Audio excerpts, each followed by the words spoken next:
Welcome to the show. Thank you all for your patience.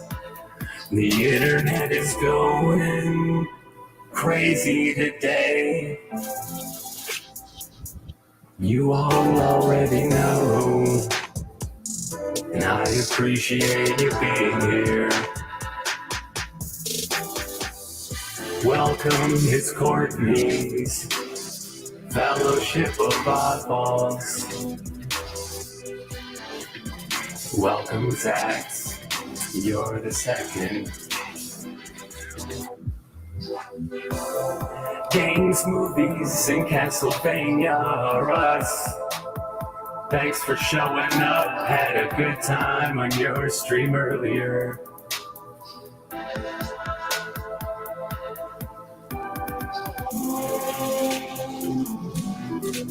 Good morning, Yvette.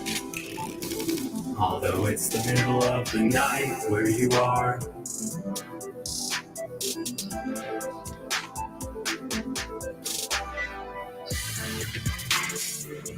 Zion sleep syndrome and other fantasy things.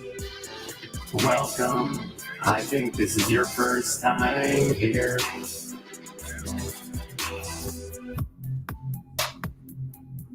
Raquel, I won't spoil the reveal. Hello, Sherry.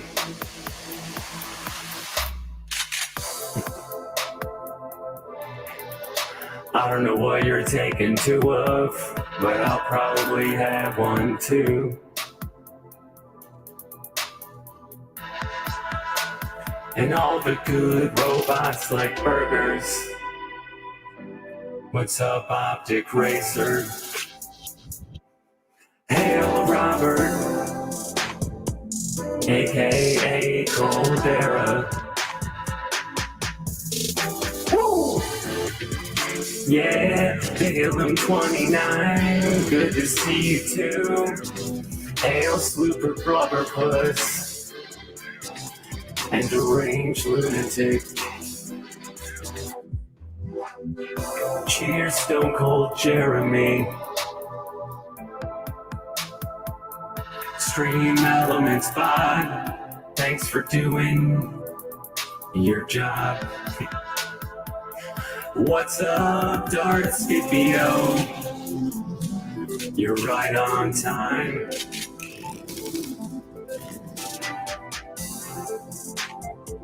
And yes, thank you all for coming.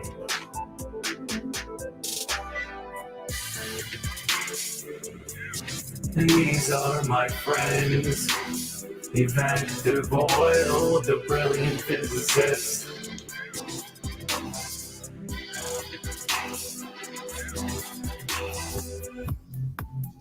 It's JJ, master of randomness at its finest. Always unbiased, the highest and the kindest. And the lovely Raquel, host of Funhouse Shenanigans.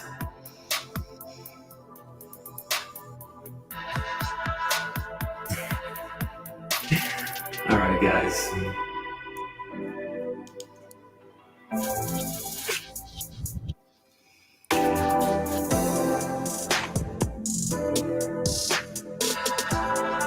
Woo! What's up, everybody? Bravo. Oh, yeah. Stone Cold Jeremy, my first dairy stream. Well, glad to have you here, my friend. All my friends. Yeah, it's good to see everybody here. Hey, Theo. All right, let me shut that off. Hey, by the way, I got something today from a friend. Oh, look at that. Oh, cool. You know who made that? Oh, yeah. Is that a Oh, yeah, it is. Oh, you know it is. That's a Jitse original right there, ain't it? It is. That is cool as hell. I like that. I love it. That is awesome. In fact, let me grab his link in a minute. Yeah, sorry for the delay, folks. I had technical difficulties. Not quite the same as everyone else has been having, although had to reboot, got logged out of everything, and now I've got it's like should I call it a spider web or a clusterfuck? It's like Probably a clusterfuck. yeah, I've got several iterations of the browser open. Different ones are logged into different things. It's a mess, but I appreciate you bearing with me. Yeah, And everyone's having technical difficulties today with mhm. Facebook and Instagram today. Well, something happened with Facebook that I think I don't know if anybody's been paying attention to the news. There was a whistleblower in Facebook, and yeah, talking about I don't know the exact thing, but from the way I understood it, is basically marketing strategies towards children. Somebody come out and is basically telling on Facebook at the moment. So you might see some changes coming soon. I did see that, and I also heard it could be a system update that went wrong. Oh no, this was in the news. I'm not even talking about the local news. This was in the news. There was a whistleblower within Facebook. This woman came forward and went to somebody and basically just to spill the beans on about company practices. So a hero. Maybe. I will choose to think of this person as a hero, at least until I get information that convinces me otherwise. Yeah, I woke up to it. Well, Facebook and Instagram is working in my area. I'm not sure about everyone else. It's not in the UK at the moment, or it wasn't the last time I checked. What's up, Optic? Good to see you. Hello. Man. Got 30 people in the chat, Raquel, and you're only talking to DL. That's just wrong. 30 people. I said hello to Optic Racer. I know. I'm messing with you, darling. I'm always gonna mess with you because Yvette can stand by that. And I can't. I said it. I can't believe I just did that shit. Yvette, excuse me. JJ, we have 9 watching right now, but for all 9, Woo-hoo. And still, Darius can't point out sarcasm when I speak it. That's just, man. There could be 100 people in the chat, and you just talking to one. That's just bad. Okay. It's like you don't care about nobody else, just that one person. But that's okay. What's up, Darius? How was your day? Well, hectic. You know, I've had a very busy day. You know, I worked for about 8 hours, and I've been running around like a madman in the last 3 hours. So I wasn't sure if StreamYard was actually going to work because, you know, some of our other friends and channels have had issues starting a stream, ending a stream, all kinds of things. And it's not everywhere because Tommy started his at 6 and it went off without a hitch. So, But StreamYard can link through different social media sites. If you have it linked through Facebook, it was falling over. And then you had to I had to re-log in through YouTube to get on. But I wasn't messing about this morning. I just literally switched. And I haven't opened anything else yet. okay. So, Hangout by Proxy. What's on the agenda? Anything? You know, every time I make an agenda, we spend very little time on it, and we usually end up talking about other things. So I find the spontaneity of not having a plan to be more exciting sometimes. And see, and this is weird because when I come here, usually I'm coming here directly after Tommy's stream. Okay, and so you're already amped up. I'm topic based. I'm ready to talk about something. You know, it's not like the typical random JJ that people know. I'm ready to talk about stuff. You know, if I know about it, of course. But Raquel, you was gonna say something. I was going to suggest the movie that we watched last night. Which one? The Rain of Fire. Oh yeah, Rain of Fire. Rain of Fire. Great movie. Yeah. The one with Matthew McConaughey and Yes, Christian Bale. yeah, Yes. Christian Bale. And the dragons. The yes, dragons. And I love dragons. I swear, I almost called him Patrick Bateman. and Moira Kitty was there with us, and I think both her and Raquel acted the same way I did when I first saw it. You know, I said, "Hey, it's got Christian Bale, it's got a bald, muscular Matthew McConaughey in it." Raquel was interested, so we started to watch it. But then about halfway through the movie, oh, that's McConaughey. You know, it's like it took me a moment to recognize him because because he looks grizzly. He's bald. I didn't recognize him either at first, and also DL was with us, JJ, if you recall. Yeah, until his headset died. But yeah, he was there for pretty much more than half the movie. But you and Moore both were like, yeah, that's McConaughey, and I was the same way. Regardless of what the story was about, I'm like, I thought Matthew McConaughey was in this because I was looking for the golden brown, brownish blondish locks. You know, it's like, hey, you know, whatever the fuck, you know, it's wrong character, I know, but he played a really dark, grisly character, and I actually liked it. I did too. The only two things I would say that I would like to see in the movie. I would like to see in the movie. One, I like to see more close-up shots at the dragons. There was mostly far away shots. Right. And that's because two, when it was made, Raquel, they didn't have the CGI, unfortunately. But I mean, I saw it when it was released, and it blew me away. It was like Jurassic Park with dragons for me. Two, I would like to see different species of dragons. It's just one type. Well, you know what I mean? Dragons. Yeah, I understand. Dragons are dragons.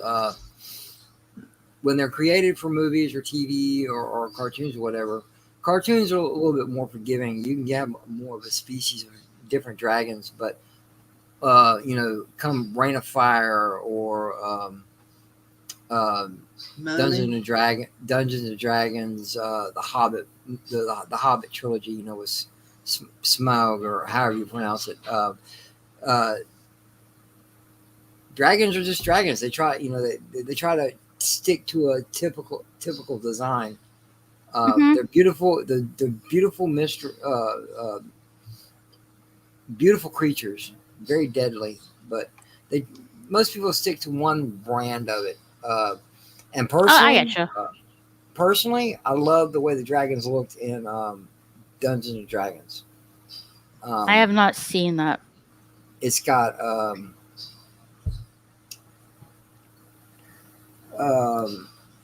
sorry guys, I have to look this up. Pardon me. I thought Spyro was always cute. I wish they could bring him back. They did bring Spyro back. They did? Well, they remade or remastered the original game a couple years ago. Oh yeah. Yeah. But I mean, continuing series, stuff like that. Mm-hmm. Oh wow! I tried looking up the Dungeons and Dragons, and found something here that says Dungeons and Dragons 8 quick things we know about the Chris Pine movie. Are they working on a new Dungeons and Dragons movie with Chris Pine? I have no clue. I don't know. Not heard. No. But this is all recent stuff. Had a gentleman named Justin Whalen in it. He played Ridley Freeborn. Had Marlon Wayans in it. And he played Snails. Yeah. Thora Birch as Empress Savina. If anybody knows who Thora Birch is. Jeremy Irons is in it. It wasn't a popular movie, but I actually like it. They try to mix real world stuff in with a fantasy movie because Marlon Wayans is in it. Man, he's acting like Marlon Wayans, but he's funny as hell. Right, because they start in the modern world, don't they? And they get pulled into the world of Dungeons and Dragons. No. This is already in the world itself. Yeah, this ain't Jumanji. I thought it was kind of like Jumanji. But yeah, I actually like it. The movie was it came out in, when was it? 2000. It came out in 2000. And if you're interested, we'll watch it one day. Yeah, sure. Yvette Raquel. All of us, Are you up for it? all of us. But actually, I know Yvette. We usually start probably around midnight-ish your time. 11, 12. No, 1 o'clock. 1. Yeah. Well, no, that the streaming. I thought we actually start watching the movie. Oh, right. Yeah. About 7:30, 8 o'clock our yeah. time, which is 12:31 your time. So. As you know, JJ, my sleep schedule's all over the shop at the moment with work. So. Well, I know. When you I know work, what you mean. You have no sleep schedule. Sometimes, yeah. I try. What's up, PCAT? How you doing? Hello. Hey, Sherry's in Peacock. the chat. Mhm. Sherry's in the chat. And Darth. I was going to say thank you, Zion Sleep Syndrome, for that compliment. And what's up, Darth Astor? Astor, what's going on? I hope you're Darth having a Wheezy. great old one. Darth Wheezy. I love that line. I've actually changed his name tonight. It's Darth Technical Difficulties Hasta now. Oh. That's his new tag. Welcome to the club, Darth. Is he having problems with his mic? No. How did you guess, Raquel? No. As long as I've known him. Any problems that Astor has is usually internet based. No, it's his new Yeti mic. He's having issues with it. But he always had issues with his mic, as long as I've known him. Why in the hell did you buy a Yeti, Astor? Man, I bought a Snowball and it's perfect. Perfect. I couldn't ask for better. And I spent probably 3 times less the money. I have a Yeti mic. It's just I have been using it for a while. See, I was using because I got a Turtle Beach headset on. I used to use the headset mic, and for the longest time, I'm like, man, I want to get an actual mic. So I went and bought me a Snowball from Amazon. And I only paid $42 for this thing. Okay, and it's perfect for what I need it for. Now, if it breaks, I still have my headset mic, but it works great. I don't see the money going towards a Yeti unless you just want to be all professional about it. Then go right ahead. There are other mics that are just as good as Yetis, I can assure you. I use one. Mm-hmm. Well, I hear like people who want like a top shelf mic, like a real professional one, seem to get the Shure. It's going to cost you more. But the Yetis, with the Blue Yeti and the Blue Snowball. Which one? The Delgado. Delgado. They do capture cards and stream decks and mics and stuff. You're going to pay top dollar for it.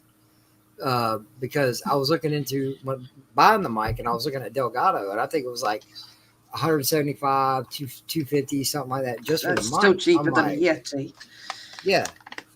But is it that much? You're paying for a tag, aren't you? Yeah. It's You're like paying for a name. having a designer clothes on.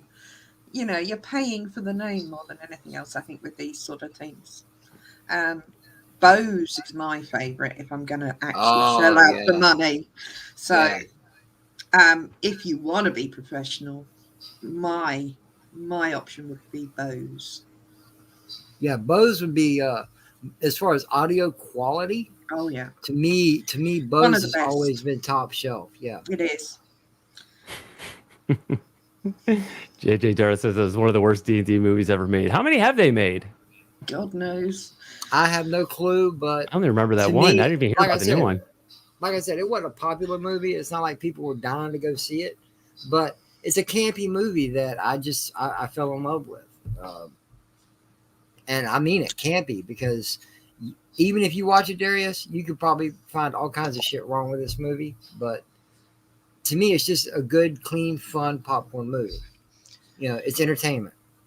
I think it's one of those movies, if you're a fan of D&D, you would have watched it. But if you have no clue about D&D or RPG in general, then you didn't go see it. And that's where they lost out actually calling it D&D, I think. Yeah. Right. Yeah. I think what bothered me from the commercial was just the tone.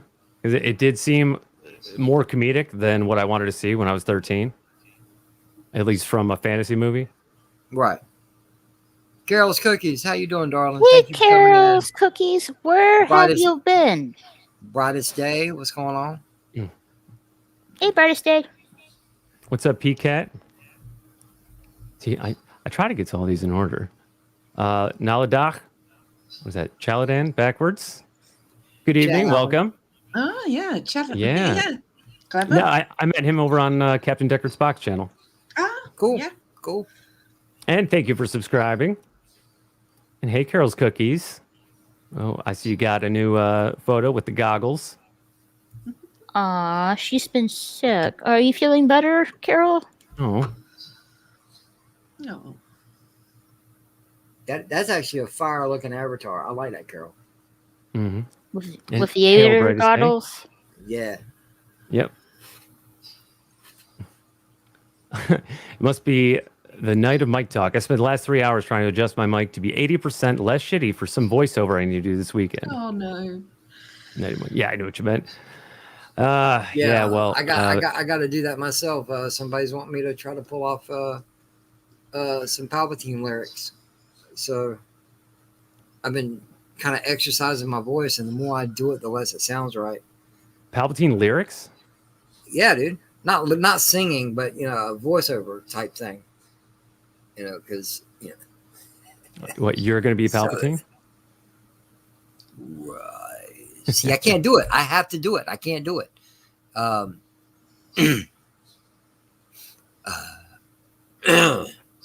I'm sorry to hear that, Tillum29.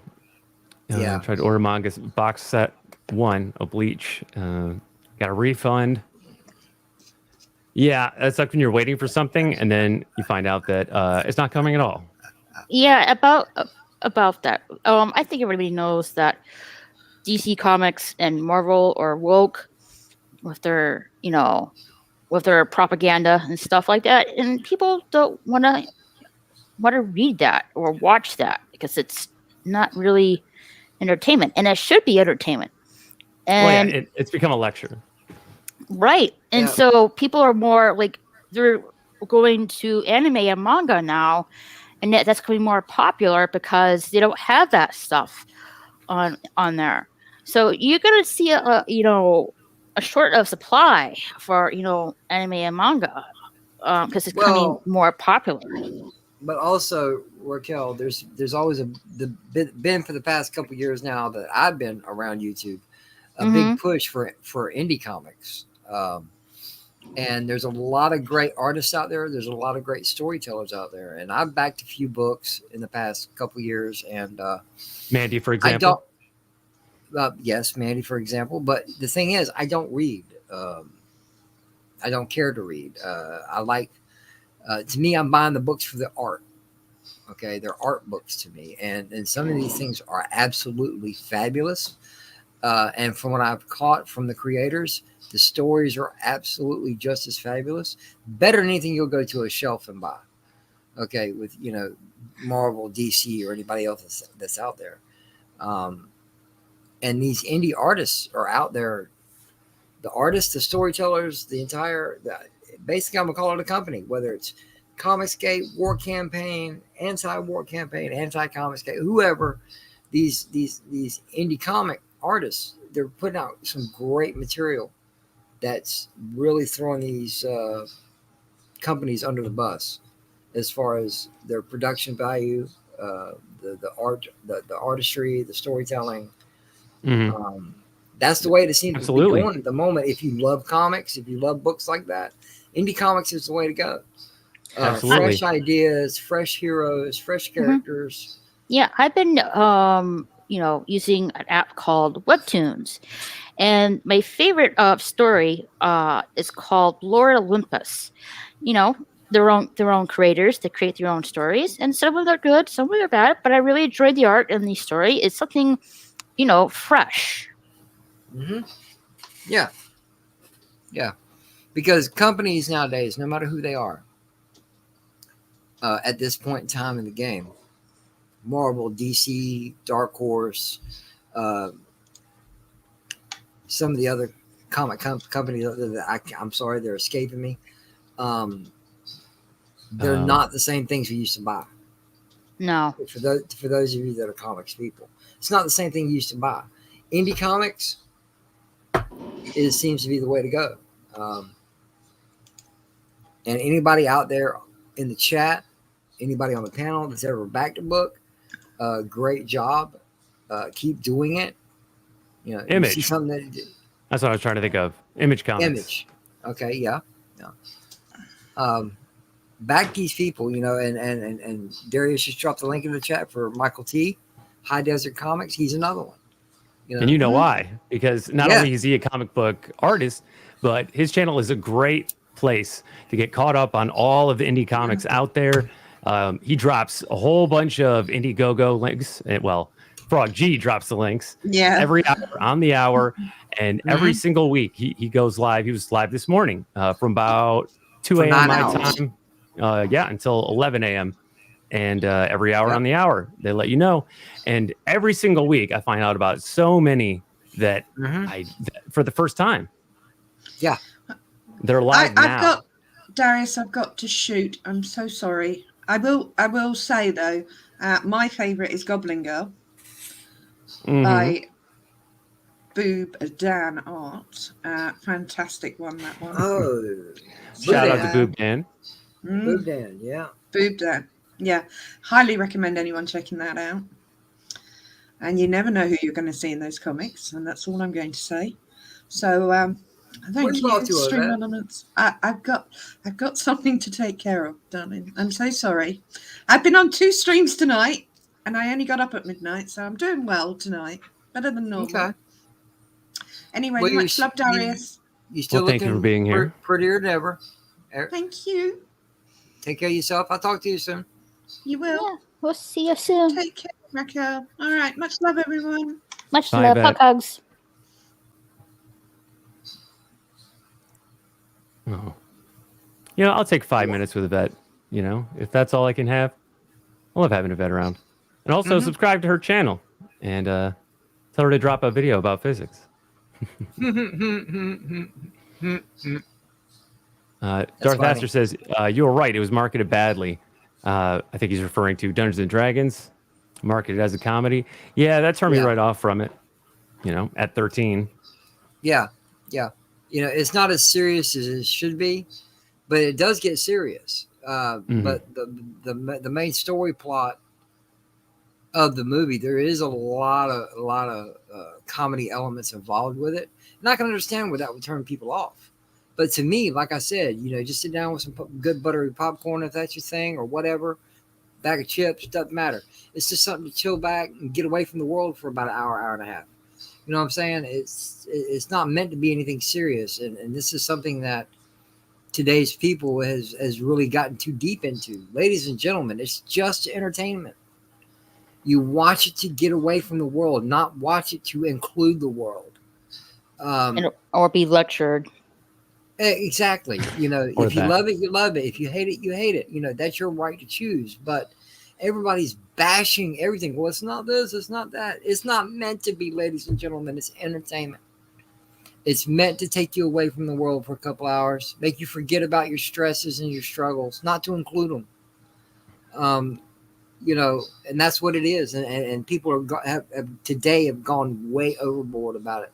I've been talking about the same shit for the past 2.5 years. Okay. Everybody's complaining about everything. Okay. That's not the point here.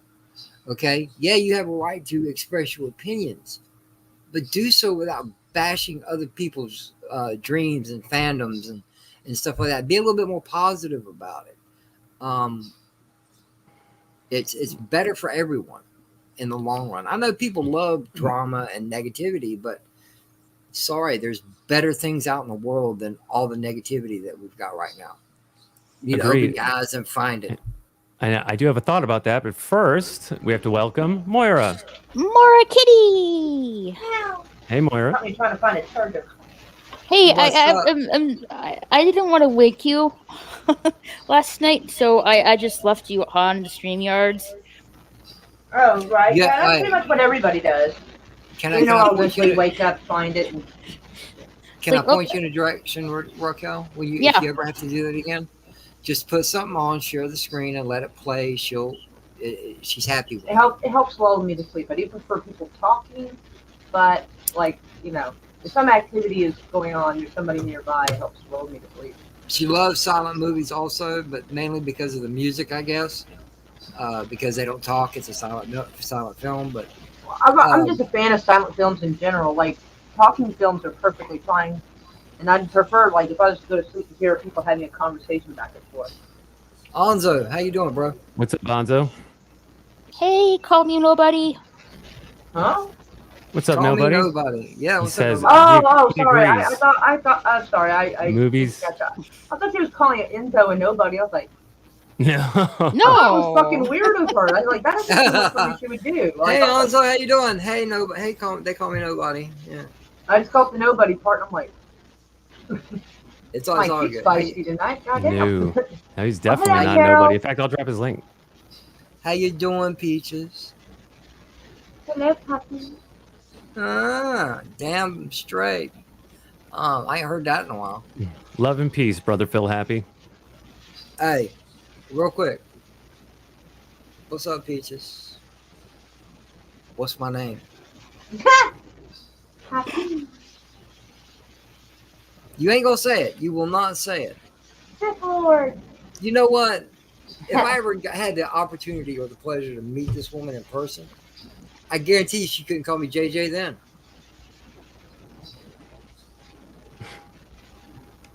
Just wear a t-shirt that says JJ on it. I'm gonna send her one. I'm gonna have one made and send it to her. Every time On she's the on back, the it stream just with says, me, "What's my name?" What's my name?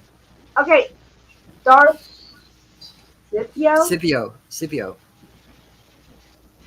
That is a good movie. It's a great one, in fact. But we cannot pretend the stuff that has Buster Keaton isn't good shit too. We cannot forget that. But definitely fan of the opera. Lon Chaney is a king, most certainly. Is that the one with the guy who had the scary face and The guy of 1,000 faces is what they call Lon Chaney. Yeah, the one that caused the audience to, well, how could I say this? Crap their pants? Out? Yeah, let's just put it that way. I had not heard that. Yeah, I read it on Wikipedia during that time. Okay, Metropolis, I only saw part of it and I fell asleep. Oh, I love Metropolis. Nosferatu is also boss as fuck. Yes. Max Shrek playing Nosferatu. Yes. Mm-hmm. I'm impressed. I did not know we had silent movies. Because I complained before that like I like silent movies, and that's kind of my fandom. But I know people like silent movies because otherwise, nobody'd bother uploading places. But I just could not find my fandom. Apparently, here are some. That is awesome. Yeah, the audience were literally fading, and some of them were like, screaming and trying to get out of the theater. Apparently. Oh my lord! You gotta realize That's back then awesome. people were a little more delicate in some ways. I guess back in the day they were really delicate. Well, I Yeah, mean, that was most before people, Psycho. almost nobody had TVs really. Movies were pretty much it, and most people were used to books and their imagination. So to see something, especially if it looked realistic, unfolding in front of them, could be quite terrifying. And thank you, Dee Dee. I appreciate that. How you doing? Where is he? Got him. Hang on Right. a second. Just dropped the link for the cat man. There is something gooey on my keyboard. What have you been doing while I've been dead? What? I don't know, but I would disconnect my keyboard, get a spray bottle of alcohol, hold the keyboard upside down, so that way the gravity does not bring the alcohol down into the circuit. Do you spill a drink on your keyboard? Well, I guess it depends on the kind of keyboard, because if you have the keyboard, the keys are easily removed and put back. I would suggest that. Anzo, you're in the chat, bro. Come in here. Come on up here and talk for a minute. Yeah, let me make sure that I got the link out to him properly. Like I said, I had to relog back in everything in different browsers. Well, no, it ain't that. I'm looking. I went in to look at the Hangout chat. Mm-hmm. Anzo's in there, so I was going to ask you if I could invite him, but he's already in. Yeah. It might be easier for you to just send it to him right now, or quicker anyway. Oh yeah. Brett is correct. Yes, War of the Worlds had people freaking the fuck out. A woman fainted at Phantom of the Opera. Also, Charlie Chaplin's okay. Like, he's got a couple that I like. For some reason, I find Buster Keaton more socially awkward, has more of a friendlier face, and just like, I don't know. I mean, the mannerisms are similar. But for some reason, I just take the Buster Keaton more. Good eye, Brett Cohen. Metropolis is the one. Yeah, it's one of my all-time favorite. Meow, Cold Era. Meow. And you are too kind, JJ. According to Anzo. I agree with JJ, though.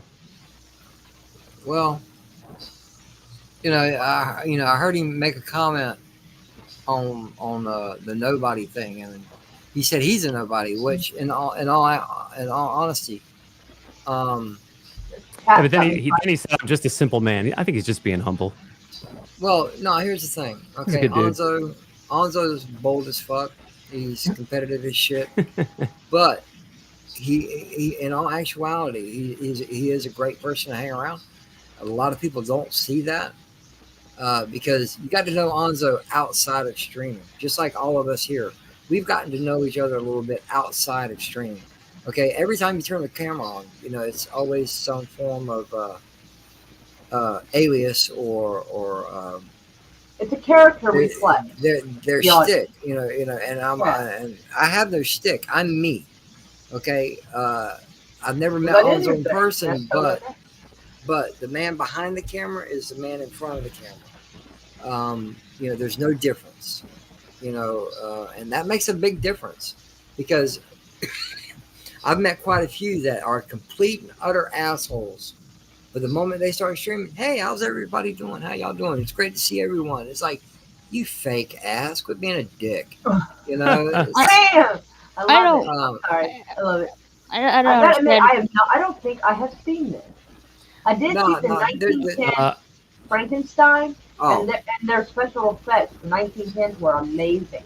They basically played the film backwards, so they had like this mannequin, look fucked up looking mannequin thing, and the core of it, I'm guessing it was covered in wax, and one of those skeletons underneath. So it heated it up enough that it melted, but they played the film in reverse, so it looked like the monster was coming together and forming. It's pretty It was clever. impressive work for that day and age. Now, But Moira, I have to look for this because I don't think I've seen it. Moira, I seem to remember watching this movie with you. Not with you. Was I almost asleep? Yes, it was after I started watching you regularly, but before you invited me to come on your show. So it was that period of time when you were doing the late night public domain silent film watch streams. I guess I don't think I watched it. I'm not sure. Well, I don't recall. I remember the change, like the way they would do the transitions from Dr. Jekyll to Mr. Hyde.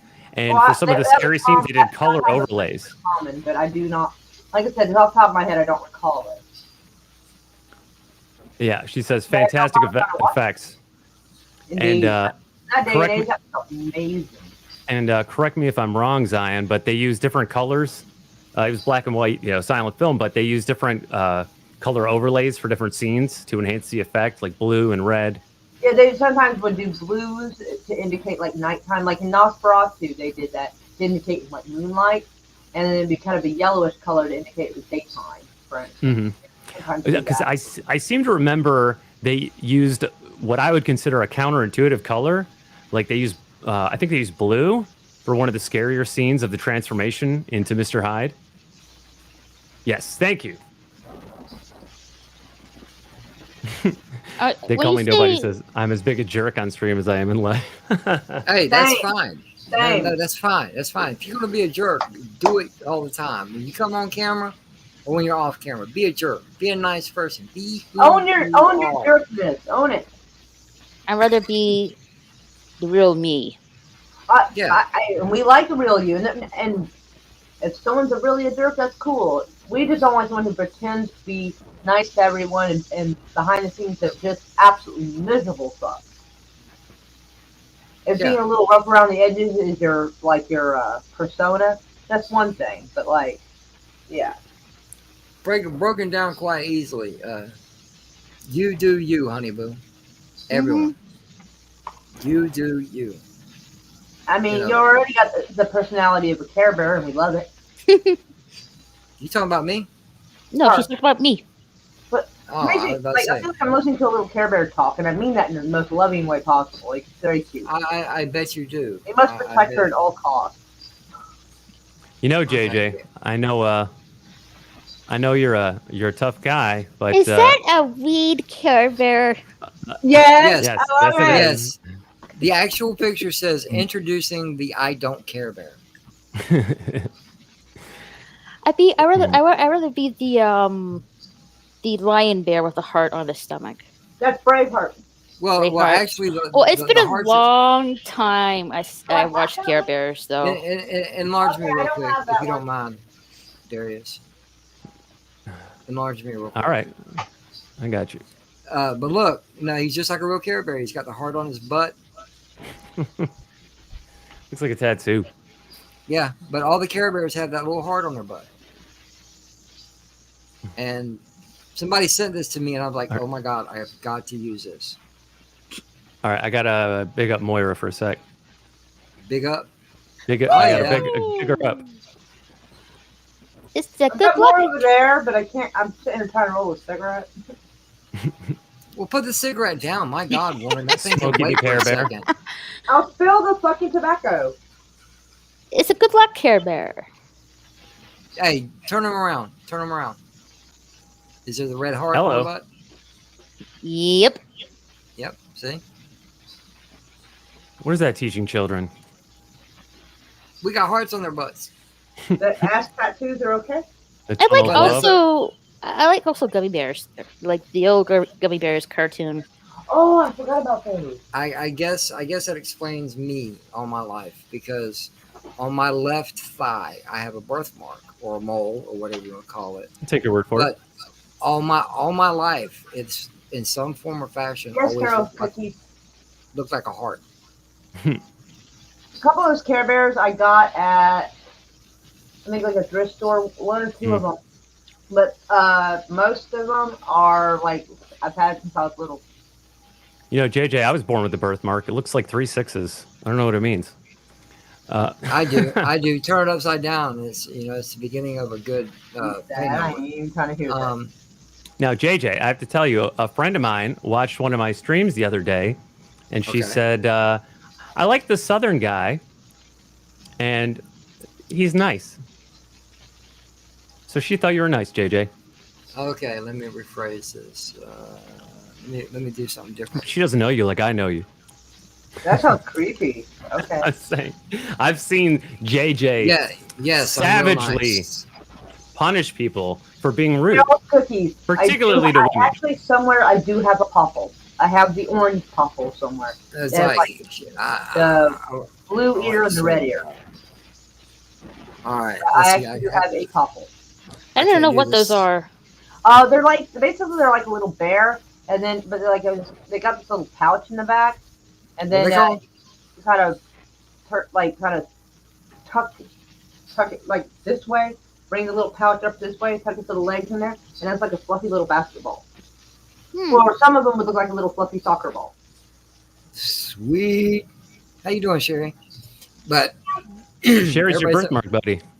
Yeah, Yeah, I got a birthmark on my well, left. see, that makes sense, because all my life I've grown up with this thought in my head. Okay, for every man there's a woman. Okay, and I believe that. For every man there's a woman. For every woman there's a man. I believe. I told that. you you're romantic. But mine died probably in a car crash when she was really young. Oh Jesus! Oh, Um, it's Oh so my God! dark. that's how I've always thought, because Poor you know, Darius. anytime- He's all trying to be nice and be like, oh, and then he. well, no. It I'll starts be out all real right. good, Right, but it starts out real good, but it don't ever end up nice, because we all look all our lives for someone or something. And those folks are garbage. Yeah, I'm yeah, saying yeah, y'all. yeah. But I'm saying. But when we think Oh, we found they're it, normal. but then it don't work out, well then guess what? What meant to be? Got that? Learn that. That's common sense. We have been socially Mhm. programmed. You might Be say that Hakuna Matata. No, I'll tell you what happened in my other half. Here's something too. I just round that girl up, just took her out back, hung her out to dry, just tarred and feathered her, and did all kinds of crazy stuff to her. Reminds me of a friend of mine. He was in the Marines. So Nice new avatar, by the way. thank you. It's a Jitse. I'm sorry. It's a Jitse. Jitse. Jitse. Jitse That Lemmens. sounds almost like a triad thing. What is it? Oh no, Jitse. No, Jitse. Jitse Lemmens. He's a YouTuber, and he's Okay. You could have said, "Oh yeah, it's artwork done by a YouTuber called." That would have made a way more sense. Well, yeah, you know, if you have a lot- Rothko, you just call it a Rothko. a lot of people call him Jitse, Mm-hmm. but it's Jitse, I think. He's European. You've seen the Oh, guy. that before, sounds Laura. like it. Yeah, you've seen the guy before. Yeah, he's an awesome artist, and he's done avatars for a lot of people. A lot of people that you would know. Did you happen to see Deej's yellow bunny? I mean, pink bunny avatar. You ever remember it? He did Deej's. He did Captain Trek's. He's done Yvette's. He's done Darius's. He's done Jedi Bill's. He's done a lot of artwork for people. Mm-hmm. A lot of people.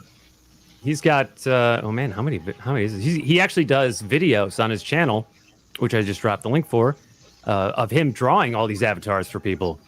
There's a lot of them, and it's really cool to watch his process. They're not quite a real time, you know. He speeds it up a little bit, but Obviously, yeah. mm-hmm. Carol, darling. Thank you very Oh, much. But I'd never come at you unless you push the wrong buttons, and that goes with anybody. Yeah, I try to avoid doing that. You know, I try to be respectful to everyone, but if you come at me the wrong way, that's the wrong move. I mean, that's fair. And JJ's especially respectful of ladies. So if you're a dude, don't be rude to ladies. Even if JJ's not around, because he'll find out and he'll be there within 5 minutes to let you know. Yeah, please. I've seen it happen. I am a 49-year-old true Southern gentleman. Okay, I know women are wrong, rightfully so, but that does not give us the right to go after them. If they come after you, don't pursue it. Don't even defend yourself. Okay, I know that sounds wrong and off with today's times, but you don't ever lay your hands on a woman. There's no reason or right to. If you lay your hands on a woman, she better fucking enjoy it. Otherwise, don't. But that's Moira. just me. That's just me. Moira, you know that avatar that Yvette has? That's a drawing with the blonde hair and the bangs? That's a Jitse. Yep. But yeah, no, I love it. It's great. Cold era, wrong JJ, bro. All right, I gotta catch up. I'm not that JJ. Sorry. No, not that JJ. That's a totally different JJ. But I call do him use Jar Jar. I do use Abrams, because if I find a live stream and they're talking about Abrams, they go, JJ did this and JJ did that, and I just type it in the chat. I said no such thing. Because my name is JJ. You know, I didn't say that shit. And there is nothing Abrams can do to make amends for No. those movies. No, Ever. No, but that ain't me. That ain't me. No. PCat says, me mentioning 666 reminds me has to watch The Omen soon. I think I told you guys my Omen story about the remake. It was very embarrassing. I don't watch horror movies. Sorry, I'm not a fan. I'll tell you after the show. I don't know. Maybe one day I'll tell it on the air. Neither am I, but I love some of the good classics. I think Freddy is funny as hell. I don't look at the horror and the slicing and the dicing and all that. I think Freddy's funny. And I like Hellraiser. I like I like Pinhead's presence, so to speak. It's not about the brutality or the violence or the blood of the movie. I'm not a big horror fan. I can't stand them. But those movies, or the Tall Man from the Phantasm movies, they're just intriguing to me. Oh, that's where the Tall Man's from? Yeah, Phantasm. Yeah. I've never seen it. I watched that, and that was freaky. silver balls flying around, sticking it to your forehead. Yeah, and I had drilling your to. brains out. I had to turn Oh, away. how I about had that to. one? I haven't had to seen it, though. turn. I had to turn away at that when that guy got blasted with a silver bottle on his head. To me, the best one of the movies. I think they did like 4 or 5 of them. The best one's Gosh, number dang 2. it, puppy. Phantasm 2. They made 2 of them? They made like 4 or 5 of them. Oh my god. How many Just like times can you Hellraiser. shoot Just balls like- into people's heads? And Just like Hellraiser, they made like 4, 5, or 6 of them things. It's like That I didn't know. Y'all, you should have stopped. But just like Freddy, there is some point they should have stopped. I think after the Dream Master, they should have stopped. I think that was number 4. Yeah, the Dream Warriors, the Dream Master. Yeah, they should have stopped after the Dream Master. yeah. But Freddie gave us Dream Warriors by Dokken. Damn right. Excellent song. Love it. Oh man. Oh yeah, I read that one. Moira's face when he said that. What did you say, JJ? I have no clue. I don't know. I say a lot of stuff. I say a lot of things that Morris makes faces at, but I'm lost on that one. I can't remember what I said. Brett Cohen says, I don't prescribe to the monogamous BS. We get sold. Oh, the monogamous BS we get sold. Right. Yeah. You know? And men everywhere. The ones watching, the 2 on the panel, it's a given. You know, we ask for things that we shouldn't ask for. I'm guilty of it, but through the years I've learned, don't ask for it. If it's want to be volunteered, then fine, but don't ask for it. You know, it's like, hey, show me your titties, or let's see that ass, or whatever. You know, it's like, hey, JJ, this is a family show. Whatever. Okay, Yeah, whatever. If a guy asks me that question, I'm just gonna give him a look and walk away. Yeah. But if you want to volunteer it, who am I to turn it away? But I'll never ask for it. Don't. You know, that's your choice, not mine. Don't. That's advice to No. the young guys out there who don't already know that. I'm just saying. Since you said something, Raquel, I'm using you as an example. Okay, me and you were in this backroom conversation. You know, like a lot of us have a lot of the times. We were just chilling out, hanging out. Okay, if you want to offer some pictures up, if you think you had an attraction there towards me or whatever, that's great. That's your choice. But I would never ask for it. That's what I'm getting at. I wonder if Darth Astor is talking about Barry Allen in the Snyder Cut when he catches Iris as she's flying through the air out of a car crash. Yeah. He puts the hot dog in his pocket. Yeah, man. Come on, that was the dumbest thing ever. You're trying to save somebody. I don't care how fast you move. Why are you worried about that damn hot dog? Yeah, because he had time to think of it. I don't know, because Zack Snyder. Look, I still haven't finished that movie. I keep watching. I keep starting it, and I just keep falling asleep halfway through. Just remember the chapter you left on. There's 6 chapters. Remember the chapter and go to it. Yeah, And but like I I'll told finish it you, eventually. even though it's 4 hours long, okay, 4 hours long and 6 chapters. That's about. Just do it. Just do it. Watch 2 chapters and give it a break. Go back and watch another 2. Give it a break. Mm-hmm. Oh, and thank you, JJ, for being nice to Carol's cookies. Oh, that's fine. Preach. See, I am definitely a dying breed, and I'm not ashamed to say that. I'm actually proud This of is it. very sad, to be honest. Yeah, I'm actually proud of it. And Carol's cookies, you're we love the goggles. If you're talking to us, Maury, you're muted.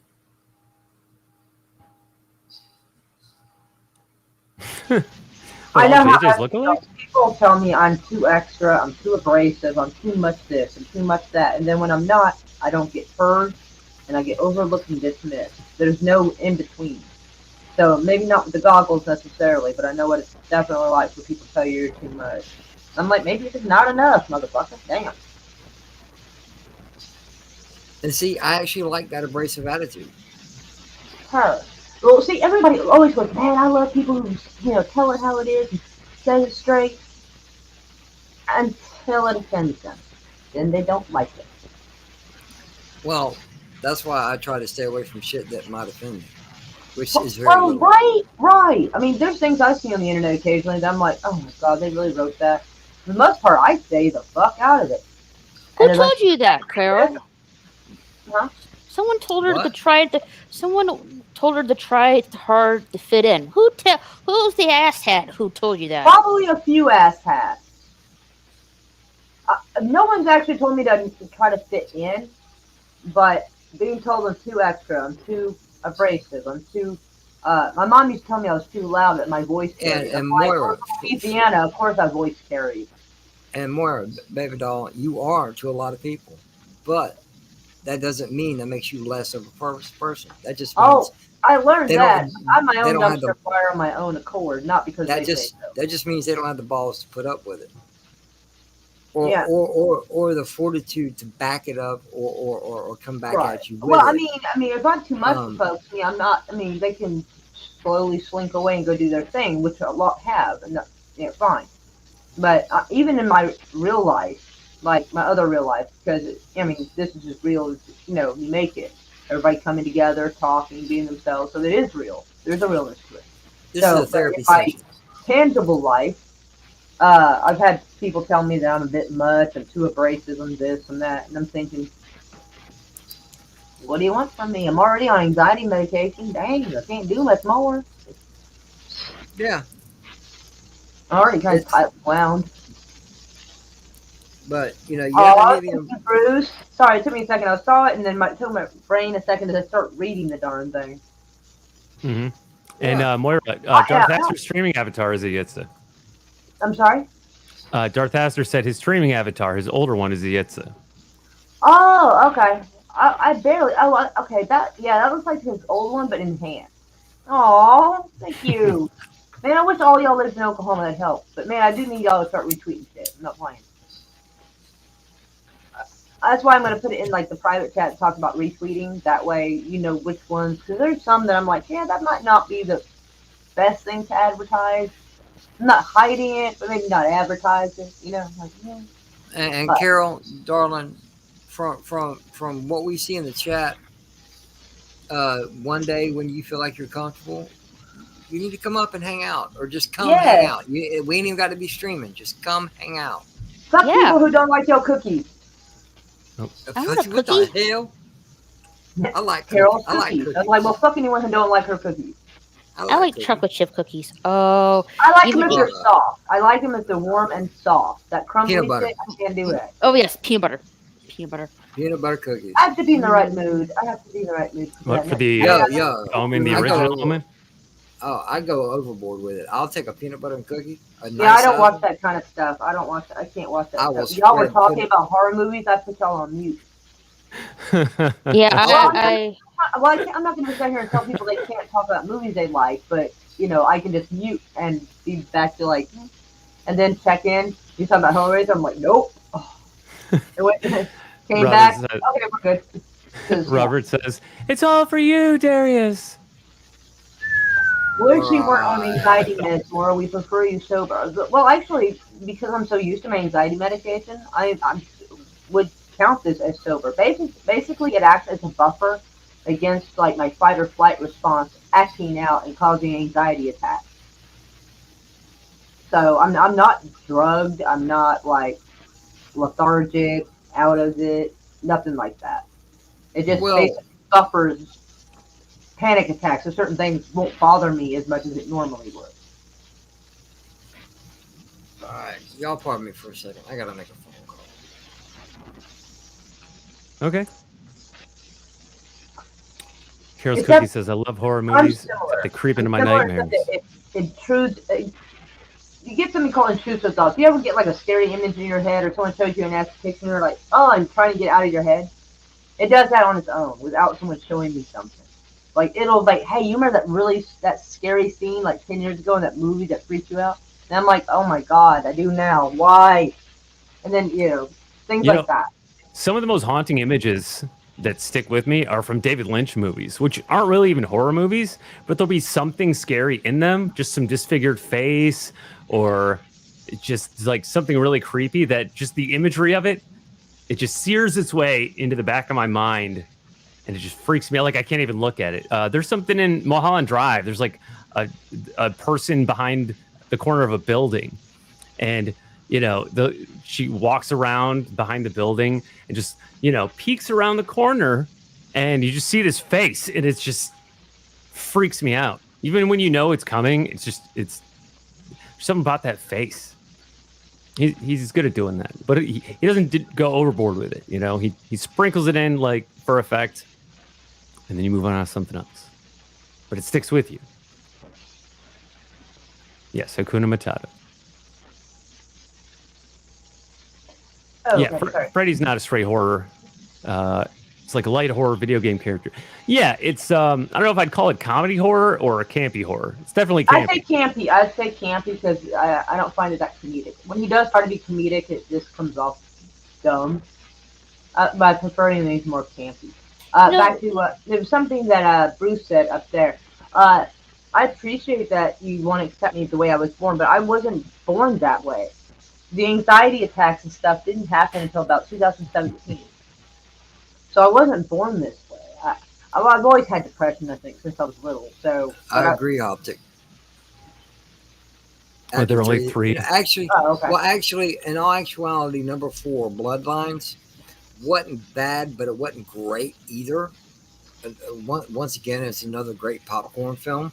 But after number 4, they just said she just hung up the towel and said, "Okay, we're done."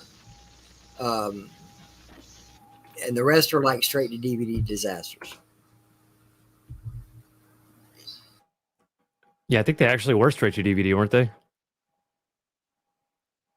And one of them was like the Internet Hellraiser. Yeah. 1 through 4 they released in the theaters, but after that it was straight to DVD type thing, streaming DVD, whatever at the time. And I've watched one of them and decided I was like, nope, not doing this again. This is stupid. But yeah, I'm the same way. I've never watched a Friday the 13th movie. I don't like Halloween. Because to me, that's just too freaky. Freddy's murdery? comedy. Yeah, Freddy's comedy. I love it.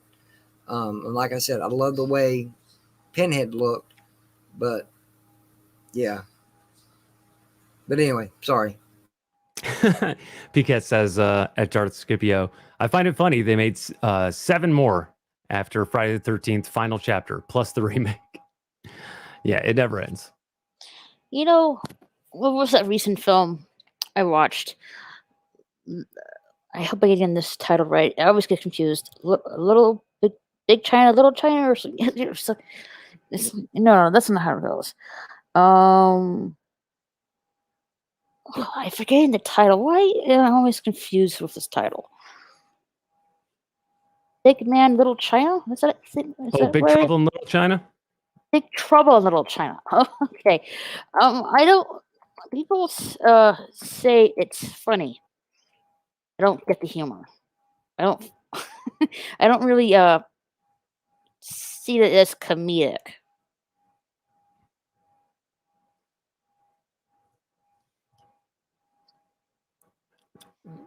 Would you describe it as campy?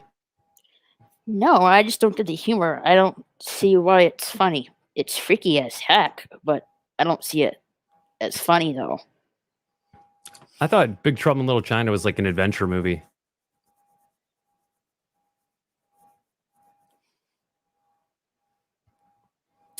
Darth Scipio says at PK, yeah, that's too many. But I did like the one when Jason keeps going from body to body. I think it's Friday the 13th, 8, Jason Lives. And I also like the remake. I'll be honest, I have not seen all the Friday the 13th. In fact, I think I haven't seen most of them. I wasn't really that into horror growing up, although sci-fi horror kind of got me into horror, from the sideways angle, because I liked Event Horizon. And that movie scared the shit out of me. I can tell you which movie scared me as a kid. The first Terminator movie. The ending scene when the Terminator is trying to reach out for that lady, and the Terminator is being crushed by some kind of machine. That freaked me out. Yeah, because Terminator is kind of a horror movie, right? I mean, she's being pursued by something that cannot be reasoned with, cannot be bargained with, and absolutely will not stop until Sarah Connor is dead. Right? It's the unstoppable thing.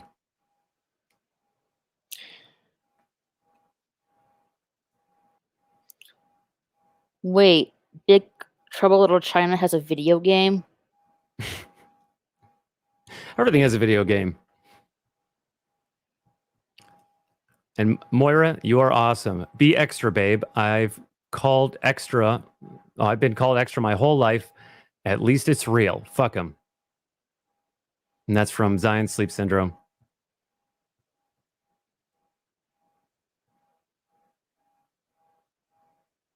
Can you guys hear me? Yeah. Okay. It just seems really quiet today. That's because I'm not talking a lot. And Carol's Cookies, we do like you. Oh. I've only been on this medication since like 2018, so it's not all my life I've been this way. But unfortunately, the panic attacks are bad enough that when you feel like your life's in danger and yet there's nothing around, that's really hard to live with. Depression? Yeah. Insomnia? Yeah. That shit? No, it's like a constant jump scare waiting to fucking happen. Nope. That's just too much stress on me. Well, Bruce has got you on Minds, Moira. I didn't know you were on Minds. Oh yeah, I guess I am. I forgot about that. I don't go there very often.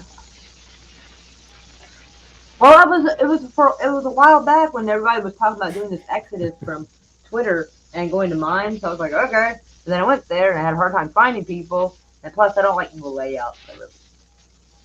I don't. Yeah, I was made a certain way, but whatever happened to me in 2017 or whatever, that doesn't reflect what I didn't used to be like this. Maybe, I don't know. And thank you, Carol's Cookies. We appreciate you. It's like another social website, Darth Haster. I'm not really familiar with it. Yeah, people were talking about doing this mass exodus, leave Twitter because they were offended by the socialism. I mean, whatever, but censorship. Not that I blame them, but everybody just kind of slowly trickled right back to where they complained at in the first place. And I'm like, all right. But yeah, you're able to get away with posting stuff a little bit more, I think, unless they changed it. But it might be a little more free to say what you want, I think. Yeah, but they're less censored over there, because I don't really get censored a lot. Like, I don't really do anything. I try to be, I try to stay within a diplomatic line. I mean, I get a little rude, but, like, it's nothing so outrageous. There's only one time I got Twitter banned for, like, 12 hours. And it's because that storm that hit Texas last year. Some blue checkmark said that the people in Texas deserved the disaster and the catastrophe that had happened because that's what you get for voting red, which is dumb because there's a lot of people in Texas that didn't vote red anyway, for one. And two, taking delight in other people's misery and catastrophe makes you kind of a shit person. So I told her that she was a terrible person. Not everybody in Texas voted blue, and I hope that you get frostbite on your toes. And I called her a cunt. Are you talking about that ice storm we had early this year? Yeah, that was early this year, late last year. Yeah, the one that was like literally the size of the fucking country and just came down. Yeah, that was freaky. That was weird. I've never seen a storm that's literally the size of the country. I mean, I don't. We get like to fucking Canada and from one coast to the other. I've never seen a thing like that. We get like a snow. I would say it's really rare, but we do get little snow flurries. But that's it. Snow flurries is one thing, but this was a storm that literally covered the entire country. I've never freaky. Yeah, I saw that coming. When I saw that coming down, I'm like, am I seeing this correctly? That was an anomaly that I would almost argue was not natural. That was fucking weird. When I looked outside, my pool was completely frozen and it had ice and snow on it. Well, I mean, I'm sure the surface was frozen. But Yeah, and I was trying to freeze over 1,000 gallons is a little me tough and to my do. folks were like going outside with blankets, make sure Pipe. the pumps, the tubes for the pool wouldn't, expand it, Yeah. The pump. Yeah. Yeah, Yeah, so our temperatures were All about about the the same pump. as yours, maybe a little warmer for some reason. I don't know why. so we literally Whatever it was, hate fucking Texas. Apparently, I was we like, literally dang! saved our pool, but some folks weren't so fortunate. So let's just say that the supplies for pools were like backed up for a while. Mm. Well, yeah, but I thought she was definitely a C word for saying they deserved it. It's like, no. First off, that's fucked up to say, and someone's suffering a catastrophe. And again, it's dumb to assume the entire state of Texas voted one way only. Come on. It's okay, Maury. You can call I'm people sorry crazy about that. I on mean, I here. just think that's extra shitty. I want to bitch about that a little more. You can call people crazy on here. It's okay. Well, I think that was crazy to say such a thing. Well, you said that C word is like crazy. Oh, I know. I meant when I called her a cunt. Mm-hmm. I was trying to be funny. Oh, I'm sorry. I thought we just had a misunderstanding. I'm sorry. How I don't. long have we known each other now? Doesn't mean there's not misunderstandings. Never mind. I heard the C word a lot on here to the point I just don't care anymore. Well, I don't want to be over repetitious with the word. I don't. I hardly ever say it. I don't like saying it. It's kind of like Yeah, the I know. N-word. I mean, Just other parts how- of the web. I mean, Right. Yeah, true. I Not try to say that word specifically on for my special channel. occasions. Yeah, it's like, to me, it's like calling a woman a bitch.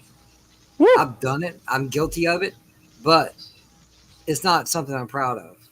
I'm not happy about doing it. And I definitely won't use the word unless I think you actually deserve it. And that's very rare because people are mean. Okay, ladies and gentlemen, people are mean day in, day out, everywhere we go. You can't hide from it. You can't run from it. People are mean. People say things they don't mean. People say things they do mean. A lot of the times, a lot of words come out that really aren't meant to be said, because we do say a lot of things, and we end up saying a lot of things that we wish we could take back. I don't care who you are. I know everybody's guilty of it. But, when it comes to things like that, my big problem, here's the one, and I've said this before, this is one word I've said that people have a big problem with, and that is moist. It's such a benign word. Exactly. But I hear a lot of women, I don't like that word, moist. I'm like, wait, you ain't never described a cake? What's wrong with you? Or a biscuit or cornbread? Or you ain't never talked about nothing like that? Well, that's cornbread. Get out of my face. It's, it's. I like a moist cookie. Thank You you. never, Thank you never see? know. I hardly don't. Well, sometimes I like a hard cookie, but not all the time. It's, we all say a lot of shit. And a lot of us get flack for words that don't mean a damn thing. It's just how you mean it, not me. And just because you're thinking about it, that don't mean I'm the one thinking about it. Case in point, if you ever want to talk about a hot dog, people like to say, "Oh, I love a great footlong," but then somebody else over here is like, "Oh, you like footlongs? Okay, got it." No, that's not what I meant. It's people in general. People are out there to be mean, to be assholes, or to misconstrue what somebody says, which we're all guilty of it. We do it a lot. It's just how we it's just how we deal with it as a person. Anyone else feel like the C word loses its intensity when it's said by an English guy and takes on a comic feel? We actually have an English friend who's not here tonight. And when he says it, I don't feel like it loses any intensity, even if it is a little more comedic. Because he talks about fucking soy nuts. Yeah, well, yeah, and and he calls himself one sometimes. Moist towelettes. You know what word I think is technically more gross than moist is damp. but it doesn't get the same effect as moist. Damn. Damp, know? like a damp towel or something Yes, like that. like a damp Yeah. towel. You have a moist cookie and a damp towel, and you know, it was something. You touch something, and it's a little Or bit my wet, hair and- is damp or something yeah, like that. you weren't expecting it to be. You wouldn't be like, "Oh, that thing's moist." Be like, "Oh, it's damp." You know You what? know? I actually like wet hair. I don't know why. And I said wet, not damp. Jason Lee says, Um, "Better than dry." Of course, Jason. Of course. Jason's a good guy too, man. He's Yeah. funny how. But when he comes on, he likes bringing the big black cock with him, and it's not fun. It's fun anymore. He does. He really does, people. Yeah, he does. Check out LDG's Saturday night shows, and you'll see what we're talking about. Someone always has to make it dirty. And I'm actually talking about a rooster, not that. Okay, or his chickens. He's Jason Lee's famous for his chickens. Carol's like moist cookie. All right. Now, yeah, a second ago, Carol's Cookies was talking about a plastic wrap lady. We were talking I about don't horror. want to know. She said, "You haven't seen horror until you've seen the plastic wrap lady." No thanks. Oh man, See, that's way back there.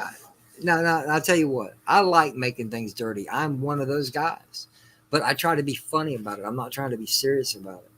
A lot of things I say is I try to be funny. It don't always land on people's shoulders like that.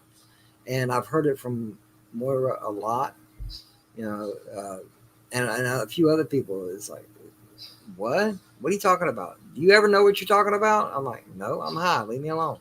Which, strange thing, I'm not right now. Okay. That's So, a good thing. You don't have to be always high to have a good time. No, it ain't that. Well, you see, that's just it. I use it as medication.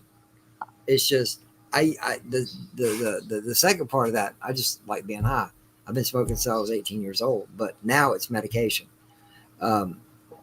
It's just I don't smoke it every day because I'm not going to become dependent on it. I try to be smart about it. I like to drink. I don't do it all the time. I try to be smart about it. You know, it's just my own self-control, which a lot of people lack. Okay, hi guy. Optic Razor has a question. He says, "Well, they put Exorcist 3 on IMDb TV. Should I risk watching that super freaky nurse scene at the hospital?" I have no clue. I don't like The Exorcist. Another one of them horror movies that I could care less about. Mm-hmm. Yeah, I think I've only seen number 1. The Exorcist trilogy is amazing. So I think that's a vote from Bruce for yes. Listen, if you like it or if you think you're interested in it, watch it. If you don't think you are, don't watch it. That's something I was trying to say earlier. It's plain and simple. If you don't like it, don't watch it. You know, And I'm just gonna do just that. You know, this is what I like about the Nerdporeal life form. He's always out there promoting his channel. And so I'm going to drop his link. He said, "Halloween is great. Just made a video on the first 2. How are you, man?" And he got to 1,000 subscribers very, very fast. And so much congratulations and respect on that. yeah, and you're kind of growing pretty quickly yourself, Darius. But trust me, you keep me on. I'm here not that much quick. longer, you're not going to. If you keep me on here much longer, you're not going to gain the subs that you need. You ain't gonna hold me back, JJ. And even if you did, which you won't, it'd be worth it because I like having you around. Oh, you make me sound like Frankenstein, Doc. JJ, you don't hold anybody back. You just need to realize it yourself. I want everybody to move forward. Well, I realize it. I just choose not to. I've always said it's not a numbers game to me. I like to see people It's not. succeed. It's really not. As far as I'm concerned, subscriber counts and view counts, that's for YouTube, right? That's between you and YouTube, right? YouTube cares about your subscribers. YouTube cares about all your views, you know, and it might make you feel good when you get a big number, but really it's all about the content and the connection you make with the viewer, right? And you can do that with, you know, 1 viewer or what's the most Gary ever had? 14,000. You know, you could still make that connection with your viewer, and to me, that's the most important thing is doing the thing that you do. So, I mean, but you know, it's something measurable. Numbers are something measurable, right? That we can compare, right? You know, I got 2 new ones today, right? That's 2 more than yesterday. Mm-hmm. And so that's growth. You know, that's cool. I don't think it's the most important thing. We all know that the YouTube algorithms will sometimes suppress people. You know, in theory, all of your future viewers would find you very easily, right? Because the algorithm gets to know what you like to watch, and it would match you up with stuff you haven't seen yet that you're going to like. Well, we've had this conversation. We've had this conversation. We've had it in before. private. Well, we've had this conversation before, even on stream, Darius. Citizen 333, could you highlight the very last comment? It was the last comment that's up. You got to do it because you love it. Yes. Exactly. Look, if this wasn't fun, I wouldn't do it. You know, I wouldn't need to do it. Yeah, I'm still waiting on Raquel to do something else on her channel. I'm figuring out. Trust me, I was with. I think I was with him on Saturday, figuring out stuff. I'm still figuring out with him. I'm probably gonna, touch base with them tomorrow. What do you want to do? Who, me? Yes, it's your channel. What do you want to do? What would you like to do? No, here we go. What would you like to do? I think that's the question I should be asking. Watch movies or, hang out with my friends and have a good time like we're doing now. I agree, Jason. But, a lot of us live in Florida. So one day we're all going to meet one way or another. So just buckle up and hold on tight. It's going to be a bumpy ride. Yeah, it'll be like Florida Man Con. And thank you, the Reporter Life Forum. I appreciate that. Man, I wish I had the money. I would have arranged that in the next coming months. Florida Man Con. That would be awesome. And if you come dressed as an alligator, you get in free. May I ask, what is Florida Man? I don't get it. JJ, do you want to? All right, listen. Every time something weird happens on the news, usually, and it spreads everywhere. Look it up on YouTube. Look it up on the internet, and you'll see what I'm talking about. Florida man does such and such. Florida man does this. Florida man arrested for that. It's always about Florida men. We're the crazy people out there doing all the dumb shit in the world. Trust me, a lot of it you wouldn't believe. A lot of it's funny as hell. You ever get bored one day, just start looking it up. You'll see what I'm talking about. Yeah, you could just search for Florida Man, and you'll see all of these headlines. That's all you got to do is Google Florida Man. That's it. Some of the stuff you won't even believe that a real Florida man did it. Okay. That was even an indie comic. Someone brought out an indie comic called Florida Man. Mm-hmm. And the cover of it is this guy riding on the back of an alligator. And Mandy put it on her channel, represented this comic creator one day, and I sent her a picture of me, and I asked the question in the chat, why am I on the cover? Because take my glasses off, the dude looked almost just like me. Goatee, short hair, the works.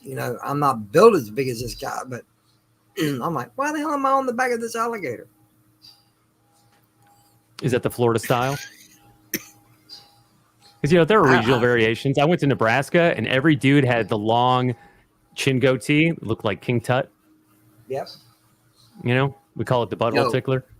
My roommate, his goatee is down to here. Just down the center of his chin. It's down to here. Mm-hmm. It's down to fucking here. That seems to be a going thing for I want to say metalheads. Me personally, I used to have hair down the middle of my back. Oh, me too. I've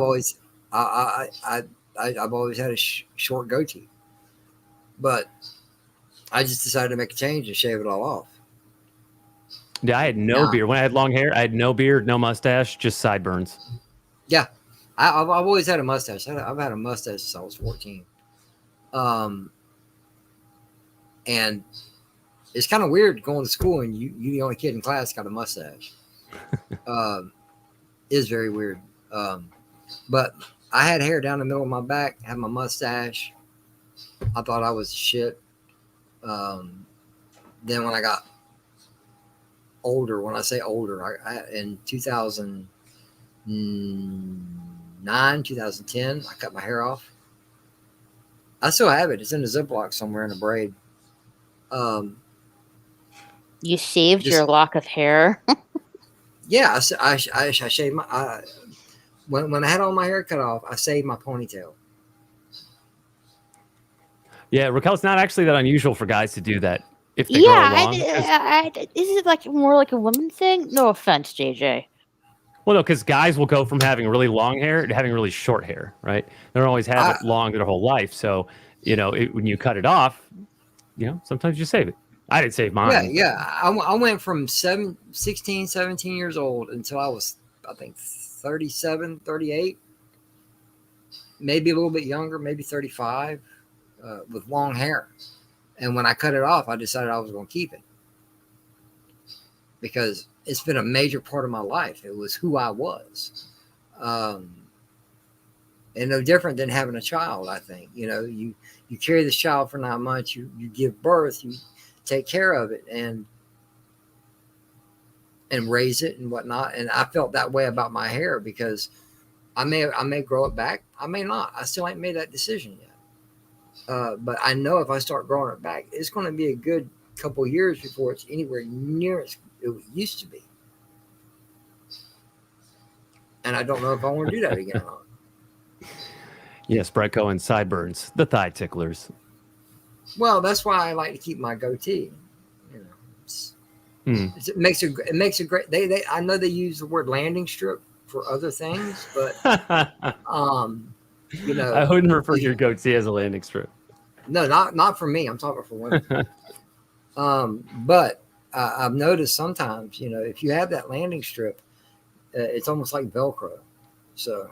Oh, JJ, this question's for you. Oh. Did you store it somewhere damp? No. No. Somewhere moist? No, it's in a Ziploc somewhere. I have to mention something. So the Report Real Life form says Terminator is based off of Halloween and Michael Myers. Yes, but the character of the Terminator as an unstoppable robotic killing machine was inspired by Yul Brynner's character in Westworld, which was, I believe, the first movie written and directed. Absolutely not. Absolutely not.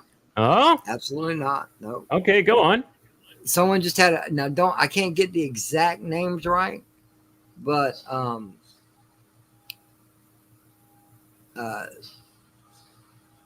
Cameron stole the idea from a couple people. What, the idea of a killer robot? Of the Terminator, yes. Because it I'm trying to remember. It was on a stream last night that I was paying attention to. James Cameron stole the idea from two different writers and made it into one movie because, like I said, if I remember exactly what they were talking about, if you watch the very first Terminator movie, you see the story tropes from these books in this movie. And it's not from Westworld. But the idea of that, I'm not saying Westworld. I'm not saying Westworld doesn't play a part in it somewhere right there because I can't confirm nor deny that honestly because I don't know. But from what I understood last night or the night before, what's his name? Shit, I can't remember. Harlan Ellison. Yeah, Harlan. Nailed it. Good job, Bruce. Yeah. Thank you. Thank you, Bruce. But yeah, it was an idea. It was an idea that was stole from a couple of writers.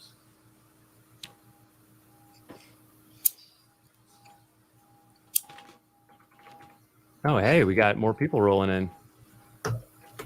Yep, Captain Deckard's Fox in the chat. What's up? Oh, he says, right on, Darius.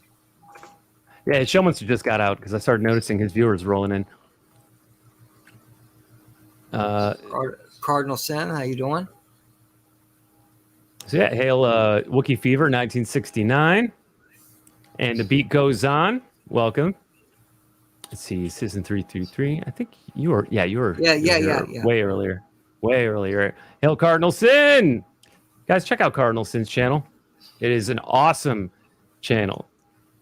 And seriously, not enough people are watching him for the level of content that he's putting out every week. Let's see, I got him in the bot, and I got Captain Deckard Spock too. Cam, what's going on? He says, "Raid on Darius." Bacon. Sorry, I'm late. Certain people wouldn't stop typing. If you watch his channel, you know what he's talking about. Yeah.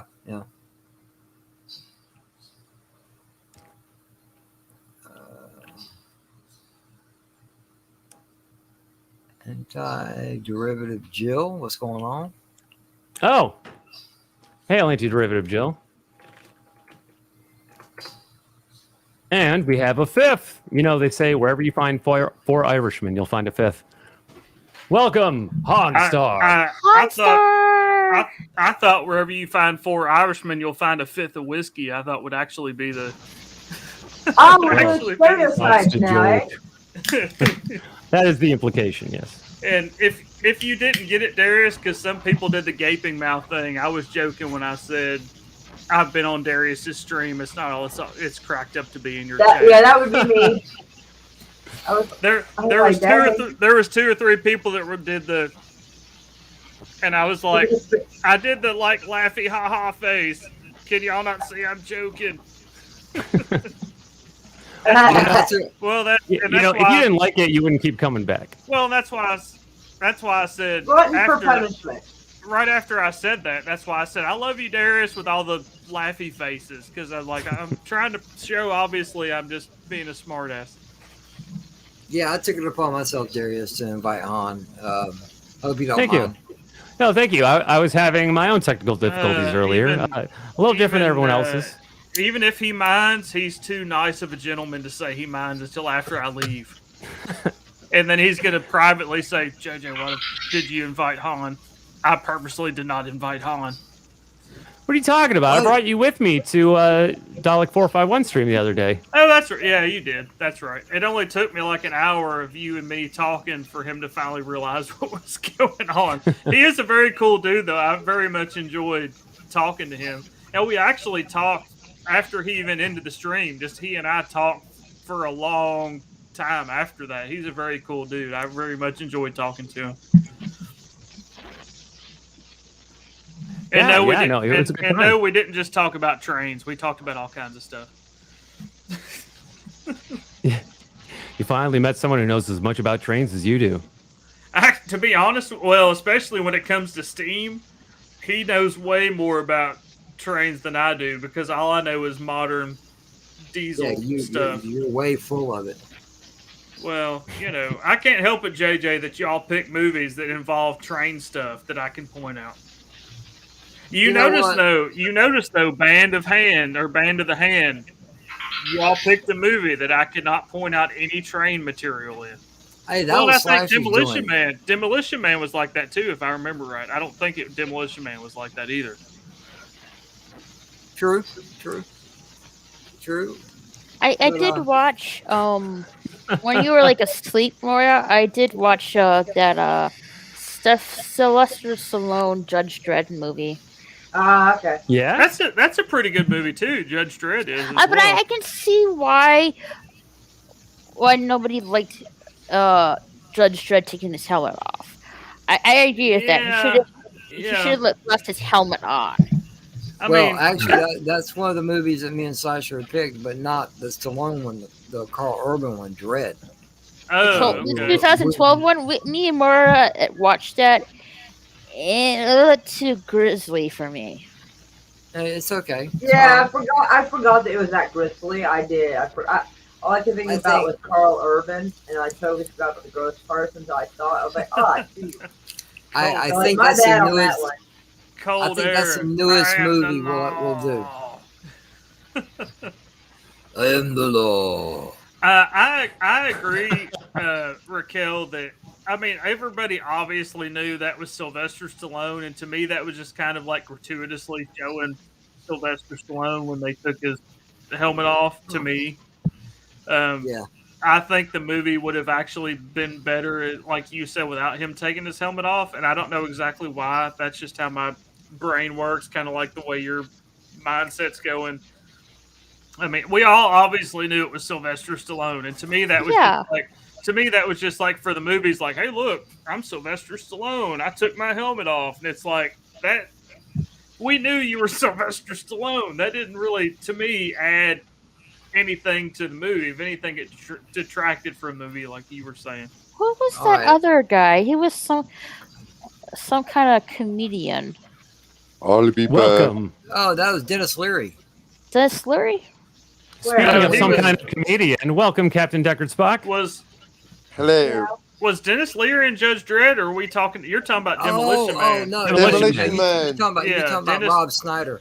Rob Snyder. Yeah, Yeah, Rob Schneider was in, Yeah, him too. was in Judge Dredd. And Yeah, also Rob in Schneider Leary Demolition was Man. the other.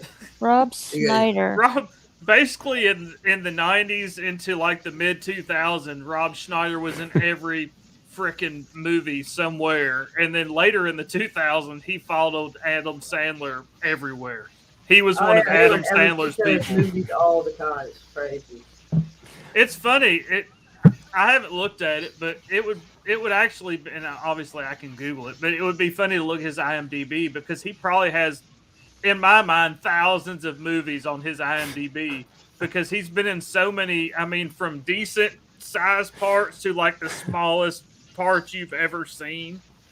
He's just been in so many movies, and he very rarely, if ever, well, I mean, I guess he's been in a couple that he was, but he's very rarely been like an actual decent part in the movie. It's like he's made a career off bit parts, and Hey, kind of rode. Has. He's kind of rode the coattails of a lot of bigger actors in Hollywood. Which, I mean, I can't. Obviously, I'm not an actor, so I can't hate on him for that. He's obviously made a very nice career of it, but Thigh ticklers. Oh, yes. Because I told him when I had long hair, I didn't have a beard. I just had sideburns. yes, Right. JJ. Yeah, no, those sideburns, man, they get caught up in the stocking tops as well. Anyway, the people You on would the know. panel before you showed up give me an idea. I need help funding this idea, and you might actually like it. No, Oh. there's already multiple companies, JJ, working on an anime. Does it involve doll. three I'm French not, maids and a I'm cucumber not in the dealing side with of your it? anime sex doll again.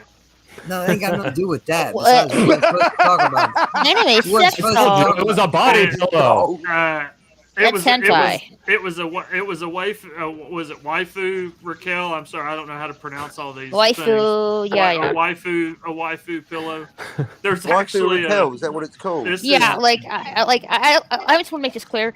I like anime. I just don't like the hentai crap. yeah, because that's when it gets like sexual, basically. I don't care for Um, that. Not a fan of tentacles.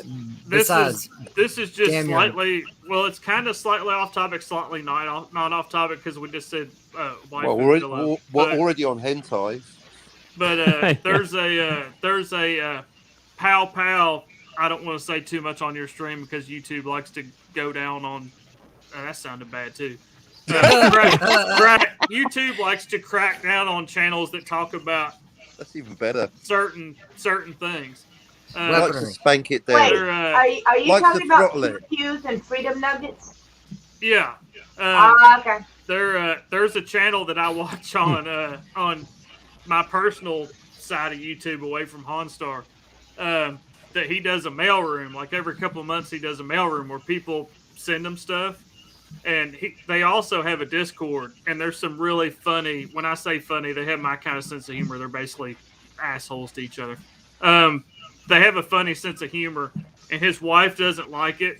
So there's been people that have sent him like 3 or 4 different waifu pillows in the mailroom because he's always like, my wife is going to take this in the backyard and burn it. Why do y'all keep sending me these? And they're like the full size, like body pillows, with like the printed, and some of them are like kind of 3D, pillows, and people keep sending them to him. It just made me think of it because we started talking about that. But yes, JJ, what project? But anyway, I live in Florida. And Darius again is like, shout out Florida on my stream. Yeah, you've actually been here. We've met, so you know that. But there's Florida, a lot of home us of Dampinator. Come with me if you want to moist. I wonder why everyone should live in Florida at least once. I know I have. Fort Lauderdale in the house. Fort Lauderdale, what's up? Whoop.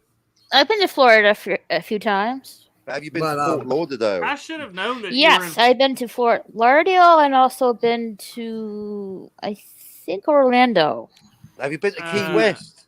No. Key West is close to Cuba. It is to Miami. That shit's crazy. Don't even get me started on Key West because Darius will throw me off the stream. That's Disney World. People talk about Disney World as their happy place. Key West is my happy place. And I've been to Disney World. Hey, what happens in Key West stays in Key West. I've made so many trips to Key West. It's not even funny. Oh, Captain on the bridge. Welcome, hey, Captain Trek. Hey, Captain. Thank you. Hello. I've been to Orlando. I wouldn't go back there. I could take or leave Orlando. Yeah, take or leave. With you. I don't mind Orlando. But I've never been to me. I'm better off outside of the parks, not in them. I like other cities like Jacksonville, but I went to Jacksonville one time. There was this like asshole dude that kept following me around. I don't know who it was, but there was like this guy. There was like this guy that kept like following me around. I don't know who he was. Did he have a long braid and a goatee with a landing strip?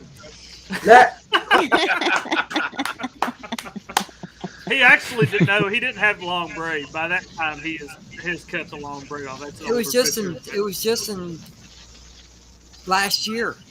It was this time last year. Yeah, almost a year ago. It was basically actually a year, almost exactly a year ago.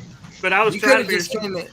Hey, after your trip, the last day and a half or so, whatever, you just could have came the rest of the way and visited. Well, I should have, because actually I was not that far from going that way, but my wife wasn't with me, and she'd have been pissed if I went. Hey, you said south. How far south? We're in Georgia. Like an hour northeast of Savannah. Dude, you're 3 hours away. Well, roughly 45 minutes to an hour, because this is a whole other thing that Darius and everybody's like, I don't know what you're talking about. Because I had to go. I know about the Georgia-Florida border. I've been down there lots of times. I had to go to. That's Jeremy country. Well, he's in the Panhandle. He's one of the panhandlers. He is the Panhandle.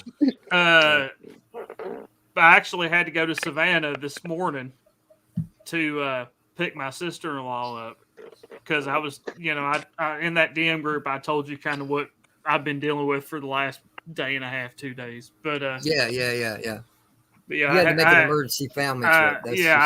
I had to actually, because that's the closest like reasonably sized airport. I had to actually go this morning because of what you saw in the text message. My brother wasn't in the best shape to go down there. Right. So I had to go pick his wife up, who flew into town on like a red eye. So that was a lot of fun. That's why I've been up since like 4 a.m. this morning. But I was going to joke with you about Florida when you were talking about I should know you're from Florida. And I was going to say, I should have known that's why I had to show my passport to come back into the United States after I visited you in Jacksonville. Yeah, but no, I'm only 2 hours away from Savannah. I knew you were close. And like I said, if it had been a normal, scheduled trip and my wife had been with me, then we would have probably done like a loop like that. But because it was kind of holy crap, phone call, get in the car, go. Well, in the next day or so, if you wanted to make a trip down here, I don't think she'd mind if you didn't bring her with you. Well, I wouldn't be able to because she's only off until tomorrow for fall break I said from school. not bringing her with you. That's what I was saying. I was saying, yeah, I definitely could not bring her with me because of that reason. Well, just come by your damn self. I'll let you. I know you. Yeah. See, do we need to talk about the hotel room stream again? Talking about you get me by myself. Oh, you told me not to talk about that. Well, I like to say something Don't about mention JJ. the hotel room. I like to say something too about it to JJ because he dealt with that for like a month of White Rabbit, getting man. mad at Wait people. for the peak. White Rabbit, man. Damn it. Damn it. Hey, we have a first timer on my channel. Uh-oh. It's my good friend Rob Thunderheart. Yeah. Hey. Thanks, Welcome. guys. Welcome. Thanks. Nice to I made meet it. you. I made it. Yeah, thanks, Yeah, guys. nice to Nice meet to you. Well- Welcome, Rod. Yeah, much appreciated. And Yeah, that you is can an kick awesome, back. and Crack that is open a an kokanee. awesome, that is an awesome pour name. Actually, oh my god, I can't believe you said that. That's I'm sipping on one right now. A kokanee? Yep. Oh, I thought you were talking about something to do with porn. When he said, "Oh, I'm sipping on one right now," I was like, "Okay, you talking about what Uh-oh. Darius said, or are you talking No, about no. what I said?" Because Darius said No, something, see, and I said that's an awesome porn name, and you're like, "Oh, that's funny," because I'm sipping on one right now, and I was like, "Okay, that's cool." I like No, those special moments. Anyone else here drinking a Polish phrasing. coffee? Double vodka and a coffee? Anyone? No, Oh, well. double vodka and a coffee. Oh, wow. I don't drink coffee anymore because I don't drink caffeine anymore. Although I do love coffee, so no, I do not partake Dude, of that. that's such a coincidence. I don't drink alcohol anymore, but I drink probably way too much caffeine, although not as much as Captain Trek. See, Yeah, I'm kidding. It's just the coffee at the moment. Oh, I'm never giving up my caffeine. Fuck that. I'm And the psychedelics, of the Apologize. opposite. I'm the Sorry. opposite, Darius. I drink way more alcohol than I should, but I don't drink caffeine anymore because it messes with some of my meds. Which, funny enough, I can still drink alcohol. It's just caffeine messes with them. So I'm like, Darius, got something for you. oh, that Uh-oh. sounds very. That's a that sounds- scary thing. That sounds very cryptic and other things. Oh, No, it's you down. got a bigger. It's Yeah, off to the I side. don't- no, that's not it. Wrong one. Oh. That was your Yeah, chat. If you're I say I got the chat right here. Yeah. Francis Farmer will have a revenge in Seattle. Darius is like, why are you showing me my own chat? I got the chat Yeah. right here, brother. I It's all opened in good. 2 windows. I got the one where I can keep track of it at the bottom when people roll in, and then I got this one that I can put up on the screen. Cam says Dalek45. Oh, sorry, Dalek451 is a good guy. His free firm needs to. Freeform. Yeah, well, you know, I I'm pretty personally sure. have not gone live solo yet, and so I think it takes a lot of courage. Some might say huge balls to go live solo, not knowing does. if anyone is going to show up at all. Well, you just have to Well, learn and- to sit there and like narrate something as if you're, and then like before you know it, like you start to have people who like Well, what and- you're saying. You've got to have a buttload Honestly. of opinions before the conversation starts. But don't get me started about fucking Blade Runner. Well, Oh, everybody's got opinions. You don't need to know that. They're just you need the balls to sit there and voice them. All right, well, Hmm. we can even go beyond that between what is a fact. Well, you're quite right. Opinion, they're like arseholes. Everyone's got one. I like to talk about facts. Oh, yeah. And they all I like they all to spot stink. mistakes made by the writer. Oh, absolutely. But you need an opinion that resonates with everybody. No, you're right. I agree. You need an opinion and a fact. You're That quite whole right. I jail agree. ought to That's be right, put on yeah. death watch. That's why Or at I'm least agreeable. people who Well, agree. Yeah. And We're all individuals. I don't know how many he's done since the one I was on last week, the week before, but the one that you got me a link for was only like his second live stream ever, if I remember right. So That's right. And I missed that, actually. I mean, he may or may not have done something since then, but to be his second He has. live He has. stream, okay. So, I mean, JJ and I can say, even Moira, I'm sure all of us here that have done live streams can say, it only gets, like other things in life, it only gets better with more practice. Oh yeah. It's really like it's really like a group phone call, really. Ultimately, Oh, it is, and Of you course, kind it's of bullshit, Pickles. well, you Yeah, kind RPG calls bullshit on some part of that. But you know, Well, he's trying to build. He's got that link. He can come up and talk about it. You kind of build your structure, and then you get a group of people like us hanging out right now. You build kind of your basic structure to kind of get the ball rolling.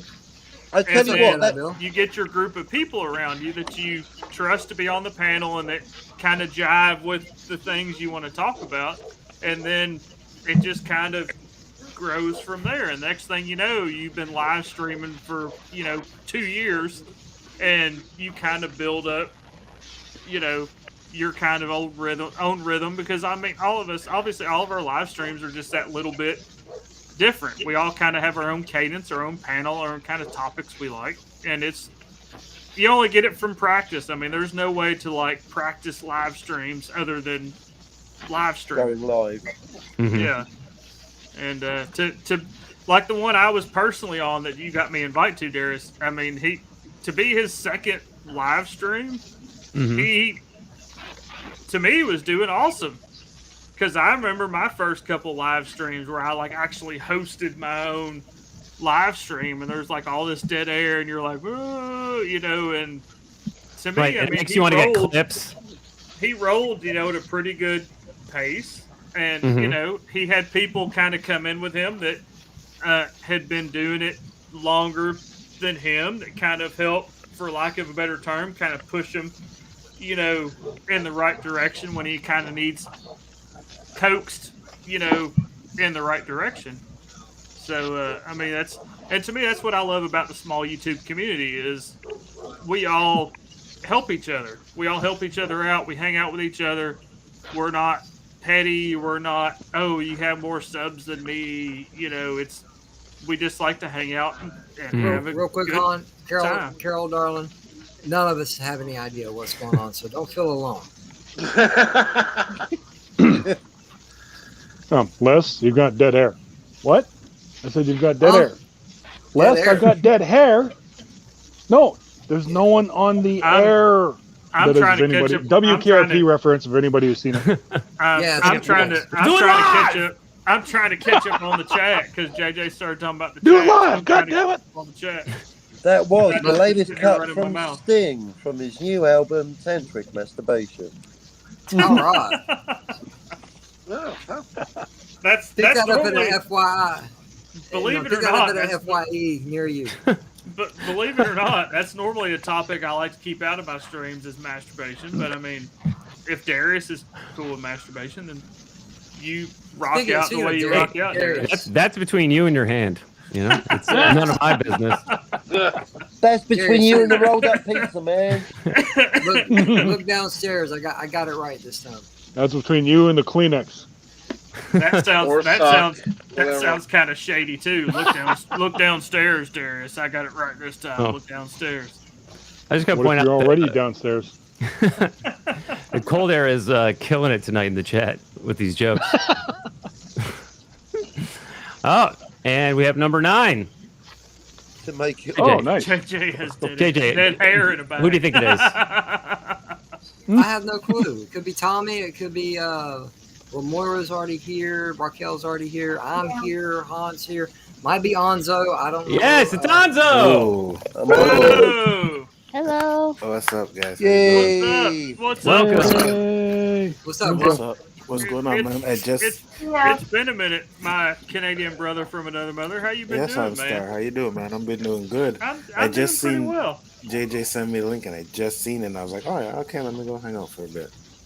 Awesome, yeah. Well, I'm glad you're here, man. It has been a minute since you and I have got to chat. Absolutely. How you been? What you been up to? That's kind of a long last 2-day stories, but I've been doing good. I've been doing good other than some family stuff. Not like, I won't say not bad family stuff, but I don't know how much stuff. I don't know how much Darius wants me to talk. And it's not like bad, like police or anything. Well, I mean, police were involved, but it wasn't that kind of bad. It's not moist bad. Well, listen. I'm gonna break it down really short and very sweet.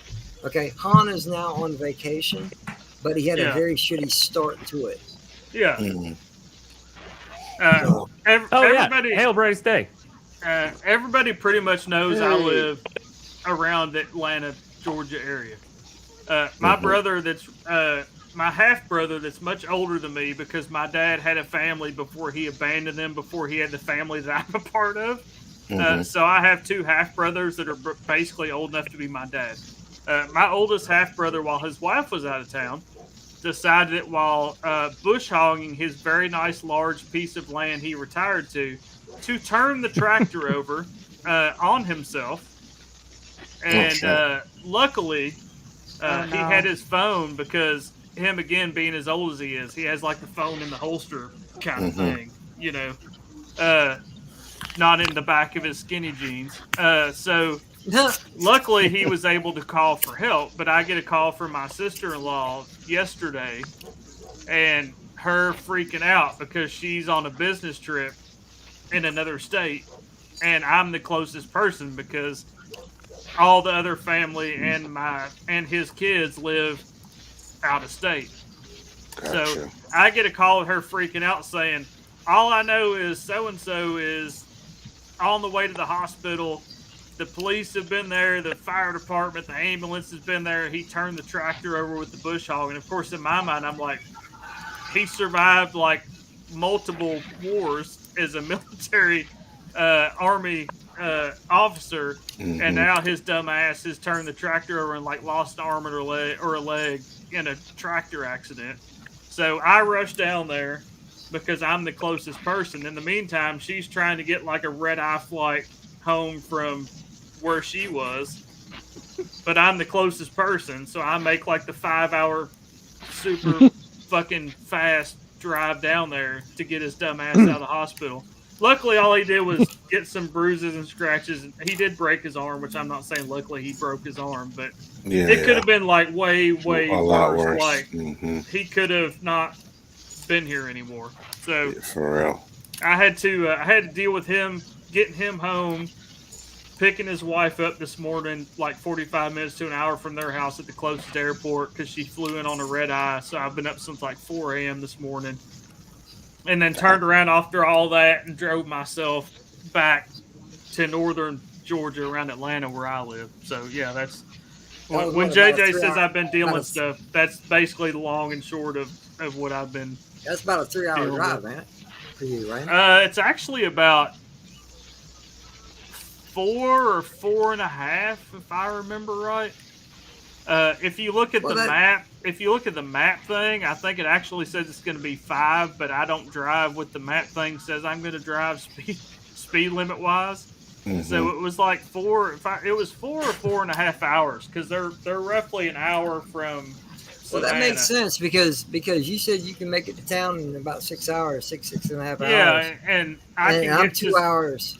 I'm 2 hours from Savannah. That makes sense. And just the way the route is, I can kind of basically get to Savannah in the same amount of time I can get to Jacksonville, just the way the route is.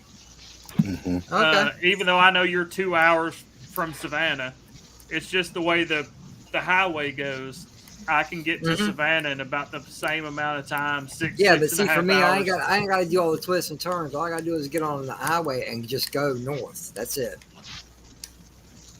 I got 2 highways, 295 to 95 north, and then within an hour and a half, 2 hours, I'm in Savannah city limits. And I could probably get to his house a little quicker, or where he lives a little quicker than that. But he lives like, when he retired, he bought a large piece of property like in the boonies. In the boonies. But I mean, he was all over the world as a army military officer, you know. So when he retired, he kind of decided, I want to be way out on a big piece of land, and he's got like his own little pond lake thing you can fish in, and a nice house and all this other stuff. But I mean, he's so far out in the boonies, you got to drive like 30 minutes just to get to like a Walmart, which in the United States, that's way out in the boonies if you got to drive 30 minutes to get to a Walmart. Yeah. Yep. Well, I'm glad he's okay. I appreciate that, brother. I really do. Like I said, yeah, all things considered, a broken arm is basically a scratch compared to what anybody that knows anything about tractors and bush what could have hogs. happened with a bush Yeah. hog. Oh man, I grew up on the farm here. I'm on a farm here. Actually. Yeah, so with tractors and bush hogs, a broken arm is basically a scratch compared to what it could have been. You know? He's lucky. Did you hear? You ever hear the story? There's a kid up here in Canada. I believe he was in Saskatchewan, and he actually he was driving a combine, and he parked the there was a jam up. I mean, any farmer would know, like there's like in the intake, but he didn't bother turning down he parked the vehicle, but he didn't shut down the thing because of the intake. Anyway, long story short, both of his damn arms got ripped off. No. Yeah, and he actually managed. He actually managed to do that. Yeah, but he Also actually true. managed to walk in. He managed to walk into the house from the field, and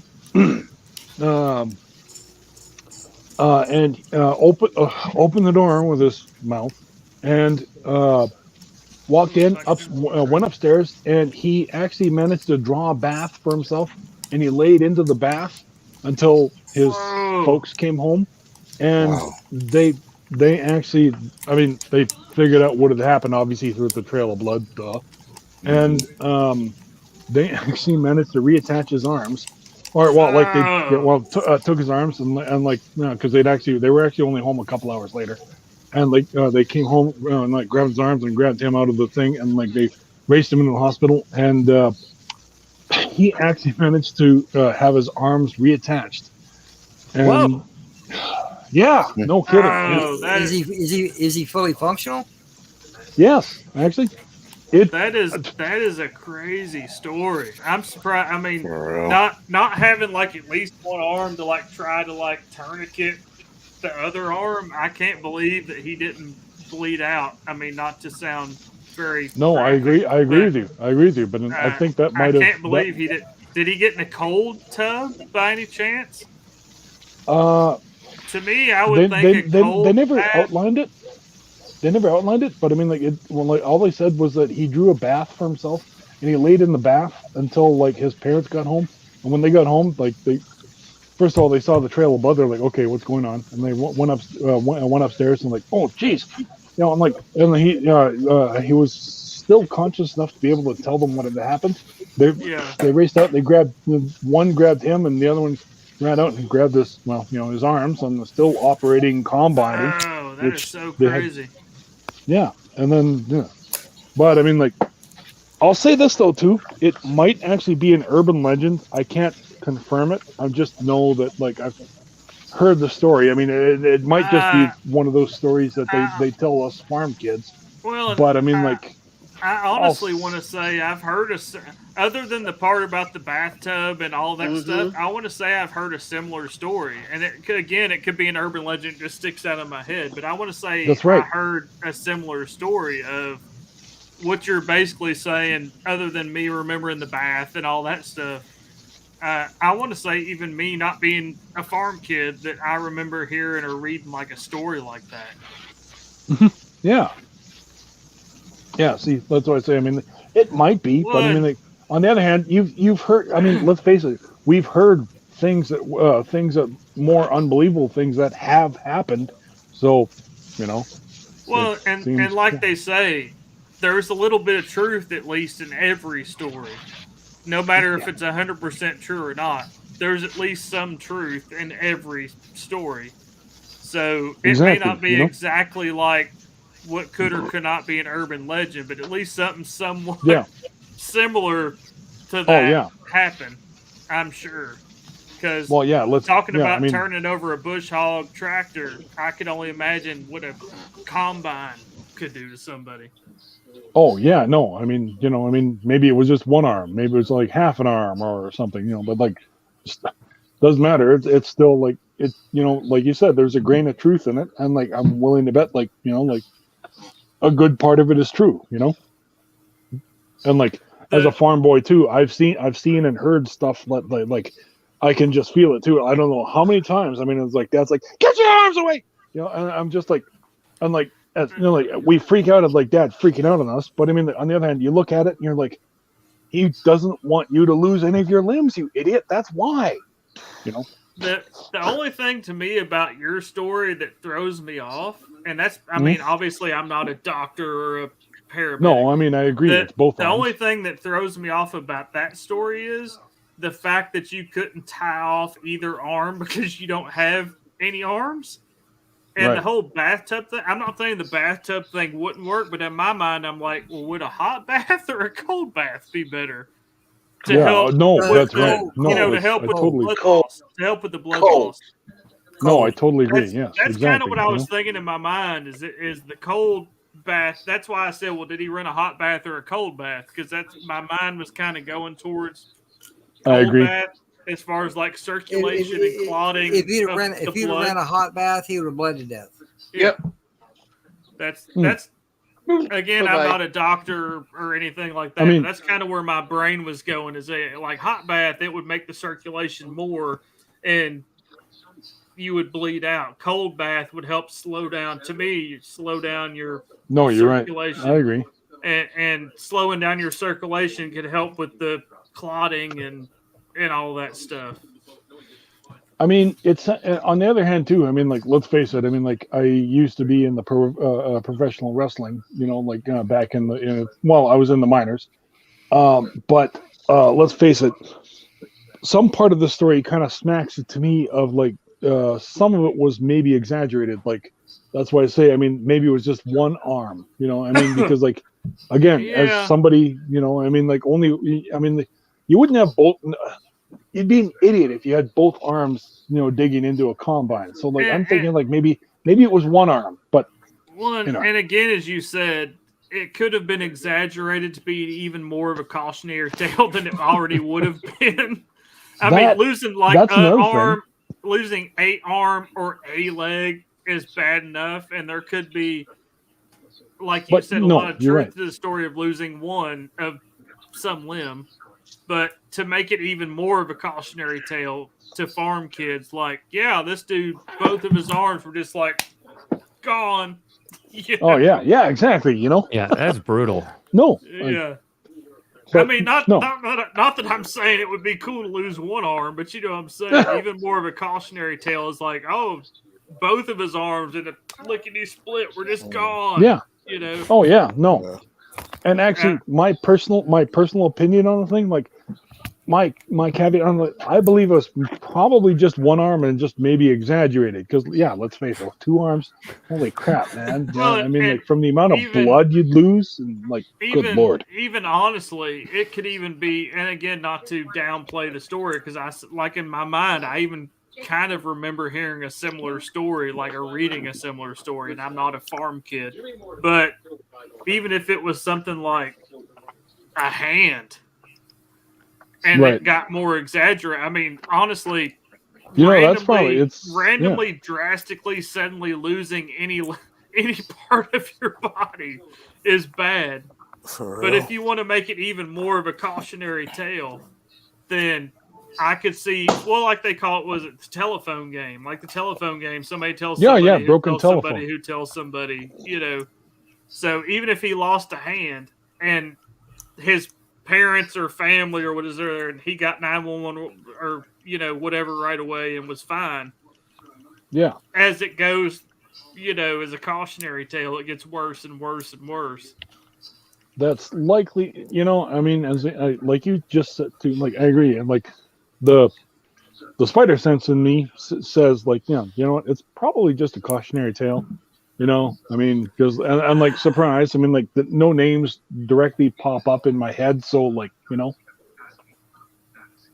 Well, I agree, because like you were saying just a second ago, or it may not be you, it may have been somebody else on the panel, but I don't see how you could possibly not bleed out losing both arms. Yeah, that's what I thought was going to happen at the bathtub part. Yeah, even getting in a cold bathtub, I don't see how you would not. I don't see how you wouldn't bleed out before you got to the bathtub. Losing Welcome both to arms. Bleeding Out on Darius Munchausen, and next week a sucking chest wound and what to do about it if all you've got is a small plaster. Did you see Darius is these just happy. Darius is just happy I'm not talking about trains. Did you see these comments? Is anyone else on the panel talk? Imagine NB getting goes a on- chest wound, bleeding out on a train. What a combo. I may or may not be Southern. Well, hang you on, probably, hold on, you probably know. Hold Since on, I just hold said I live around Atlanta, I at least live in the South, whether I'm from the South. Hey, I'm more southern than this boy is, and I talk a lot too. Florida. But you don't like our long stories, man. I'll Don't tell listen you- to Florida, man. Dang on. I'll tell you Southern? this. You call that Southern? You're not even in the Southern Hemisphere, you Northerners. JJ, I know you were born and I'll raised. take you out back and just string up and let you just tar and feather you and just have the dogs have them way with you. You know what I'm saying? I know you were born and raised down there in Florida, JJ. I'm so far south, it's north in all four directions. I'll tell you, JJ, what my biological dad used to say about Florida. And I know you were born and raised down there, so you're different than a large amount of people. Well, I say a large. Most people anymore that live in Florida. You're different, JJ. Well, we all know that. My dad used to say that Florida was the southernmost northern state. Mm-hmm. And you know this, JJ, because we've talked about it. Snowbirds. I know. It's heaven's waiting room. I'll tell you What he also exactly. used to say. I will tell you, exactly that. I will tell you exactly where I live. Wait. I live in North America's graveyard. Yeah. Okay. Everybody comes to Florida to retire. Yeah, everybody comes That's to Florida true. to retire. And Well, and My they all mom die lives here. in Florida. Well, That's also true. my adopted America's dad lives graveyard. in Florida too. But Yep. there's two reasons people go to Florida. And again, I'm sorry, We lost JJ, Rod. 'cause I know you were born and raised there, but there's two reasons that people go to Florida: to die or to start over, because shit runs downhill. So I've always heard that. And again, I love Florida. I go to Florida all the time. But that's the two things I've always heard about Florida is you either go there to start over, like you get out of prison or something, and that's where you go, or go down there. Well, the nice way to say it is retire, because my adopted dad actually has retired to the Panhandle of Florida. JJ, To a nice place in Florida too. I've been there. yeah, I wouldn't mind living there. JJ's been there, so he knows where I'm talking about. But Well, Han, I have an old friend now who was born and raised in Florida, and he actually came to Michigan to start over because he had a heroin addiction, and he wanted to get as far away from it as possible. Heroin is a hell of a drug, and there is. Well, I mean, a lot of.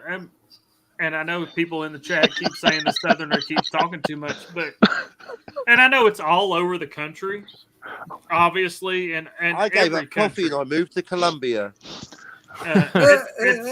It's all over every country, but it's especially in the southern United States. There is a very bad drug problem, and I know it's all over the country, but especially methamphetamine. There is a very bad opioid and methamphetamine problem, specifically concentrated, it seems like, in the southern United States.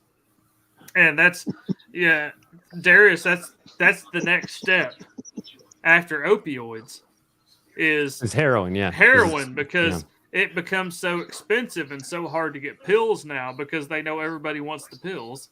So it's hard to get doctors to prescribe it. So the cheaper and easier alternative is you go to heroin. By the way, this is a public service announcement. Don't do heroin. Yeah, well, yeah. Thank you. I will say the Darius Munchausen channel does not support the use and or distribution or selling of heroin. What if you're bleeding out from a farm wound and you go to a hospital and the doctor in the hospital gives you heroin or some cheap fucking knockoff. Well, at least you That don't have to happened to struggle me. to find a vein. I was like, Well, you see, I'm there's- bleeding from a farm wound over here, bro. I can't even sign the fucking release form. Now we've come full circle. Sir, If I it's have from the no doubt government, that it ain't the drugs. use of heroin It's as a medicine. topical analgesic, but I'm sorry, I was just quoting Murdoch Mysteries. It's Canadian How about some show. How about some analgesic cream or something? You go in a hospital, That's what. Yeah, that's what I'm they're saying. injecting you with heroin, and yet they're asking you to put out the damn reefer. If you cut your arm off, JJ, I don't know that some analgesic cream will take care of that. Yeah, it's not analgesic. It's I mean, you have to read the you have to read the directions Can you because believe it it? Like probably Indiana says Jones's external chin use. scar. No, I got it from the Star Right. Trek movie, First Is that right, Contact. Darius? You know, the not holographic doctor is confronting the Borg. He goes, I've heard that Borg implants can cause a severe rash. You know, might I suggest an analgesic cream or something? You know, something like that. Yeah, exactly. I like anti-derivative Jill's last comment. I hate derivatives. I hate them. It says, I thought he was going to say drugs. Instead, Darius is only very specifically Thank against you. only Aspirin heroin. is a drug. Sugar is a drug. Coffee is a drug. Alcohol is a drug. Tobacco is a drug. Twitter is a drug. Right. The word I is currently drugs. have alcohol and, well, not tobacco, but nicotine. I'm doing drugs right now on Darius' stream. Oh Sorry man, if your I stream could do gets with a shut down. menthol cigarette in New Jersey. Well, it's They're funny you say that illegal. because- Thank you, Joe Biden. Oh, no politics. Well, it's funny you say that because I actually just partook of God's weed, God's shall we say medicine weed. Go ahead. No, go You know, ahead. because go ahead I'm and say it. Yeah, medicine. You know, because when I'm okay. I had some weed because I'm Canadian, Yeah, and it's because- legal out here. I started The rest of smoking you? weed when I was 18. I started smoking No, I weed get it, back but when I'm I like, was yeah, but 18. I yeah, used but to read you're a doing book it was legal. called, I'm doing it when it's legal, and it's like just Hey. like, come on over here. Yeah, have some And it weed. should be everywhere. It should be. Well, It absolutely yeah. should be. Anyway, I would don't you know if like the they- Vice President of the United States of America or the Prime Minister of New Zealand? Unfortunately I for don't. me, it's not legal federally in the United States, and I have No, to. it's not. Yeah. I have to have That's key. Pull your random. finger out, federal government. I am in a profession that is controlled by the federal government. Mm-hmm. No, I'm not DEA, so you can all do all. Darius, you can do everything but heroin. That's cool. Because you're specifically against heroin. Well, earlier, and the beat goes on said that caffeine interferes with the cocaine, and Well, I would never do heroin. Oh, I know. I'm just, Heroin is nasty. I'm obviously just Darius. joking, Darius. Darius, right? So you're on a farm, right? You're on a tractor, right? And a sheep catches your eye, right? Little floppy there. Okay. Lord. Long story short, before How you would know the it, sheep? your arms on the Okay. floor, right? Your blood gushing out everywhere. You pass out. You wake up. You're in the hospital, and the doctor's saying, "Sign this release form." And you're going, "I can't be fucking." It's like fucking Ben Kenobi's fucking cantina out here. I can't even see my arm. That aside, do you want some heroin, Darius, for that immense pain that you're going through right now, Darius? Can I just inject you with some pure smack? Would you like that, Darius? No, not for me. I'll Well, just in the take hospital, pain, it would thank be. you. Would you like to buy some? In the Would you like to buy hospital, it some would be death sticks? morphine, which is basically the same thing. But I like how he Let's changed spice it. it up. I like how he changed it from you have a horrible tractor accident to you were looking at a sexy sheep to shag is why you had the tractor accident. What you see, welcome to editing. That's right. It was extraneous detail, but it does explain how Darius failed to concentrate, hypothetically, of course, on the tractor, surrounded as he was by this particular very sexy sheep that some people say had an uncanny resemblance to Brie Larson. Okay. I need I'm a gonna take a buzzer break because I think now. that one officially went off the rail. I'm going to take a break now because everybody kept saying in the chat Southerners talk too much. So shut up, JJ. I ain't said a fucking word, man. What the hell? I've been trying to, but it's kind of hard with you Don't and be the afraid to Englishman interrupt, over man. there. I've been trying. The words. I've been trying. And R.I.P. No, I was Mitch. just I was making a comment. Back in the day, I used to read this book called High Times, and I saw in one of the advertisements on one of the pages, and I actually almost bought this shirt one time.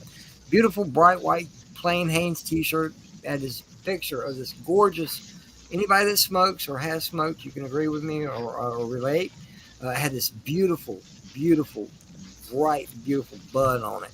All right, and at the bottom it says, "God does not make mistakes."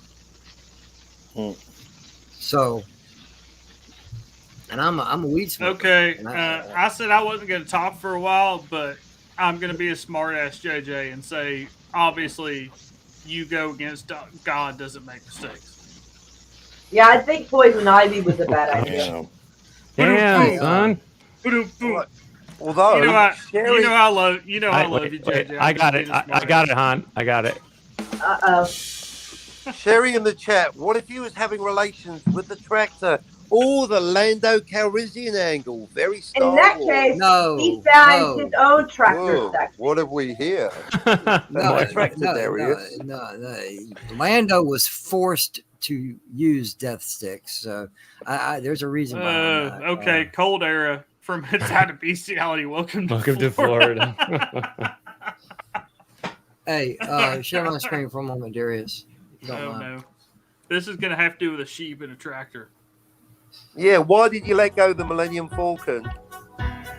Okay, I'm really confused now.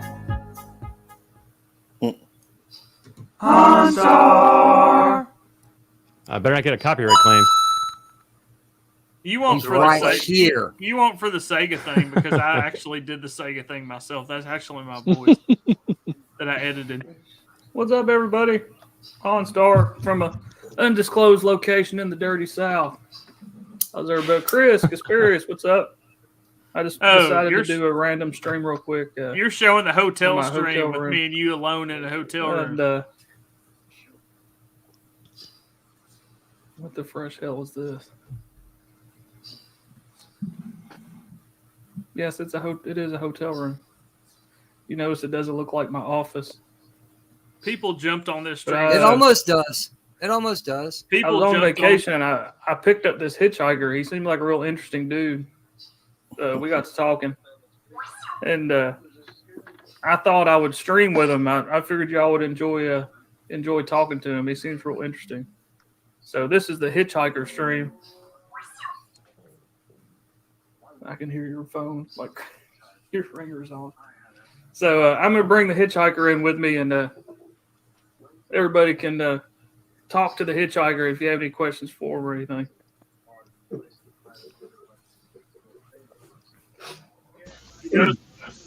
Background. Hey! What's going on? Yeah, I randomly found JJ walking down the road. Han was nice enough to pick me up. Only because he showed some leg. See, that's where it went downhill, right there. It probably didn't help that you were sitting on a messed up bed that hadn't been made. And drinking a beer. And no, he doesn't have a guide to the galaxy. But yeah, CCDV, what's up? Say he doesn't have a guide to the galaxy. Yeah, and this is before we went and ate some great seafood. Showing some leg, yeah. How's everybody doing today? So yeah, that's almost exactly a year ago. It was, yeah. Yeah. Sometime this week would be a year ago because this is the time of the year my wife has fall break from her school job. So that October last year is when we went down there to see. Well, one of these JJ. days you'll take your vacation the same week she does. Well, it's all about seniority, JJ. So I can only control that so much. Well, look at your beard. You're old as fuck, seniority. Come on. No, with seniority at my job, I'm not old as fuck. I will guarantee you that. I say that, and yet I'm older than he is. So, my beard just makes me look older. I'm really 23. Yeah. Actually, Yeah, you're that probably live right stream, because that live stream Rod, caused a lot of shit for quite a few months. I thought Rod, it was are you funny. are you replying to this comment? sorry, what? Rod, I said, Rod, are you replying to this comment? I was. Yeah, no, I This had a one? brain fart because I let him. I was polite and I let him. Yeah, go ahead. Yeah, because Coldera says you need to show pics of yourself in a wrestling outfit. Yeah, picture didn't happen. That's what we're gonna go with. I'm sure those photos are out there. Well, I know, you but can probably that's what find the them. rules are. You're not supposed to challenge the I'll have person. If you're talking about JJ and I, I'll. No, we're if talking you about make the me gentleman a, below you. No, Wait, you're no. mind blowing, no. fella. Talk about okay. Rod, because Rod is Actually, the Rod Thunderheart. I yeah, was and gonna actually, say, no, go ahead. no, okay. I was actually going to say too, like, if for anybody who hasn't seen the Cardinal Sin stream, which is like I don't know, about a week and a half ago, maybe 2 weeks ago. One of the what's his name? I can't even. Live at the Love Shack. He's from Brazil. Oh He yeah. said, yeah, he said. I happened to mention, I mean, like, because I was asked, like, I was doing the splits. I'm doing the splits in my picture. And he said, well, and I said, I just finished. I mean, I haven't got it back fully, because I'm 50 years old. But I mean, like, because I lost the splits really only like 3 or 4 years ago. And then I realized I want to get it back. I'm like, I've been working out and everything, and like, and for the first time in a long time, I actually got the splits. It's not back because you have to do it for like, like several weeks before it's like suddenly like you can drop and do it. But I had myself nicely stretched and everything, and I was like, yes, I did it. And then he said, all right, let's see you on camera, otherwise it never happened. I was like, okay. And then like about 15 minutes later, finally, like, like it kind of drifted onto the stream, and it was like Cardinal was like, okay, let's see it.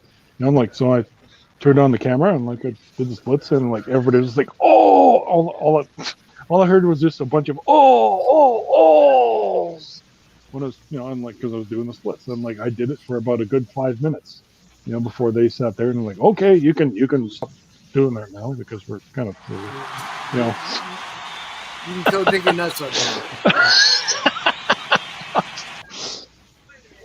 yeah.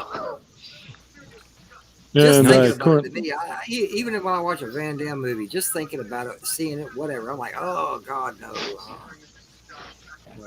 I've actually been doing it since I was about 18 years old, 1989. Damn. Because ever since I saw Van Damme do that, I was like, I want to fucking do that. And like, honestly, the biggest secret for me was just simply like, just putting yourself on something and like sitting on your thing and doing the splits like every day. Even if you don't like do it, stretch any further or anything, the point of it is to get your muscles used to stretching like that, being able to do that every day, and then ultimately you can go a little bit down, and before you know it, you can do it. And I'm like, All right, turn your camera on. Oh wow! I saw Time Cop last night where Van Damme jumped up on the counter doing the splits to avoid being electrocuted. I need to see this. Yeah, we watched that movie last night, I think. I know. So That's like, just I got coincidence. somebody do the splits right now. give me a second. I'll rearrange it. Oh, I'm excited. You're gonna have to like make his screen bigger. I don't know how to make the screen bigger, but Oh, I do. No, I'm telling them. Enhance. Hey, Moira, let me teach you a little trick if you don't already know how to do it. In the lower right hand corner of the stream window, you can make it full screen also. I did not know that. You'll see a little square pop up. Well, I mean, on ours, yeah, but not like someone else's. No. When he full screens it, yeah, I meant when Darius makes him big, that's great. But you can make it even bigger. That's what I'm telling you. You can full screen. Oh, you can make me big? Really? Oh, wow. Well, within StreamYard, we can full screen the frame. It just means we can't see the chat on the side. We all know JJ Mora can make it bigger. We're nothing Giggity. without the chat. Heyo. And I didn't hear that. You know I love you more. I'm just joking. I hope so. I need it. Well, bugging the shit out of you anyway. I'm just trying to help you, darling. You know, just move your mouse to the lower right hand side of the stream window, and you can make it bigger. He's giggling like you just had double click my mouse instead of just move my mouse. He's giggling like that. Well, yeah, I said make it bigger. That's what he's giggling about. Oh, still? Well, yeah. A Welshman, a tractor, and a sheep walk into a bar. The tractor says, "After you." Who knows? Welcome to Structural Integrity with Joke, but no punchline. You can add that yourselves. It's interactive on the Darius channel. Guy walks into Next a bar, week on orders Racist Historical Theatre. Internal canonical verisimilitude. Oh, don't get me started. I love me a bit of internal canonical verisimilitude. That's why I can't stand about James Bond. They fucked it up by switching the actor. May I tell a dirty joke? All right, go ahead, JJ. Guy walks into a bar, orders 3 shots of vodka. Bartender asks him, he goes, 3 shots, what's going on? He goes, I'm celebrating my first blowjob. And he goes, well, hell, here's a 4th shot on me, on the house. He goes, well, 3 shots ain't gonna get the taste out of my mouth. I don't see how 4 will. Heyo. Heyo. JJ, I actually have a picture from a couple years ago of a good friend of mine getting a blowjob in a bar for his birthday. Unfortunately for him, it was a shot that they called. Yeah. A blowjob that the bartender gave him. The bartender gave him for free. Geez, that's an old and one, man. She would only give it to him for free if he like grabbed it with his mouth and like took it all in one shot. Yep. Oh, See, God, I never heard of my it. 29th birthday. I never heard of that. I never heard of the blowjob drink before. And I was at a bar one night and I was sitting with my friends. The waitress walked up. Yeah, what can I get you guys? And everybody ordered. And the last guy went, yeah, I want a blowjob. And I looked at him like, what the fuck are you doing? Yeah, I know a bar near here that I went to on my 29th birthday, right? So before I quit going to the bar. And on your birthday, they would give you a blowjob shot where they put you in this chair. It's like a barber's chair. They lean it way back, and then they mix the drink directly in your mouth, right? They just pour it in from the bottle, and then they take whipped cream and they fill your mouth with that. And that's what they do with tequila if you go like to Mexico. They like lay you back in a chair, just take bottles and like pour tequila in your mouth, and like they do the thing where they like shake your head around to make it even crazier than if you just drank like 2 gallons of tequila. That's not even a body shot. That's like a mouth shot. That is what she said. Usually. Why are you so quiet, Raquel? Are we being too perverse for you? Huh? No. I'm just getting a little tired. Tired of what? Sleepy. Well, stop staying up till 3, 4 o'clock in the morning. No, I guess I had a big meal and it's making me tired. Oh, I hate when you get old. Yes. You didn't have another chicken sandwich, did you? Yes, I did. Oh, hail Nindroid. Nindroid, what's going on, man? Release the Nindroid cut. Hey, Andrew. Yes. Wow, look at that logo. Logo Hey, on the Dandelion table. Fluff. Dandelion. Really? Oh, hey, Dandelion. Hey, darling. Dandelion. They call me nobody. Not even nobody, but they call me nobody. Do you want me to? Alec is here. I got it. Do you want me to change the topic, Darius, to something that's like pop culture, not sexual? What? No, I'm not a pop. I'm not a pop. Wow. Well, I mean, I'm when not I a say pop culture. We can overlap it. I mean, when I say pop culture, I mean something that's kind of trending right now on Netflix. How about Who cares about Netflix? I have seen multiple conversations about on Twitter. Professional I swear to God, if you channel, start you'd have a talking about segue. He-Man. So I'm not going to Gareth talk about would go, damn right, He-Man. top 5 blowjobs in movies. Now we look at Jim Jarmusch and Dead Man. for a quite shocking blowjob that appears from out of nowhere in the background. Brilliant. Well, hold on a moment, Hans Starks. I'm about 10 Yes, minutes sir. behind on the chat, and I also have to go do a thing in a moment. So let me just whip through these. He's got Somebody needs to go to the bathroom. Gotta do a Yeah, I thing. got a Jaloja. That's a good way of putting it. So they call me nobody. This is for you, Rod. Rocket Robin Hood in the house. Hey. Girls Cookies talk about Damp Camp. No. I like damn About half the people here, if not most of them, probably don't know who Rocket Robin Hood is. But Well, I learned from you. oh, thanks. Oh, I know what you do, but I mean, like, Oh, I And, know Rocket Robin Hood. For anyone who doesn't know, this is Rocket Robin Hood. It was an animated. It was a Canadian animated series yes, from the 70s. late '60s, and it was actually the very same studio that did Spider-Man 1967, the classic one. Oh yeah, okay. Yeah, I used to love Rocket Robin Hood. yeah. Oh, me too. In You know fact, that I show too, almost Anto? feel like What's that? You know that show too? Yeah. Canadian over here, so absolutely. I almost feel like they influenced Futurama. Yeah, you could say that. Ooh. Yeah. And Bruce says, Cardinal Sin, please jump in there. Cardinal Sin has the link. So if he wants to jump in, he's free awesome. to at any time. Cardinal, what are you doing, Cardinal? You tease, get over here. And I'm gonna head out for a bit, guys. Was nice chilling for a bit. I may come back if you're still on though. Have a good one, brother. Good to talk to you. All right, guys. Take care. Nice meeting you.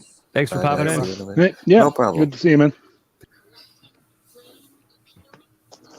Oh, now for visual consistency and equality, we've got to have 9. Come on, Cardinal. Here we go. Cardinal for the win. Cardinal, come in number 9. Face. How low can you go? As low as possible. Nuts to concrete. Say it a little faster. Say it a little faster. You sound like an auctioneer. A little faster, I mean. What? As low as possible, nuts to concrete? No, he's like number 9. We need number 9. Come on, to make it whatever. Oh yeah, Like, you know, say it a little sometimes faster. you know, sometimes if I get a phone call or my alarm is going off, you know, I'll end up behind on a video and I'll just play back at like double speed to catch up. I cannot do that on Captain Decker's box channel because I can't understand him at double speed. It's too fast. Half speed. Yeah, like 1.5 maybe. Definitely not 2 times speed. You gotta listen to it 3 times at half speed. It gets funnier each time, guaranteed. Oh, he's doing it. All right. There you go, Maura. There. You wanted to see it? Moira, he did it just for you. She's probably not even there. Probably. Moira. All right. How long can you stay that way? Well, I'll hold it for a while if you want. I hope it's a while because I don't think Maura's with us right now. I was just saying, Hold that pose. You don't have to do that. I can just do the stream within a stream and play it back for her. Yeah, I would just do that. I mean, you don't have to stop, but you know, just as long as you want to. Rod Call me. knows Nobody about says. I'll do what I can Impressive. for holding it. I mean, Rod knows you know, about sistering confirmed. Bruce says, "Wow." Moria, where are you? She probably stepped away or something.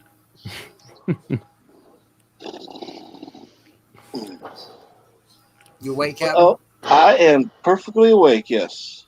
Okay. Somebody's hitting the bubbler. Somebody's hitting the bubbler. I just heard it. it's probably me because I'm meditation breathing. Ah.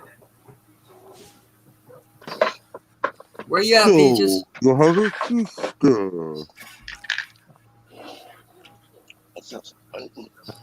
Oh yeah, Rocket Robin Hood, Canadian cartoon classic. Yeah, he would know that show too. Yeah.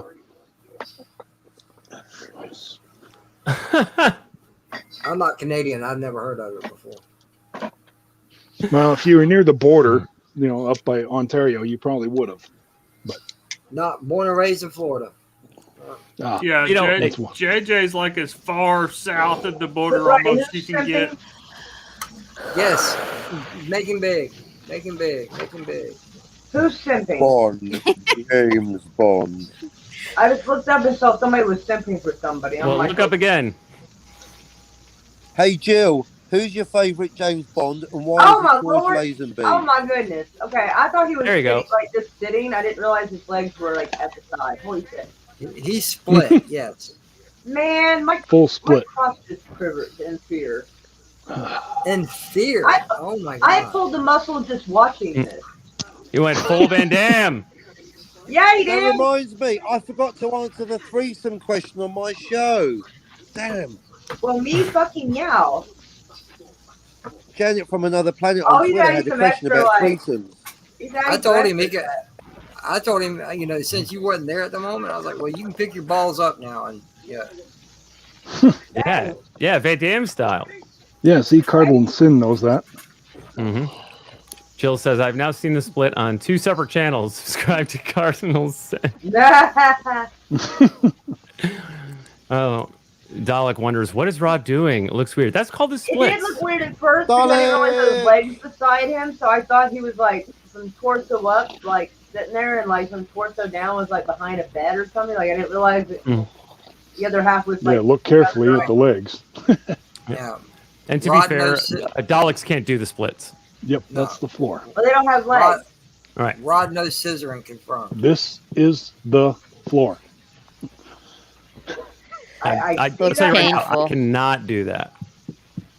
Daniel is getting out of that position is harder than getting I into don't know. I've tried it. I'm full of muscle to try to stretch.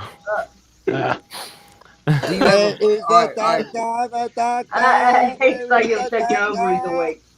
It takes a lot to shake my ovaries awake since I think I kind of have no hormones, but that would be pretty close. I'm not gonna lie. I think you just made her. I'm definitely impressed. I think you made her interested again. Wow. Dude, they would What say the some fuck? dog. I'm playing Moira down. I know. That's why I'm like, what the fuck? Yeah. What's That is savage. And the beat goes on, says, how quickly can you get up, though? Right? I mean, that's a good question. Hey, that's a new idea. Darius, That's why I'm stretching to do that. Fair enough. Right, the new age market's blowing up, right? People are horny, right? What about a yoga strip bar?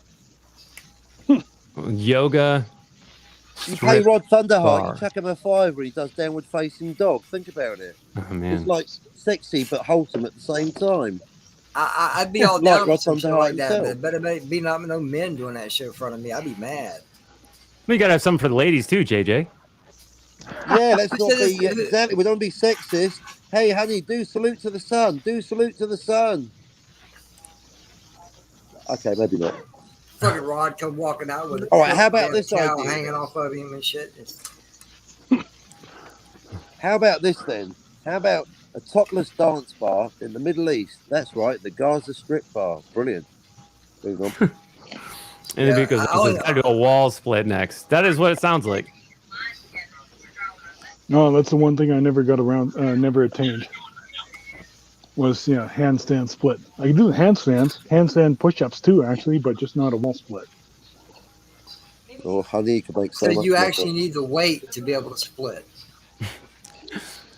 No, actually, I mean, because I'm 290.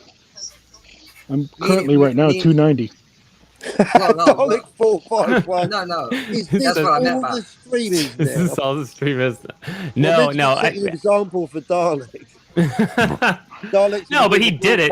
Later Yeah. going, I wouldn't want I was to listening to Darius. Right. I was expecting his weekly, review of racist movies of the past. Now I'm getting No, blowjobs and nonsense. This is what I was getting at, Rod. About needing the weight. In other words, you can get on the floor and do the split, okay, but you can't do the handstand and do the split.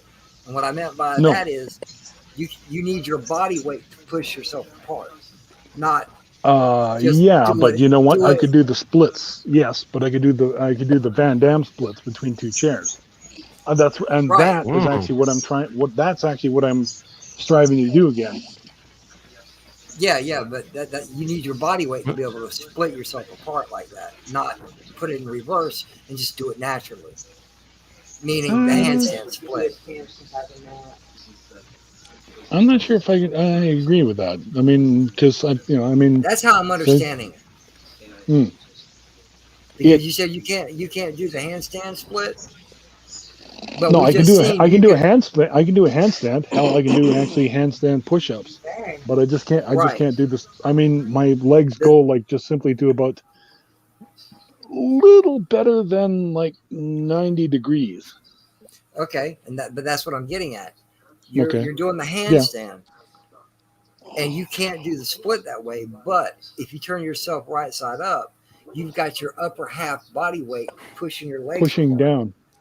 Yes. Well, it's really actually gravity, but yeah, if you're in I don't disagree with you on that one. The whole thing will be off. Yeah, maybe I should have said gravity. It would have been a lot simpler. Yo, check this out. I can do a banana split. So can I, especially with chocolate and strawberry ice cream. Oh, that was banana splits. Oh my God, that's a long time ago. In a galaxy right here. La la la la la la la. Imagine if they were in Star Wars though. That'd be brilliant. One banana, two banana, pew pew pew pew pew. Kind of, sort of. There was that green banana guy. I meant bunny guy in Star Wars.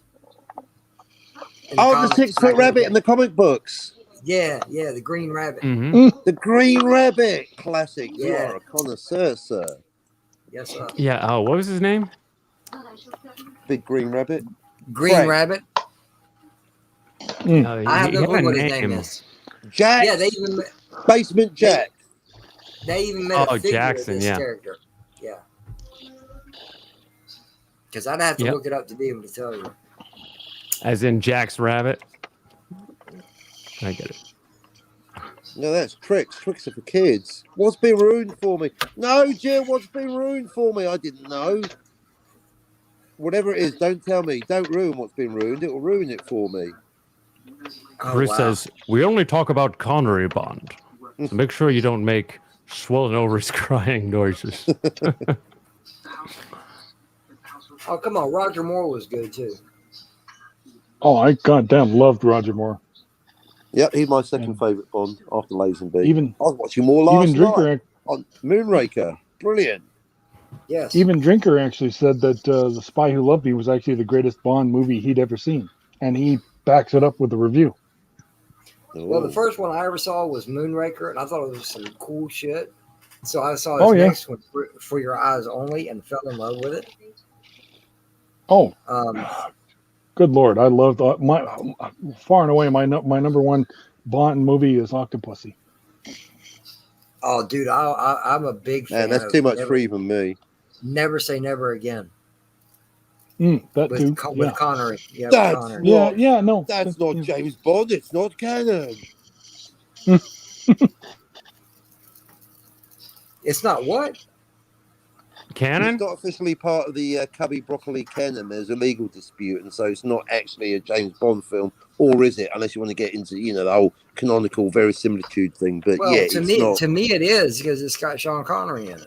I don't give a damn what the companies say. It's got Connery in it. On that basis, Zardoz is also a James Bond film. The peen is bad, but the gun is good. Oh God, no! The peen is evil.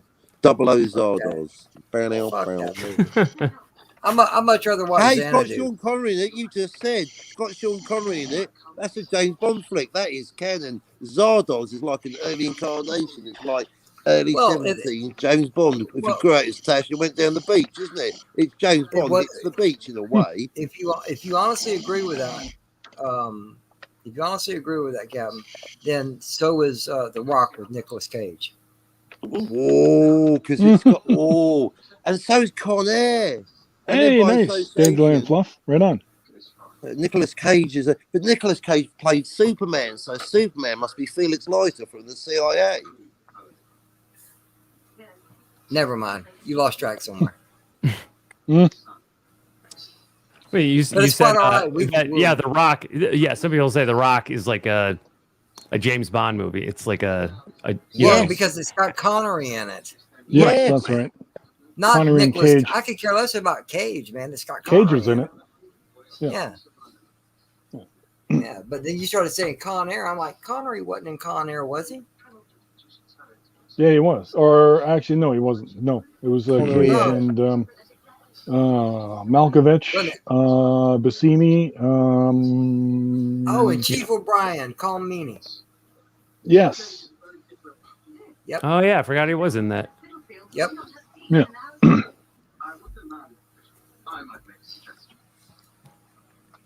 Oh, Han dipped. I wonder where he went. Went to bed.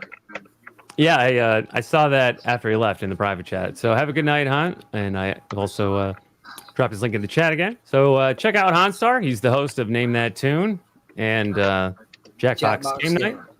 Yep. Yeah, which are a lot of fun. Tuesday nights at 11 p.m.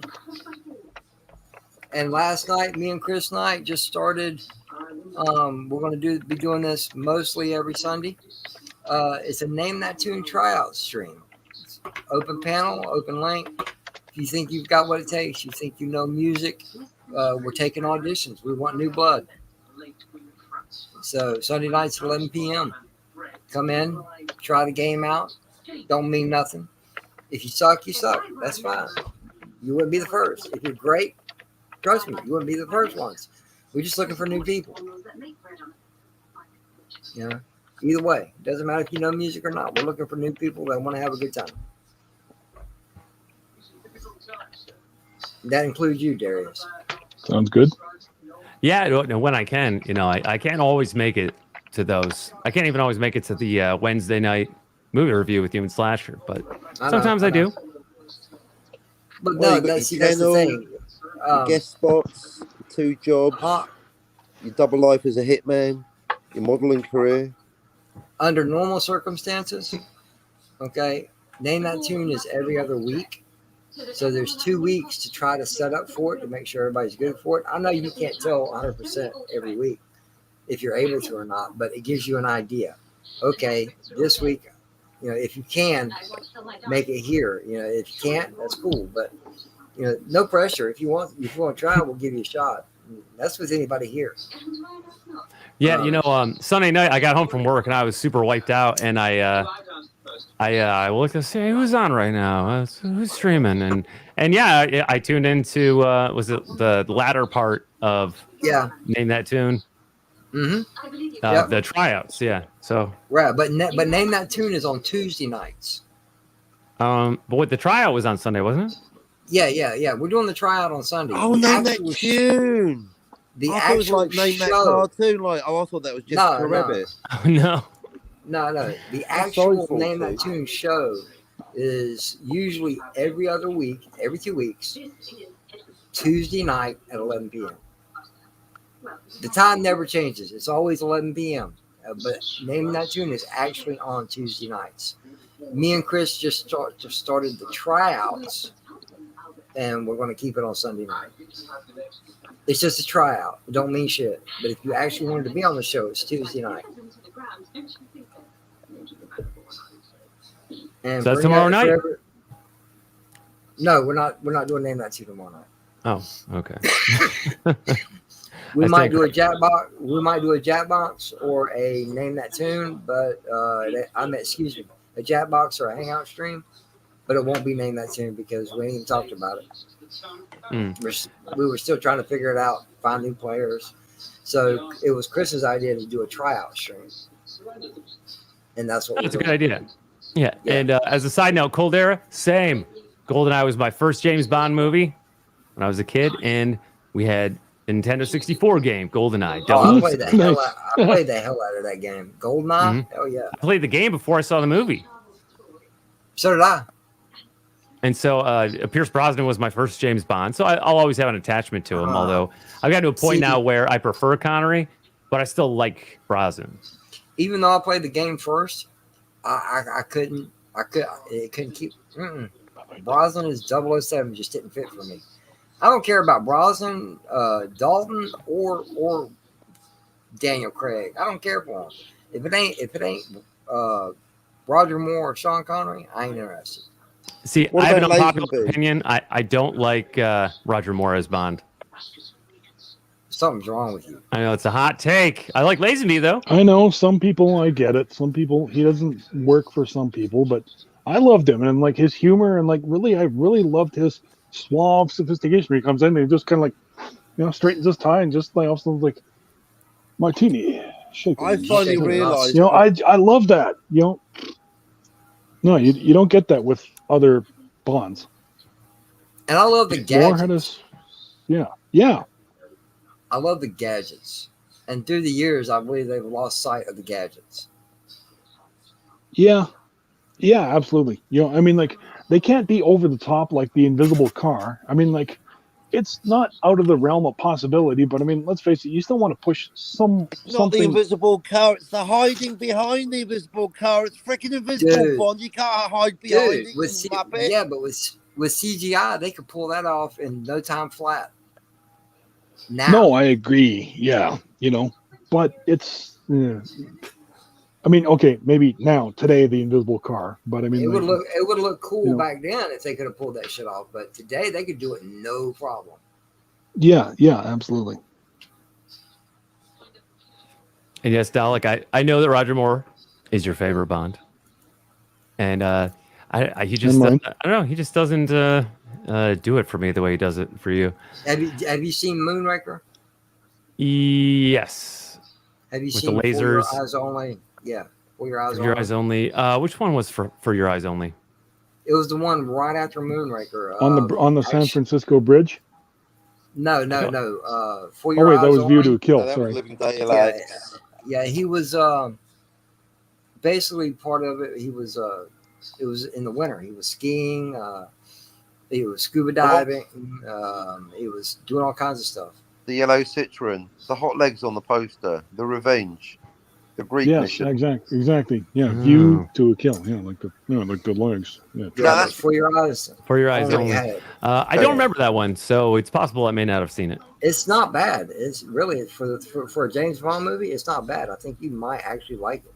Even Roger. Is that the Moore, one with Grace Jones? No, that's Octopussy. I think. Yeah, that's Octopussy. No. Grace Jones was not an Octopussy. That was Maud Adams. Oh, Grace Jones. No, Grace Jones. No, that. Yeah, the black chick from Conan. Yeah, I know who Grace. A View to a Kill. Yeah. Yeah. Okay. No. I'm still talking about. For Your Eyes Only had a blonde in it, had a brunette that he was hanging out with in it.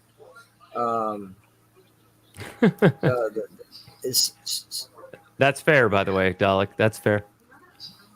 Okay, never mind. No, it's okay, JJ. Well, I asked him the same thing, Dalek. I was like, "There's something." He said, "Well, don't really like Roger Moore." I'm like, "What's wrong with you?" I'm not going to go so far as to apologize for not being the biggest fan of Roger Moore as Bond. No, I'm not. He's not your favorite Bond. We get it. Yeah, but I'm not asking for an apology. I'm just asking what's wrong with you. I'm not saying he sucks, and I mean, it's possible. This is one of those things where it's quite possible that I just don't get it on the level that the people who love Roger Moore's Bond do. This is like a subjective opinion kind of thing. There are other things where I'd be like, "Oh no, that sucks."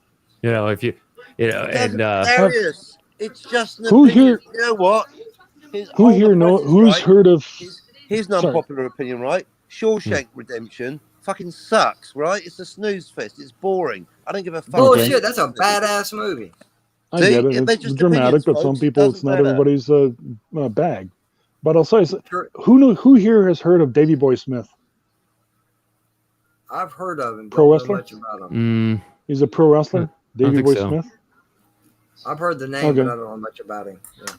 Oh well. Anyway, his son, Davey Boy Smith Jr., he loves Roger Moore. Roger Moore is his absolute far and away his favorite Bond. And to this day, he said that one of the reasons why is just simply because one of his fondest memories is watching Octopussy with his dad. When his dad, as a pro wrestler, he would come home and one of Octopussy came out around the time that he, actually, sorry, not on television and he remembers sitting on the couch with his dad watching Octopussy, and like that's one of the things that just like made Roger Moore one of his most favorite Bonds because it reminds him of his dad. And the dad has since passed in I think it was like 2002 or something like that. See, I can understand that. No matter who you are, I can understand that. So, yeah. And Pierce Brosnan reminds me of wasting all my friends in GoldenEye 007 on the N64. Hey, I love Brosnan.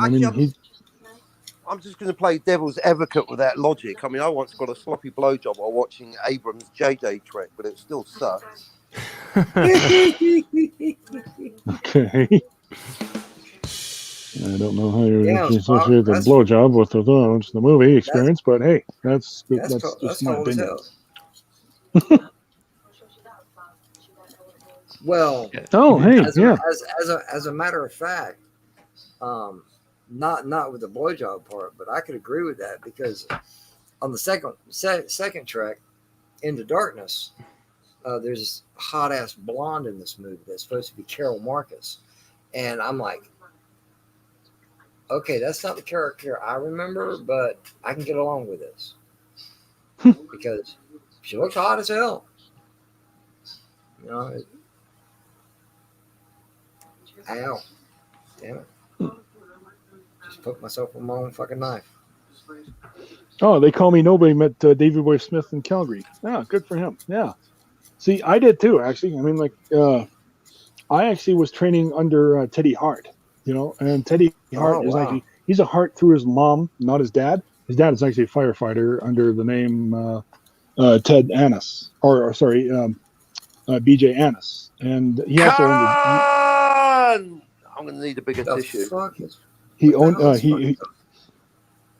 don't know.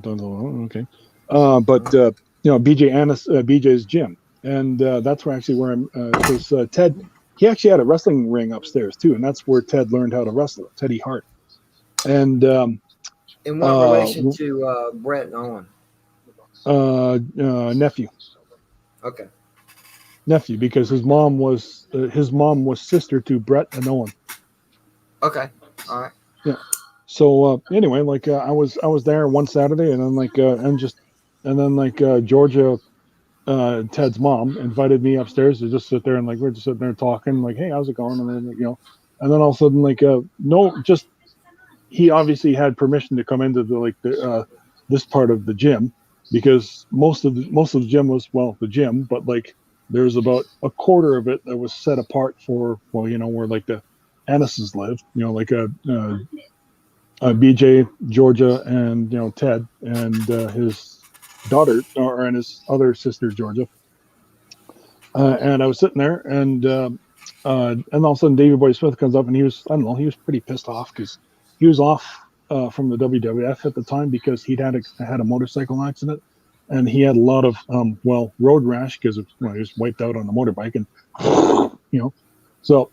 But anyway, he'd come upstairs, and he just jumped on the couch. He didn't even look at us, either me or Georgia. He comes over, he plops down, and he was like, I don't know, he was choked about something. And then Georgia interrupts him. It's like, oh, hey, have you met Rodney Forsberg? This is Ted. He's under Ted's tutelage. He goes with the name Rod Thunderheart. And then like Dave, he turns, he looks at me, he kind of like half acknowledges me, kind of half smiles, and like, oh, okay. I said, and then like. I walk to him and kind of quickly shake his hand. And I'm just kind of like, sure, I've met Mr. Boy Smith before. And he just kind of snorted, kind of like at this thing. And that was pretty much the extent of my meeting Davey Boy Smith. Senior. Boy Smith, that's funny. Mr. Boy Smith. Yep. Okay. He, as I said, he kind of half snorted at it, but I mean, he seemed to have other things on his mind. So like, Yeah. Well, if he chuckled even just the slightest, that means you caught his attention. But I still kind of right on, Yeah, of course. Funnily enough, though, like it was actually like Jim the Anvil. We all know any wrestlers know like Jim the Anvil Neidhart. I'd actually met him, and it was actually Jim the Anvil was the one that actually kind of like, I don't kind of disturbed me on, well, not him directly, he just simply just like his attitude towards the fans. I mean, because Teddy Hart worked me into his show, his promotion that he had actually started, you know, and one of them was off the Stony Creek Reserve in way south of Calgary, and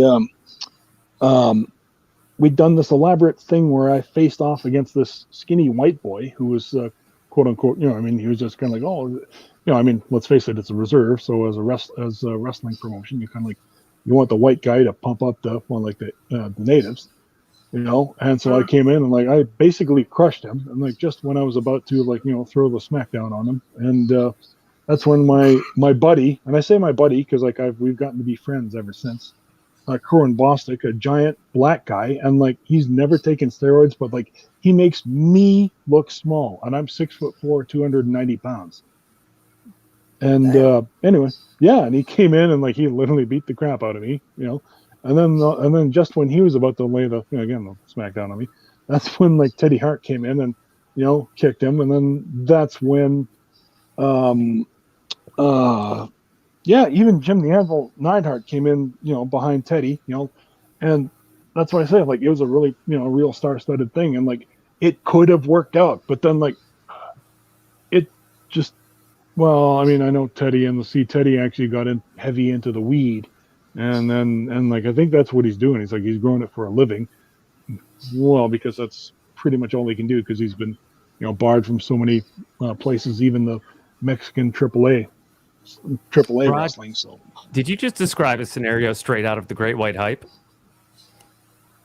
You ever seen that movie? That's maybe, but I mean, like maybe the Great White Hype came out of Ted from it, because this is back from 2002, actually.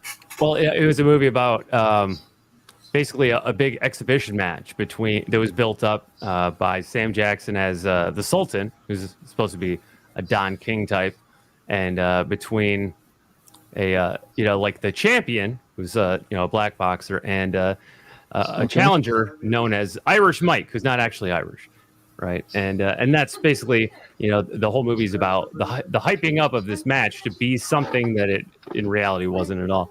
But oh hey, Bruce is here. Welcome, Bruce. Wow. Hello. Hey, everybody. What's up, Bruce? It blows my mind. I mean, because that, honestly, I've never seen or heard of that movie. Actually, I have heard of it somewhat, but I mean, I'm not kidding you. Like that story actually happened. It was on a Stony Indian Reserve, and like, see, the big reason why I got put off of wrestling was because I saw like some guy came up to Jim the Anvil, and he said that he really, really wanted his autograph, you know, and then like but most wrestlers are egotistical enough that like, I'm sorry, wrestlers everywhere, but it's okay, you're most of them are most of them are egotistical enough that like they'd rather sign a picture of themselves, you know, and then give them to, and then and then that way they can sell them to their fans, versus I mean, like I saw the kid, and like the kid just like he just wanted an autograph on like anything, and then Janelle said he was like, "What's her name?" And he was just like I don't know, Kenny or something like that, and he said, I'll just get Ted to, I'll just sign something for Ted, and he can get it to you." And I just kind of like, you know, and then like as soon as he closed the door, you know, like Anvil turns and spits on the floor, and he's like, "Fucking marks," you know, and like that's a derogatory term that all wrestlers have for fans, if everybody probably already knew that. Marks? Yeah. That's as I said, that's a derogatory term for you know, fans. Yeah, I imagine. Never heard that. Yeah, and like it just like, stuff like that, just, you know. And then I also heard too, I mean, like of Teddy Hart said too, like I also heard him one other time, he was arguing with his dad, and he said, "You want me to go to the WWF and just and just blow Pat Patterson. You know, because everybody knows like Pat Patterson was a closeted gay. You know, and like now that he's gone, R.I.P. Yeah, but I mean, like, you know, on the other side of the coin, I'm like, well, yeah, but how many people had to make it to the WWF and like, you know, suck them off before making it there? The world may never know. So I have to answer a question. Yeah, that's actually very true. Dalek451 says that it's okay that I don't like more. Thank you. Who's my favorite Bond? You know, at this point, Connery is my favorite Bond, but Pierce Brosnan is number 2.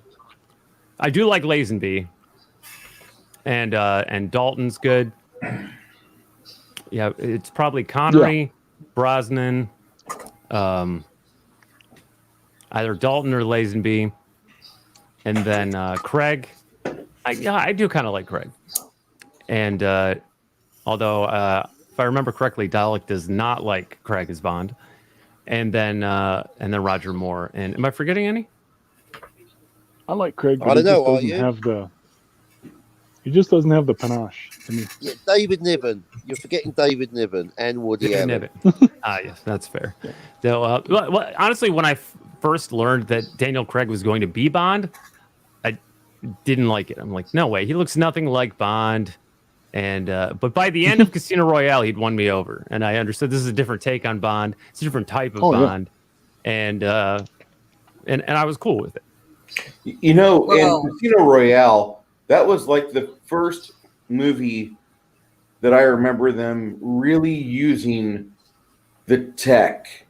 And I mean, like, we were used to seeing Bond use a wristwatch, but here we were actually watching them text each other and use the tech that was available broadband, you know, and of course they probably got the good encryption so nobody can hack it, but they were actually using the stuff that was around us. And it was the first movie of all the Bonds that I've watched where I thought, like, this could actually be a thing. You know, it didn't sell me on the part at the very beginning where they're doing parkour, because that nobody does parkour. Okay, just no, it's not a thing. But I agree. Right. But it's just something for whenever you've got a camera running and somebody's drunk or they've got too much methamphetamines in them. Hey, let's try parkour. And they do that. Very, very drunk. I would never do heroin. But you know, it's one of those things where that was the movie where I thought for once, like, I could see Bond as a real person.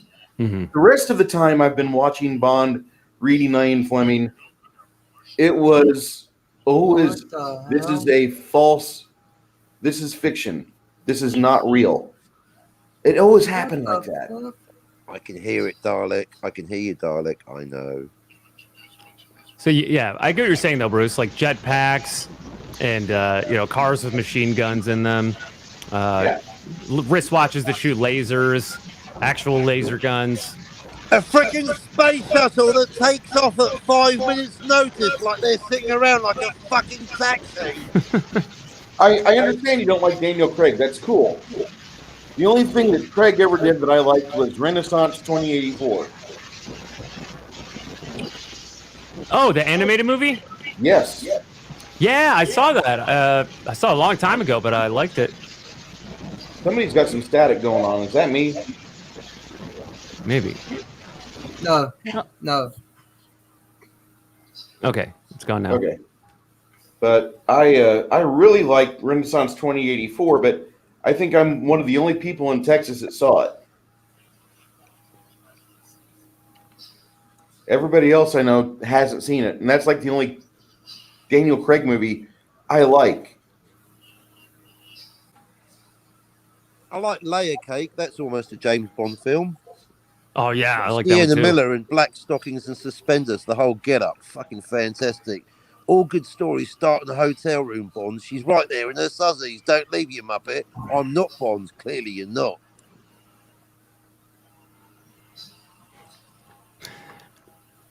Yeah, Renaissance. Yeah, it came out in 2006. It was animated. It was all black and white. Yes. And hardly any shades of gray at all. No, it was all like the no lines shades on of your grey. ink. What'd you say, Captain? You read my mind. I was going to say as a joke, no shades of grey, but it is so. Is it like Sin City is literally black? Because normally black and white obviously means grayscale, but this is literally black and white then, like Sin City.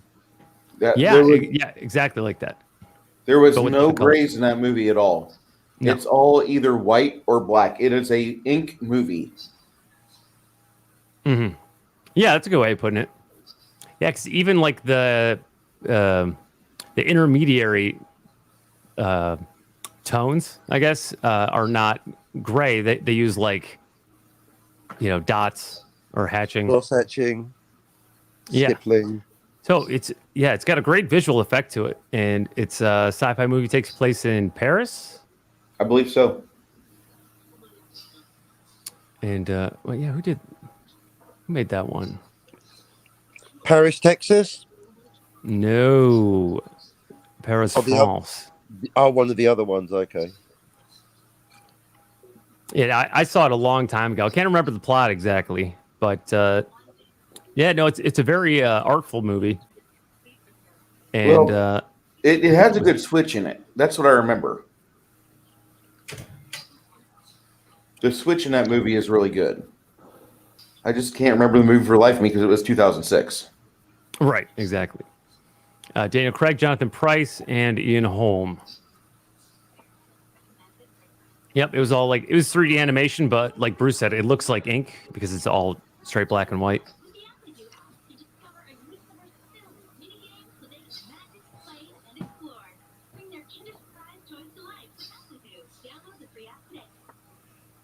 All right, Captain. Jill says, I know enough about Captain Spock that he's riffing Robert Meyer Burnett, who loves Shawshank, but I don't know enough to tell whether or not that is his genuine opinion on the film.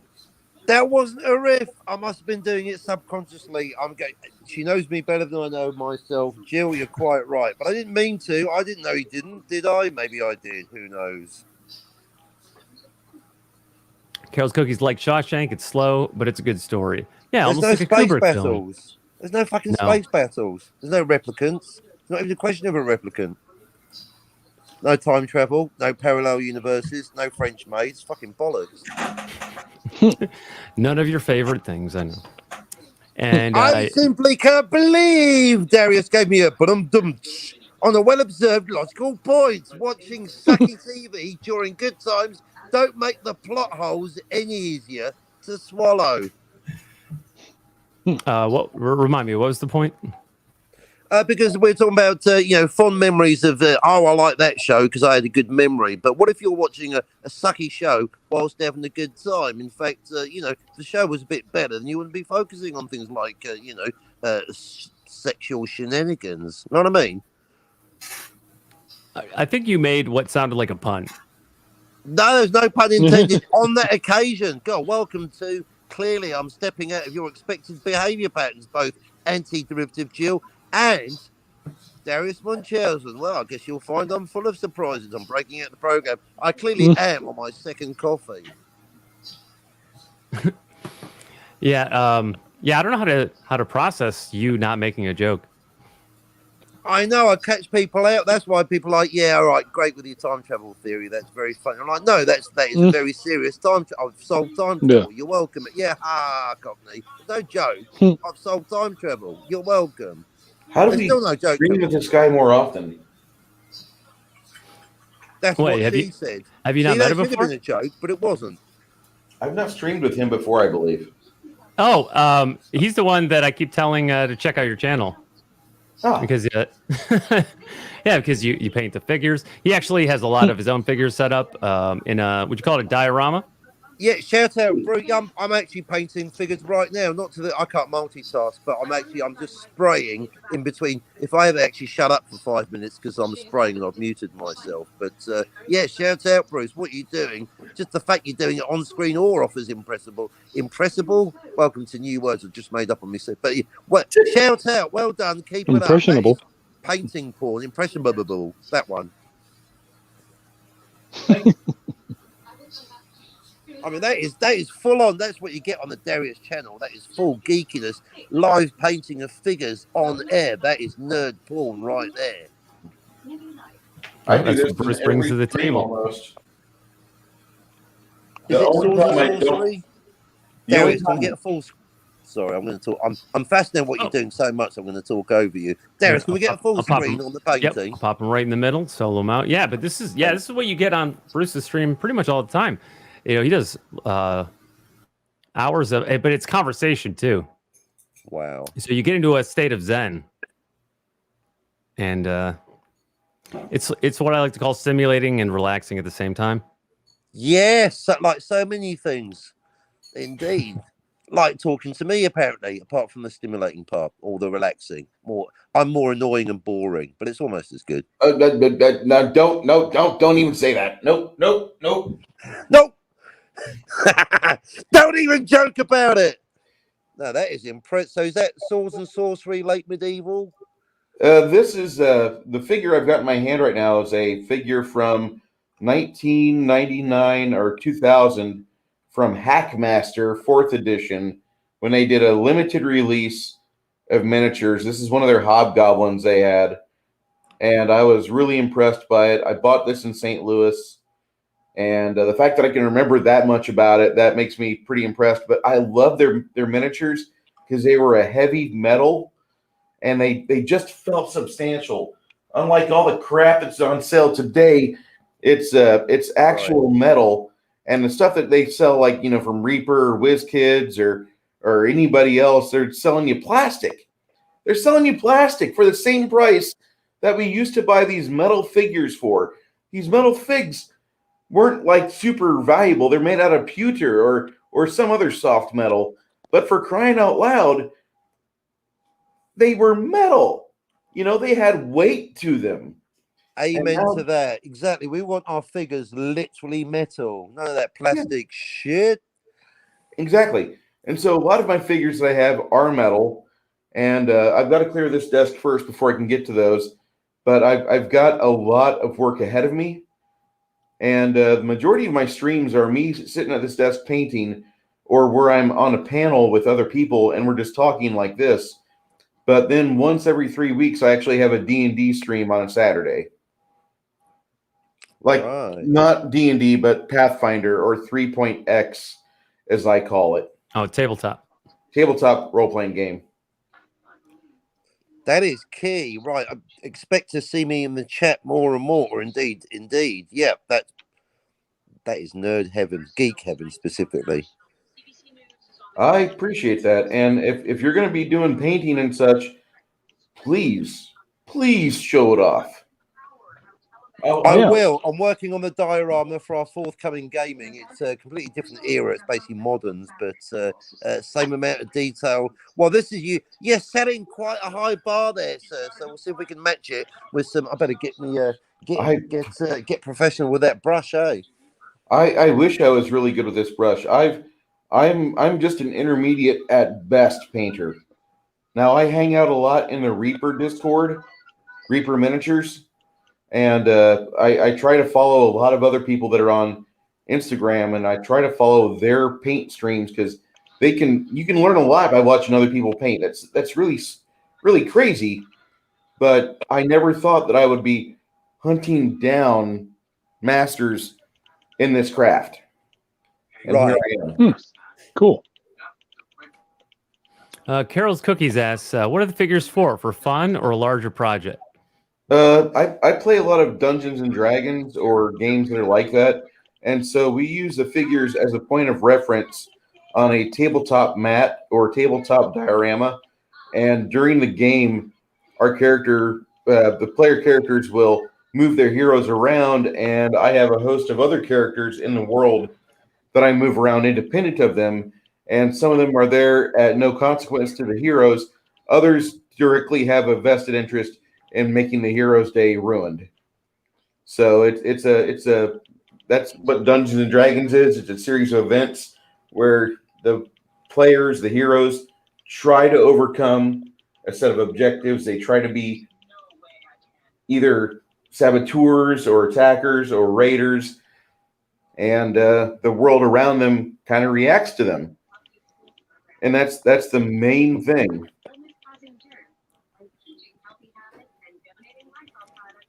Do you have any angel figures? Let me see. I don't have her completely finished, but I've started working on the dress. I'll do one more pass of blue on this figure here before I start working on the wings and hair and skin.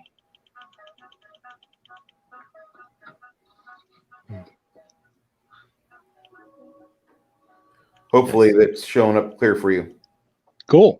Oh, yeah. Wow. Very nice. Yeah. Yeah. Listen, Darius, I got a split, so but it was a real man. I'm so jazzed having finally caught you on your stream. So yeah, me too. It's your first time, so I'm glad you could finally make it. Yeah, awesome. Thanks, man. Don't forget. Yeah, keep catching me on on Discord here. But yeah, I'm gonna take off, and I also left a link to my book series in the stream, or in the private stream, so you can, if you want to post it. Oh yeah, yeah. But again, it's been a slice, and thanks for having me on. I really appreciate it, man. Hey Darius, Rod, we really enjoyed watching you do your thing, man. That was very impressive. Yeah, thanks. Yeah. Every time I'm just kind of like, I can't believe people ask me to do this. But okay. Well, the rest of us can't.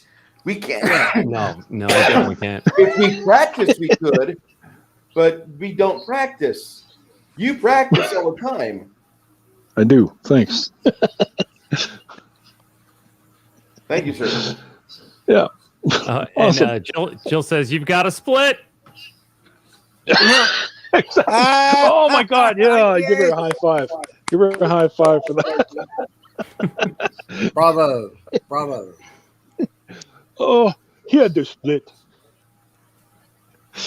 Okay, guys. Thanks a lot. It's been had a blast, man. We'll talk to you later. See you later, Darius. Later, Rod. Thanks, man. See ya. Well, hey, Darius. No, that's me. Yeah, that's me. Oh yeah, you can see more drawings like this over on Jitse Lemmens page, and go check out his channel. Hey, did someone order a character in goggles? Hey, Damn autofocus, but this is modern. I think it's British SAS with NVG, so night vision goggles. If that counts. Nice. Sorry about the lack of focus. But my mind's all over the place. it's so bright there. It's the middle of the night. It's daytime here. That's only the reflective ambient light. I didn't even point you into the sun. I do also have some background lights pointing at the diorama, so those photons may have been hitting the camera also. Now, that's amazing because it's actually in the shade. It could be brighter. Wow. Well, it is a bright sunny day. That's why my internet's faster. Because that's rural New Zealand. When it's hot and sunny, the internet's slow. When it's cloudy, it's really freaking slow. Did you guys have a denial of service attack going on with social media earlier today? I heard there's one on Facebook, but I'm not on Facebook, so it certainly didn't affect me. Yeah, I'm not on that either, but I heard it was going on, and because I'm not on Facebook, I'm unaffected by it. I think it's been good for our channels because there's more people on the internet going, entertain me, must have new thoughts going into my head. Yeah, I feel it. Up on my channel. I feel it's actually close to the truth there. I think you're very close to the truth there. Yeah, the only thing that really affected me is that I couldn't broadcast the stream to Facebook because Facebook wasn't working. But other than that, Facebook is completely down, or at least it was when we started, and Instagram was down, and WhatsApp, which I think is owned by Facebook, was also down. Yes, it is. Yes, it is. Yeah, StreamYard. People were having issues earlier today, trying to start their stream or end their stream, and I was worried it would affect me, but it hasn't. That was Although, great. I couldn't get mine off. I did 10 minutes with I thought I did 10 minutes with Cardinal Sin. A freaking 5 hours had gone by. Some talk about time dilation.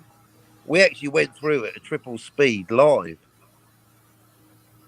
yeah, I think I remember catching up with that at 1.5. But there were streams kind of like that one stream you and I saw the other night, Captain, on another channel. But that it was terminated on the StreamYard side, but it kept playing on YouTube. But this is happening to multiple people today. Right. And the chat kept going. The live stream still said it was going, but it was technically over. So, that was happening to people. And then my computer was just experiencing, I was getting slowdown on the PCs. I thought, okay, maybe I got too much stuff open. So I rebooted it, and then I got logged out of all my accounts. I had to log back in everything, which is why I was about 10 minutes late. What the fuck? Yeah, well, it had duplicated my accounts in the browser. Duplicated your accounts? Yeah, well, sort of. It's like one of them is a dummy account, so I had to log in to different things on multiple browsers. It's fine. I'll fix the rest of it later. I just wanted to get started. But yeah, no, it's a whole... I don't know if I'd call it an outage, but it seems like servers were down. Maybe everything's going to collapse. Oh, no. It's the digital apocalypse. It's like Blade Runner 2049. Yeah. Everything's going to get wiped. Yeah, that's what people at work were saying. I don't know if it was DDoS. I hadn't heard that, Bruce. Maybe you've heard more than I have. But, I mean, it would have to have been an attack on Facebook's servers directly. They could be sharing space. It was Zuckerdroid wiping his own servers before the NSA get a fucking look in. Not to mention inlet revenue. I was thinking maybe, if nothing else, it was a staged attack because they were anticipating the Project Veritas video number 4 coming out tonight. Yes. A lot of people don't want to watch it. They want to bury their head in sand. That's fine. I find those videos to be interesting because, if nothing else, you have a name, you have a face, and you can go hunting on the internet and see if they are actually real people or not. And surely enough, I've found out the majority of the people that he's put in front of the camera are who they say they are. Mm-hmm. And they catch him saying some pretty off the cuff things. Oh, the one today they were talking about how if you've had the virus already, then you've got a extra layer.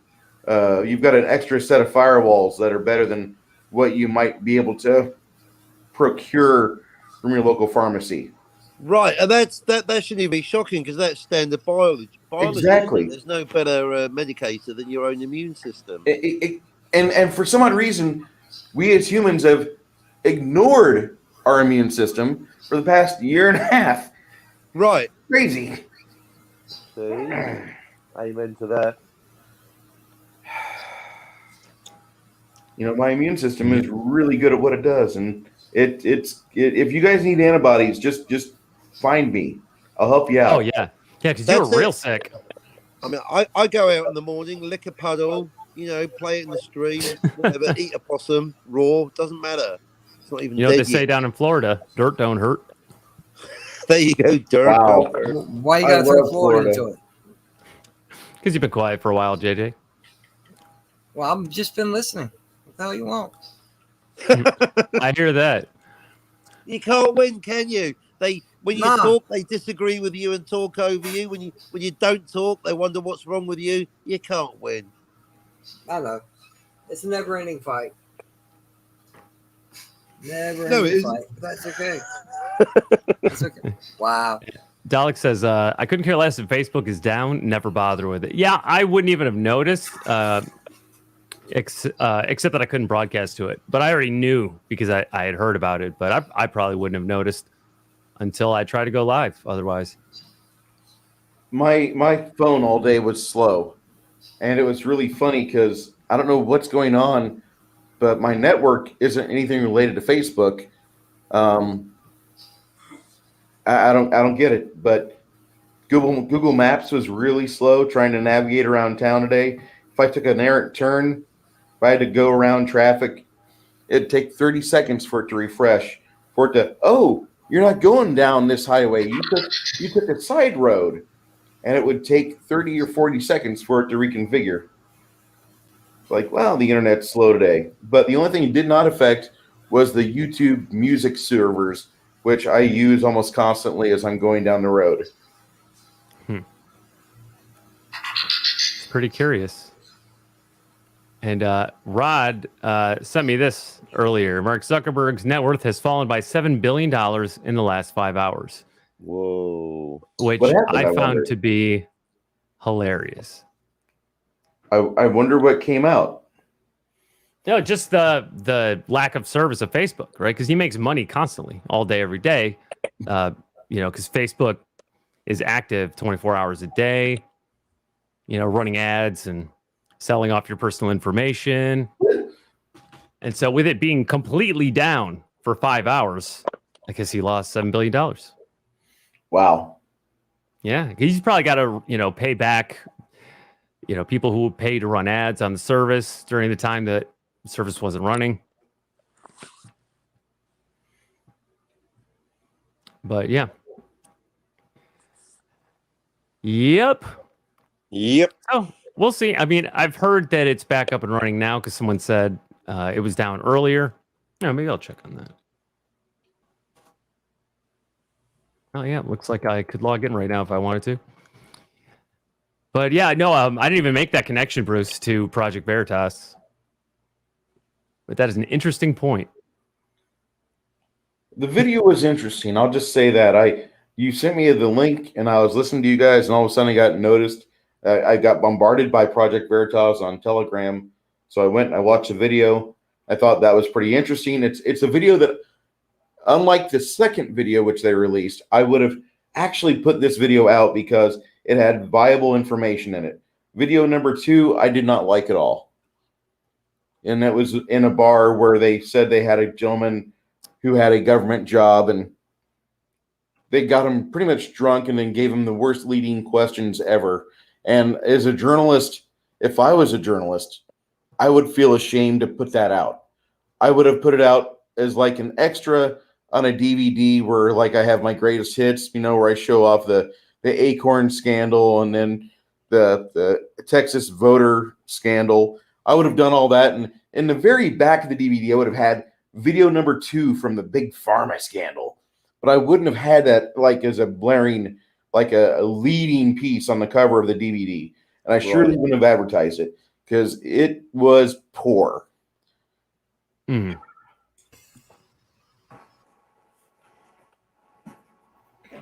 Hey, guys. Welcome, LDG. What's going on? Oh, yeah. Is that sorry, Pickles? guys. I've been gone. I just got back from hacking Facebook. I mean, from not feeling well. So that's what Project Prometheus is. No comment. You saw my tweet today, right? I think so. I don't have Twitter or Facebook, so I just took a picture of Facebook's error message and said mission accomplished. Yeah, I saw that. I retweeted that. So, congratulations. Now the end begins. We're in the end game now. Certain people knew this was happening today. So, You mean before it happened? This wasn't an accident. Let's just say that. Is there a relevance to the 4th of October that I'm missing? Not that I know of. I think it's the anniversary of the debut of Monty Python in the UK. I don't know if that's it. That could be just a chance coincidence. We can always blame DDoS on cyber attacks Monty Python. Are scheduled on particular days, but not necessarily the truth. But a couple of things because I haven't been feeling too well today. Raquel, you there?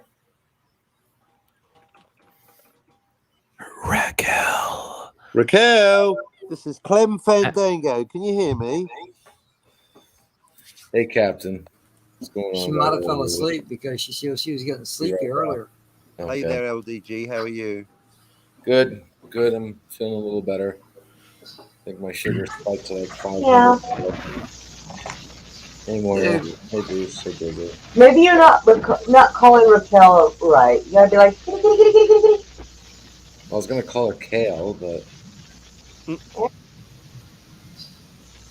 lovely Okay, give me the avatar. litter box. Let's give her a minute. I just wanted to comment on a few things. I was listening while I was recovering. I'll wait for her to get back, but a couple things. What was it? What were you guys talking about? It was Wrestling? Oh, no, something you said earlier about YouTubers out there. Yeah, you don't have to have balls. Just do it. All right. I mean, if you're a female, then you don't have balls. You don't need balls to be a YouTuber. Just do it. Just if you want to do something, you have balls. Just do it. I like balls. You don't have to have anything, prerequisites or nothing. Second, nobody actually has to like you. I think I've proven that already. I got 400 subscribers and everyone hates my ass. So no one has to actually like you to be a YouTuber. And third, you can't please everyone, even if you try anyway. So what? Exactly, just be yourself, right? Exactly. And hate watching is a thing now. Hate watching is a thing. So don't worry about people liking you. And I think the last thing was talking about picking something. So what did they say? It was pick a topic that people care about or whatever. No, just be yourself. Do whatever you want, because there are billions of people out there, and no matter what you do, whether you paint figures, whether you talk about local events, whether you pick your nose, whether you scream at the camera, there are millions of people out there that want to watch that. So it doesn't matter what you do. Just do it. I can't believe people are still talking about Ray Skywalker. Ray! No more of this. No, because everyone's got a theory about Ray Skywalker, and it's basically she's a fill-in for Kathleen Kennedy. Now you've got to do the detective work, right? First thing is, right, you go to the IMDb, right, and you look up Daisy Ridley. What does it say? Discount Keira Knightley. There's your first clue, right? They had the money. Why didn't they hire Keira Knightley, who's already been in Star Wars, as we know, in the prequels? Why is she not playing Ray? Why did they get discount Keira Knightley when they could have got the real Keira Knightley? Why? Because it's too much of a big clue. It's like when they called Operation Iraqi Liberation. Oh no, that spells out oil surf. Far too obvious. No, I just died because that's the funniest thing I heard all day. Is the discount. See, it's totally spot on. It makes sense. That is Insert Kathleen Kennedy. See, I'm not saying you have to watch The Last Jedi on psychedelics. I'm just saying it helps. You just think about it. That's not Ray. That's Kathleen Kennedy. That's not Luke. That's Luke S. That's right. That is George Lucas, played by Mark Hamill. And there she is, Ray outside. Hello, Star Wars. Hello, Star Wars. So I come in. It's may I. Hello, Star Wars. Have you got another 4 billion? Hello, go away. Hello, Star Wars. Have you got Han with you? Han's dead. Fuck off. You know what I mean? Yeah. That's Last Jedi if you're tripping balls, allegedly. Is that why every time I ask not Brian Young why he looks like Keira Knightley, he gets annoyed? It's the same thing, isn't it? Keira Knightley is Daisy Ridley on a bad hair day, isn't it? Or the other way around. Yeah, he always acts like he doesn't know what I'm talking about. But he knows. You know what I'm talking about. I don't know what you're talking about. You know what he's talking about? I don't know what he's talking about. About what? He usually makes Daisy Ridley his avatar. And I always ask why he looks like Keira Knightley. Wow. Yeah. Yeah, no, sorry, Robert. I have not played Dragon Age. I know. It's shocking. Oh, and Anti-Derivative Jill says Morgan from Dragon Age was also Vala from Stargate SG-1. I did not know that. Probably because I didn't play Dragon Age yet. The first one was good. Comics. Oh, look, good. Tell you what. I like the new avatar too, by the way. Oh yeah, thank you. Jitse just sent it to me today. I didn't even know he was working on it. Yeah, that's cool, dude. It's good stuff. Comics. In the last 2 days, I've received a bunch of Starstruck comics from the past. So shout out eBay, shout out Starstruck. Brilliant. Oh, hey, welcome back, Captain Trek. Thank you. Hey, Captain Trek. There he is. Captain on the bridge. Captain on the bridge. Captain, I just heard. I got a message earlier this week, and Yes. I had to make a denial on it because I had an invite to make myself available on Wednesday mornings when you were streaming, because a certain person in your crew loves the fact that I do Bob Ross type things on the stream. So I'm like, I would love to, but it's at 6 a.m. and I'm going to work at that time. You know, I can't put on my Bob Ross wig and paint figurines, you know, when I need to go and take care of nasty grease traps at my job. It's kind of a necessity. I like money. Yeah. But I finally get to stream with you, and this is awesome. Thank you, sir. Absolutely. I can always set up another time. I do have other streams I do. So, you know, if there's a better time for you, let me know. Okay. And I'm not trying to stream snipe Mr. Darius, but I just wanted to make note of that while I had Captain Trek available at the moment, because I just like, you know what? People in our respective circles are talking about this. So I appreciate that. That's one thing we were talking about earlier. You guys were like, we're not really trying to steal each other's subscriptions. We're always happy for each other when somebody hits a new milestone. Oh, absolutely. We're not looking to be buddy fuckers, basically. We're trying to help and trying to make people either blossom as a creator or at least find a new niche or a new way for them to get a bigger audience. And that's one thing I love about this. One thing that I did, I looked at when I hit 450, I looked at who the person was, and it's like, oh, I'm going to go ahead and promote them. And then I thought, wait a minute, why don't I just start having a thing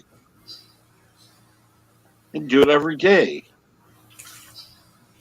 And so I started doing that and having a featured person on there every day since then.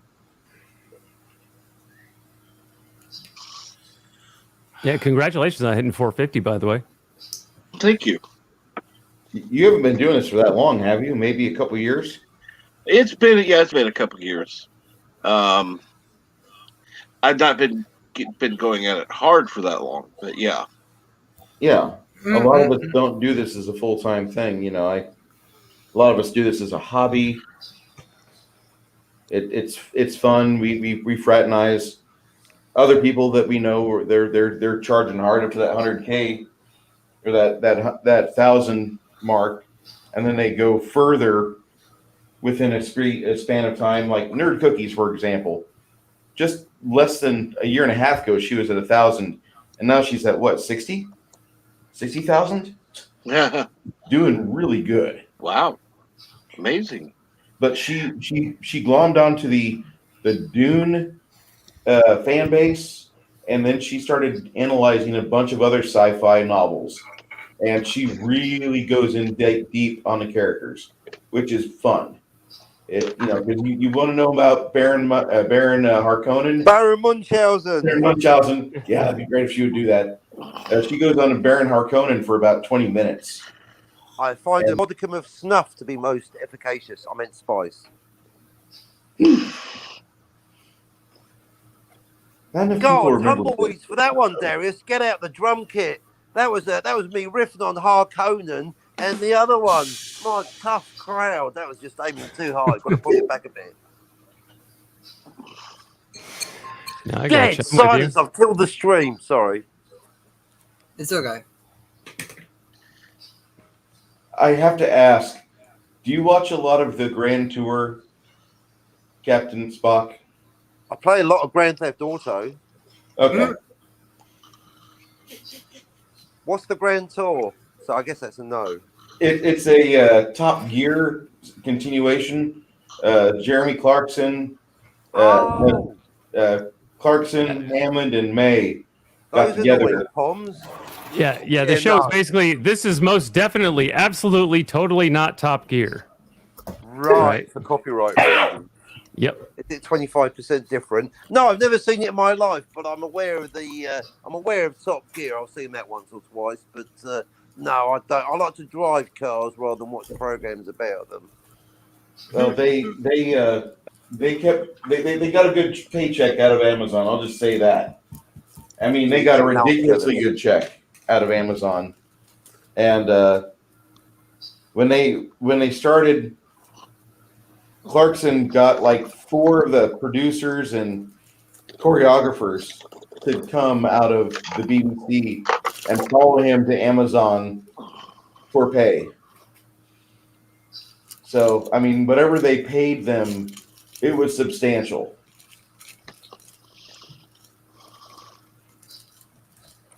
Now, we need to be making that cheddar. Come on, Amazon, pay up. Come on, Jeff Bezos. Throw Darius a couple of dollars, will you, for crying out loud? We're dying over here. We're putting our hearts out. Come on. Give us an Amazon special right now. Rising Superstars of YouTube on the Amazon channel. That'd be nice, wouldn't it? There's 8 people on here, and he said Rising 6. Who is he leaving out?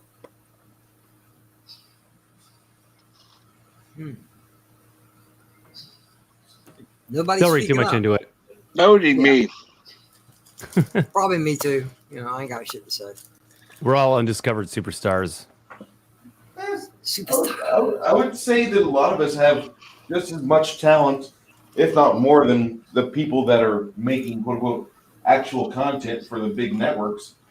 I mean, I tried watching television the other day and I had to turn it off. Gave you a headache, didn't it? It was bad. I couldn't believe that they had a camera train on this person. I still watch actual TV, but I watch one TV station. Most cable networks don't carry it, I get, because I use an antenna. It's called Heroes and Icons, H&I. Yep, and love it. I'll tell you what, it's got a good library of classic shows on there. Jag, the original MacGyver, Numbers, House, Star Trek. all the Star Treks. Star Trek 6 weeks a week. Oh, good night, Cam. Not Cam. I hope we entertained you. Good night, Cam. Good night, Cam. Hope to see you They're tomorrow. about to freaking bring Walker, Texas Ranger into the mix. Oh, Jens will like that. I thought that used to be on there. Not since I've been watching it.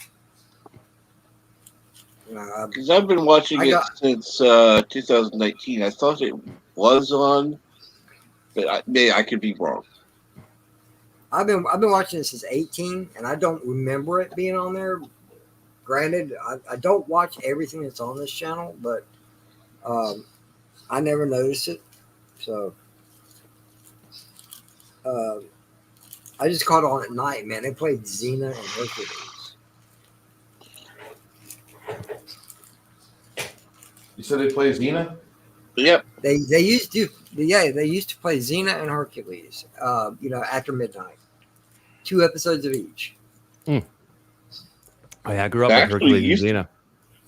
They actually used to play it prime time, but I'm just glad it's still on. Yeah, I no doubt. In the morning times, guys, George Reeves, Superman, Adam West, Batman, the original Wonder Woman, Greatest American Hero. It's almost as good as Sunday morning cartoons. I want to take a moment to say welcome, Cold Era. What up? What's going on, man? Formerly known as Robert. Yes, because you couldn't find my channel. Yeah. Try searching for Robert on YouTube and see if you can find the one you're looking for. 1 million results. Do you see what's become of your suggestion here? You okay? So when I first added RoboCop as my avatar, Robert saw me in the chat and said, "All you really need now is a hat." And I was like, "You know what? That's a great idea." So I went out and I found an image, a stock image of a cowboy hat, and put it on RoboCop. And then look at that. Jitse has drawn me in living color with the hat. The right color, nonetheless. What, No. as opposed to what? Your purple one, or pink one, or whatever you It was wanna call red. it. It was red. Yeah. I liked it red. That's fucking pink. We will agree to disagree. Agree to disagree. I say it's magenta. Darius. Change Look it. at- Change it. You look should at- still have it in there.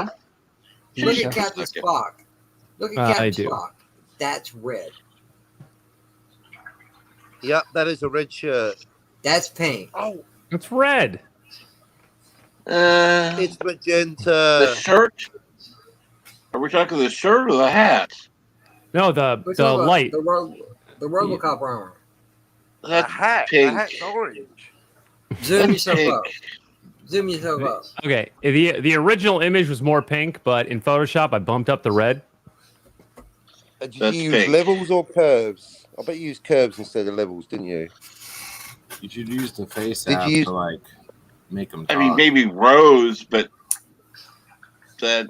I mean, is it going to Oh, kill yeah, you to even- an adjustment that's layer even- and reduce the that's even opacity more areas? manly. I mean, come on now. Yeah, something like that. Or I used blending options on the layers with semi-transparency so that, it brings out some saturation more than others. I don't remember exactly how I did. I had a lot of layers. And Lot of yeah. layers. Did you put Yeah, in so it's- folders? Any layer masks? Yes, Layer it mask. looks much better. You're right.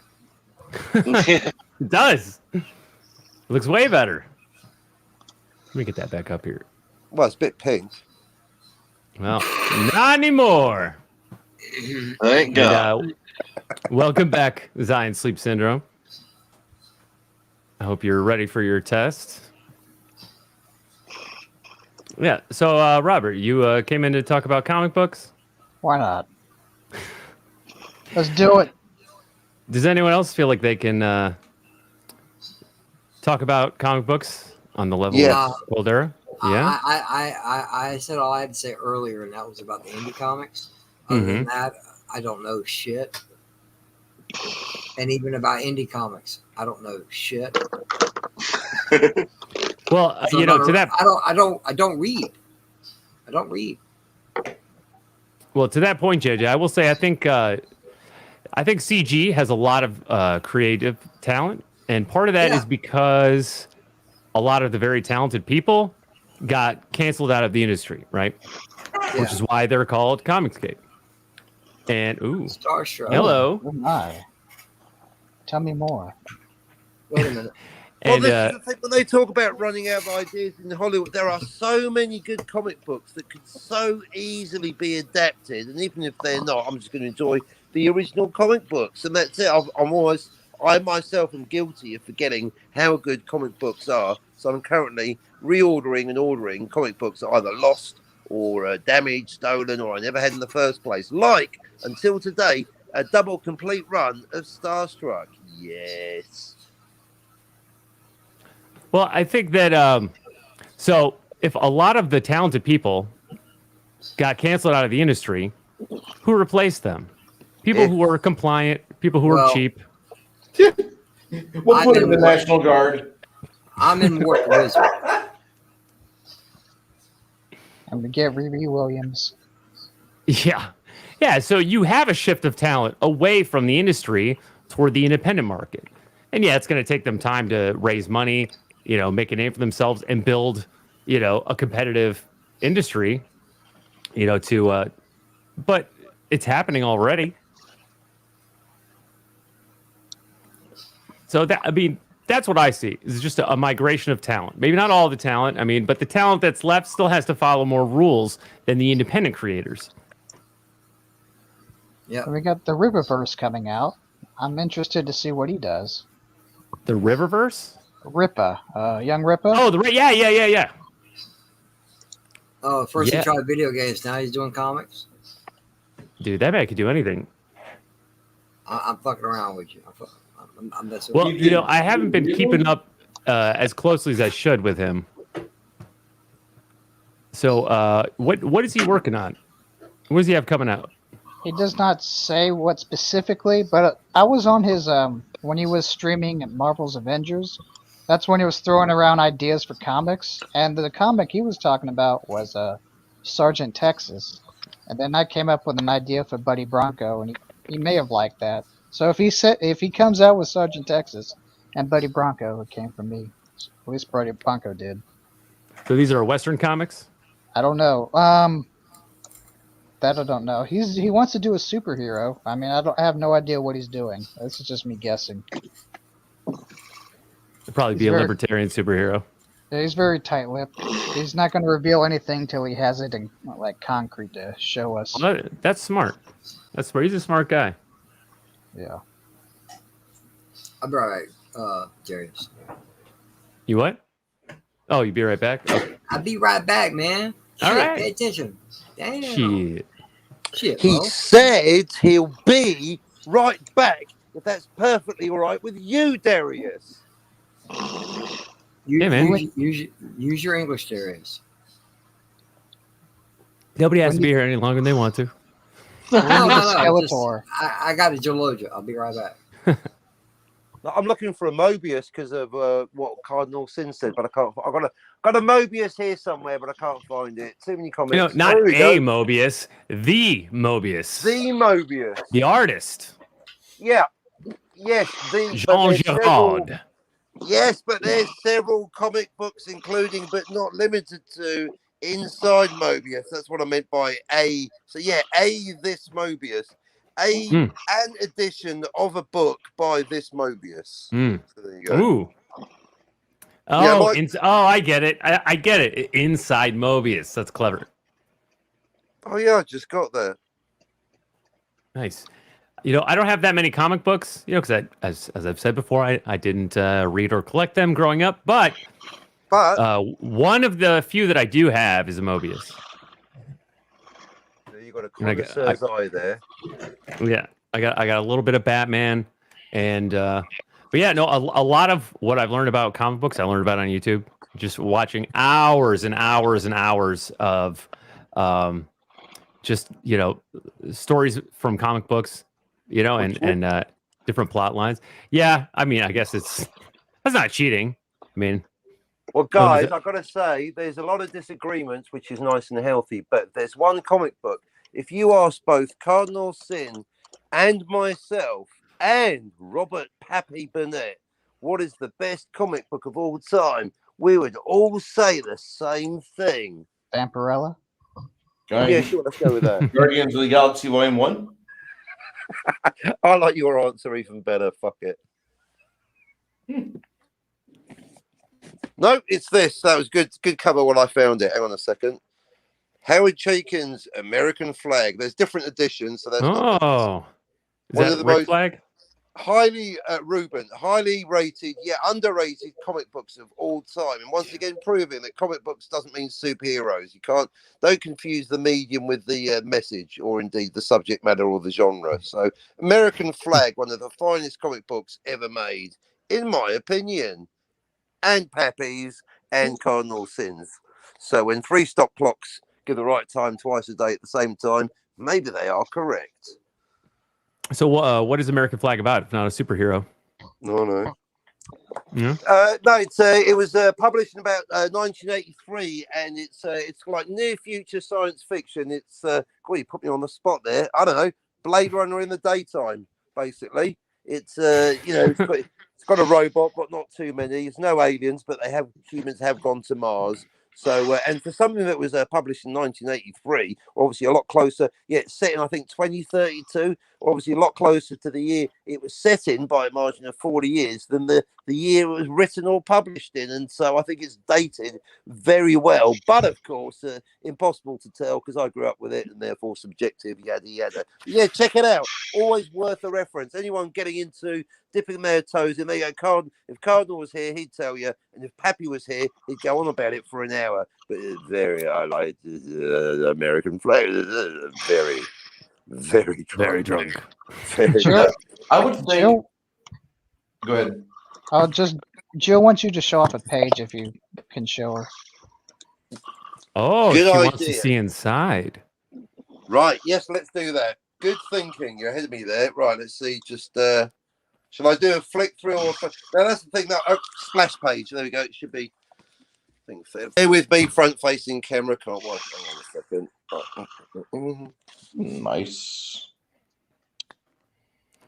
Ooh, thrust. Mark Thrust. Now that's a character played on TV by that character, but he got replaced by CGI. So think of that. That is ahead of the curve. They were talking about actors getting replaced by CGI back in 1983. That's not science fiction. That's tomorrow's news. Mm-hmm. So there you go. So yeah, What, one sort of those like Max Headroom. written. It's a bit Max Headroom. Written basically the writer. I specifically like any comics where the writer and the artist it's the same person, and that's one of them, Howard Chaykin. So there you go. But yeah, That is Cardinal, impressive. I'll just ask Cardinal. He'll agree. Excellent comic. Now I've overly recommended it. I've hyped it up too much. But anyone just thinking I'm going to dip my toes into the world of comics, Howard Chaykin's American Flag. I recommend it. Oof. See, I do have a superhero comic that's my absolute favorite. You remember back in 1999 or 98, there was a series of very large DC comic books that came out. The first one being Superman: Peace on Earth, written by Paul Dini and Alex Ross. Oh. Well, Superman kind of starts off, and I used to have this comic a long time ago, but he helps kick off the holiday season in Metropolis. And as he's doing that, he bumps into a homeless woman, and she's like, listen, I can be homeless, but being hungry is not going to help me out. And he says, I can help you with that. And he shows her how to make some money so she can go grab some food. And then afterwards, he's like, I wonder what I can do to help world hunger, because there's apparently a lot of people that are really hungry. And so he vows to spend the month of December basically going around and doing what Superman would do, where he's shuttling food everywhere. And he's delivering tankers full of wheat and grain to places. And as he goes over the Middle East, one of the militarized nations warns him ahead of time, like, don't fly in our airspace. Do not. And there's a bunch of people below him basically just begging him to bring one of those super tankers filled with food or with grain and wheat down to their level. But he's over a country that doesn't really appreciate him, and they fire a chemical weapon right at him, and he has to help disperse the giant poisonous cloud that comes out of it. He expels it into space, and tankers damaged beyond repair and leaking grain everywhere, but some people are going to be fed. And he just kind of goes back to Metropolis as Clark Kent. He's bummed. And then afterwards, he's thinking about it, and he's just stewing over the evil and greed that men have. And then finally, he comes across the memory from his Pa Kent. And Pa Kent told him, if you feed somebody a fish, they eat for a day. But if you teach someone how to fish, they eat for a lifetime. And so at the end of the comic, he starts trying to help people by doing as much as he can to help teach them farming techniques and trying to irrigate and try to properly grow their own food. It's not a bad comic. No, it sounds very inspiring. And the art looks beautiful.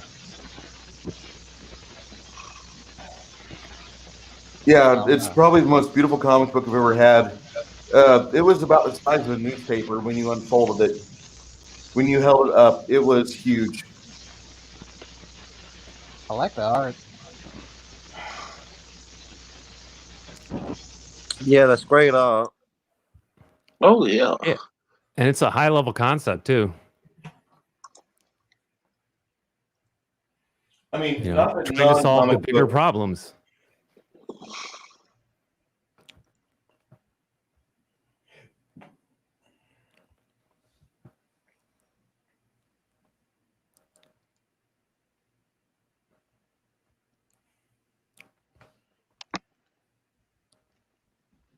Oh, that got quiet.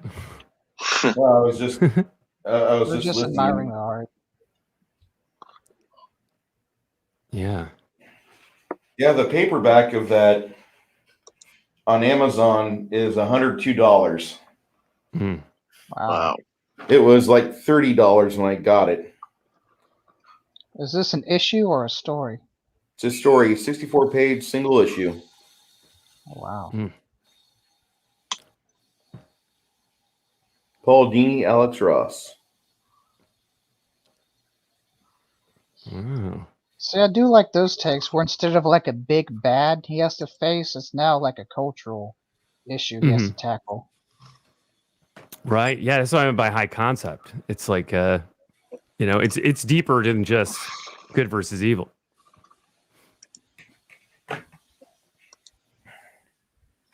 There was And that's a cool thing 5 in about that Superman. line. There's There was 5 what? stories. One of them is a Wonder Woman story. One of them is Green Lantern. One's a Batman, and one's an Aquaman. But there's 5 in that line that are those super huge comic books. Were they all by the same people? I believe so. I believe the same artist did it, and he took George Reeves as Superman, and he looked at Linda Carter for Wonder Woman. I forget who his idols were for Batman and for Aquaman and for Green Lantern, but I just remember looking at the one for Wonder Woman and I'm like, man, that's super hot. Now we have to see pics. Wouldn't be Let's hard. see. Google image search is right in front of you. I'm not trying to be a douche, but I've got my hands full of painting it. figure. Yeah, I got it. I got it right here. Alex Ross, Wonder Woman. Yeah. Yeah. You'll enjoy it. Dude, his work is so amazing. Yeah, it looks like something a computer did, but no, this guy looks like he drew it. Right. Well, yeah, because he paints everything. You don't see outlines, and it just looks like literally every panel is like a painting. Oh, That's a good one. yeah. I just wonder how much time it takes him to do a whole book. That would be an interesting question to ask. Because his style is so realistic, but there's something about it that just feels. It's like it feels real, but it feels epic. It does give me the impression, just the feeling of like these superheroes come to life. Yeah. That is totally it. Real but epic at the same time. Mm-hmm. Quite right.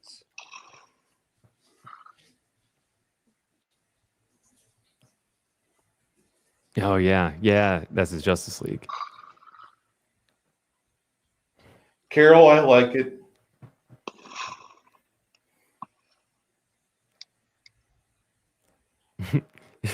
Indeed, very good beginning. Only $99. Oh, and the beat goes on. Asks, has anyone read any of the Immortal Hulk run? You know, I haven't, but I've heard of that one. It's more of a body horror style, and the Hulk literally cannot die, but it's very grotesque. So if he gets like split in half, then you know his guts like sew him back together. And all right, haven't you guys read that one? No. No, nobody. Oh, Interested in it. Negative, Captain. Yeah, I've heard it's one of the better recent comics. Howard Chicken is awesome. Cardleson recommends Jill starts with the Fantastic Four. And Jill says, good classic advice from a wonderful father figure that Superman had. Yeah, not like in Man of Steel when he tells him, don't save me, let me die. I absolutely hated that movie. I don't think I've ever hated a movie that I was anticipating so much until I saw that. I didn't even have that level of hate for The Force Awakens. But Man of Steel, I hate that movie. Yeah, I saw it in the theater, and I was kind of ambivalent about it at the time because, you know, like Superman was never my number one. You know, Batman was my number one. And now that I'm over 30, I wonder what that says about me. You know, because I recognize now more of what Superman represents. When I was a kid, Superman was just OP. He was just he was like an overpowered superhero. He could do anything and no one could ever beat him. Yeah. And so it wasn't that interesting to me. But after having met so many people who say Superman is their favorite superhero, I realized that Superman represents something, right? He represents values. He represents the best of us. A drive. Yes, the best of us. Right. And yes. You know, and so it takes a Superman to address a problem like that, like in the comic book you were talking about, Bruce, where, you know, he's trying to solve the big problems of the world. And Batman would try to do it with money, but he wouldn't be able to do it. No. And that's what a good Superman story is, right? It shows us the best of us and what we could be if we were our best. It's really not that different in concept from Star Trek, right? Because Star Trek to me represents like the best possible future of humanity and what we could achieve if we are our best selves and we work together. Mm-hmm. And Superman, to me, seems like he represents that in a single character. Yeah. Yeah. Not 300 years in the future, but now. Like it appeals to the same thing inside of us.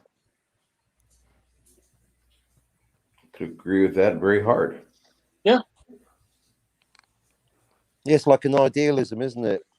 Yeah, I think that for me, that's echoing something that Clobby was talking about, Hale Clobbering Times, a couple of days ago on his show, about basically it's easy when you're a teenager. Well, he was saying it, I was thinking it, or vice versa. But basically the idea being that, yeah, when you're a teenager, oh, it's easy to be edgy and cynical. I'm not going to get into Superman. He's too much of a Boy Scout. Look at him, Mr. Happy, Joy, Joy. But then you get to your 50s or whatever you kids are in, your 30s, and you're like, oh, Superman, where are you? I was almost blubbing in the chat. Just go, oh, I need some Superman in my carry away in your strong arm Superman. But I'm not kidding. I'm finally ready to get into Superman comics. Quite right. Right? Yeah, I know what you mean, though. Sincerely, I'm going to pick up my first Superman comic. I'm finally ready because I just need that big red, white, and blue, or red, yellow, and blue in his case. But just bound along and try use his big muscles to try and solve the big problems.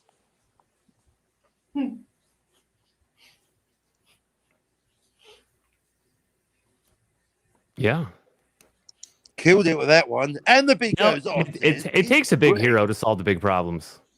Yeah. You know, it's like what was it? Superman, All-Star Superman, right? It's a little bit of a different Superman story, but some people consider it the essential Superman story, right? Because was it the recording of Jor-El that tells him, they will stumble and they will fall, but one day they will join you in the sun, Kal-El. It almost explicitly references the fact that Superman represents that. Oh, I guess I killed it with that one. You know, that was the only part of the movie. No, my bad. There's two parts of Man of Steel that I liked. Parts with Russell Crowe, which I'm going to have an unpopular opinion here. Oh, my. We could have just the first act of Man of Steel stretched out into an entire movie where you have Russell Crowe riding a dragon trying to outwit and out-network everything that General Zod's doing. And at the very end, of course, he fails. Mm-hmm. And then they send the Christmas ornament up into space with the kid in it, and Jor-El's hot wife cries as the planet explodes.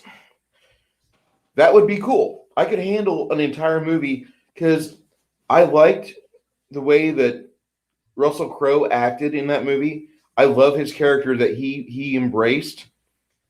And the guy that played Zod became Bruce's hero in the theater in 2013 when Zod says to Superman, "Every step I make is a calculated move to persevere the memory of the souls of Krypton and to find a way to resuscitate the planet."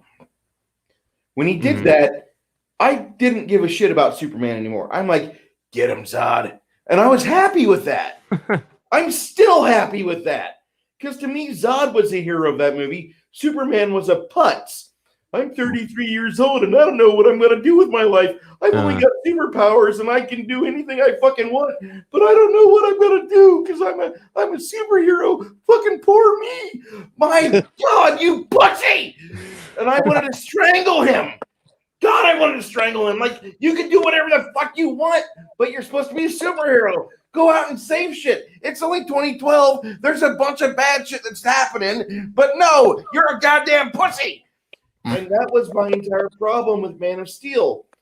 Because there were so many problems leading up. You could go into the 1990s. We had the Bosnian Serbian bullshit conflict. You could go in 2001 and on from there when we had the War on Terror. Superman could have popped his head in there and been a nice guy about that. Hey, get Saddam for us. Be a nice person.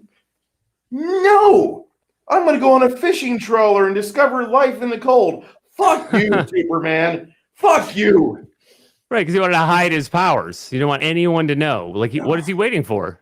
Oh, my God. Right? His father told him to hide it because, they won't understand. You'll do great things one day. When? Fucking Kevin Costner's. I mean, he did a good Pa Kent. He really did. But, like, I don't better than remember, his dad, Robin Hood. I don't remember Pa Kent in the comics telling his son, "Cuck yourself out. Act like a putz. Act like a putz. Don't ever have a fucking strong opinion ever." I don't ever remember this. No, you have an opinion, you stand by it, and you fight for what you believe in. And you do the best you can, and and you do what you can for others. I have no clue where you're getting. I don't want to. I don't like it. I never saw Superman like that. No? How did you see Superman, LPG? I saw Superman as if you're lucky in life and get all your freaking ducks, you get your perfect cards handed to you, then you can actually have a life. The fact that you actually can do anything. I mean, look at Superman. He basically, like, if you were a regular person, you were just an ant. There was nothing there for the people, just like Bruce was saying, or whoever was saying that earlier. It's not like he actually fixed anything. He just came around when some big guy with superpowers threatened. Not like he actually helped during 9/11 or during any kind of wars or anything. It was just he's on vacation until he gets to have fun with some supervillain. Woo! So you're saying that Superman to you represented privilege? Oh, I see it multiple different ways, but that was the first, I guess, overall feeling that I have. Well, classically superheroes would, save cats from trees. They'd save, Superman would save people falling from buildings. And, they'd be, before they would even fight a villain, they'd be saving, random citizens in the street who were in trouble. Right? Where was Superman on 9/11? I wasn't reading Superman at the time, but did DC put out comics where the heroes were saving people in 9/11? Not like that. Not that I remember, anyway. The only thing I remember the comic industry doing for 9/11 was there was a bunch of artists and writers that got together, and they wrote a comic book where they each took turns sitting there in New York amid all the rubble and smoke as the aftermath happened, and they were just kind of dumbstruck that anybody would ever do such a thing. Mm-hmm. That's the only comic that stood out to me on the shelves after 9/11. And I can't remember the name of it. That's all they did? Yeah. That's funny. Wow. That's quite deep. I've just realised 9/11 killed superheroes. Yeah, well, none of these fuckers were there. They all live in New York. Spider-Man, where were you? It's true. Yeah. It's killed the superhero genre. I was just about to go in. I'm out again. No, fuck it. I'm out with the superheroes. Screw you, Superman. Back to the sci-fi for me. Oh, so it wasn't Watchmen, it was 9/11? Well, because that's the reality of the darkness, isn't it? What? Funny you mention Watchmen. Sorry, I'm eating a bit of seaweed. I didn't bring enough for everyone. I'm so sorry. If I was Superman, I'd fly a bit of seaweed to everyone. Anyway, right, moving on. One review of Watchmen said it takes place in a parallel universe, and I thought, and this is, back in 1985, I was just a whippersnapper, a teenager. I thought, hang on a minute.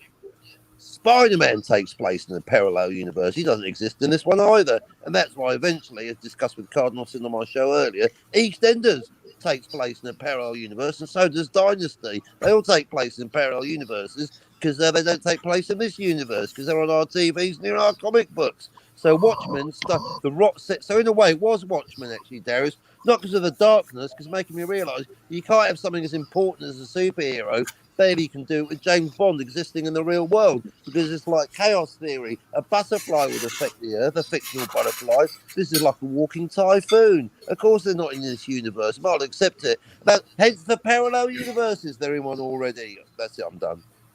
Well, they already have, cities and countries that don't exist in the real world, so they're pretty much already in parallel universes. I was going to say that was the difference between Disney, Freudian slip, DC and Marvel, is that DC had Metropolis and Gotham, where Marvel actually had New York City. But having said that, you're right, because also they got Wakanda, which is obviously a fictional country. So you're right. Don't be right. And actually, the first video I ever watched by Patrick Willems, of all people, was about that, about how DC is a little bit more further removed from the real world because of all those additional cities like Gotham, Metropolis, Central City, Keystone City, all these other major cities. Meanwhile, all of our actual major cities also exist. So it's clearly a parallel universe, but they never address it. They never go to our world, do they? No. Sometimes they represent. I mean, I always felt like Metropolis was New York and Gotham was like Chicago. I mean, so I heard that New York was Gotham, but then I thought, what the fuck's Metropolis? Unless Metropolis is New York in the daytime and Gotham's New York at night. Or maybe Gotham represents New York downtown, more like 13th to 46, and then Metropolis is more your mid to up down, your 46 up to Broadway and 57th, including some of the Central Park region. Well, I think Gotham's supposed to be in New Jersey, canonically. Something about Bruce. That explains I never heard that about Bruce Wayne.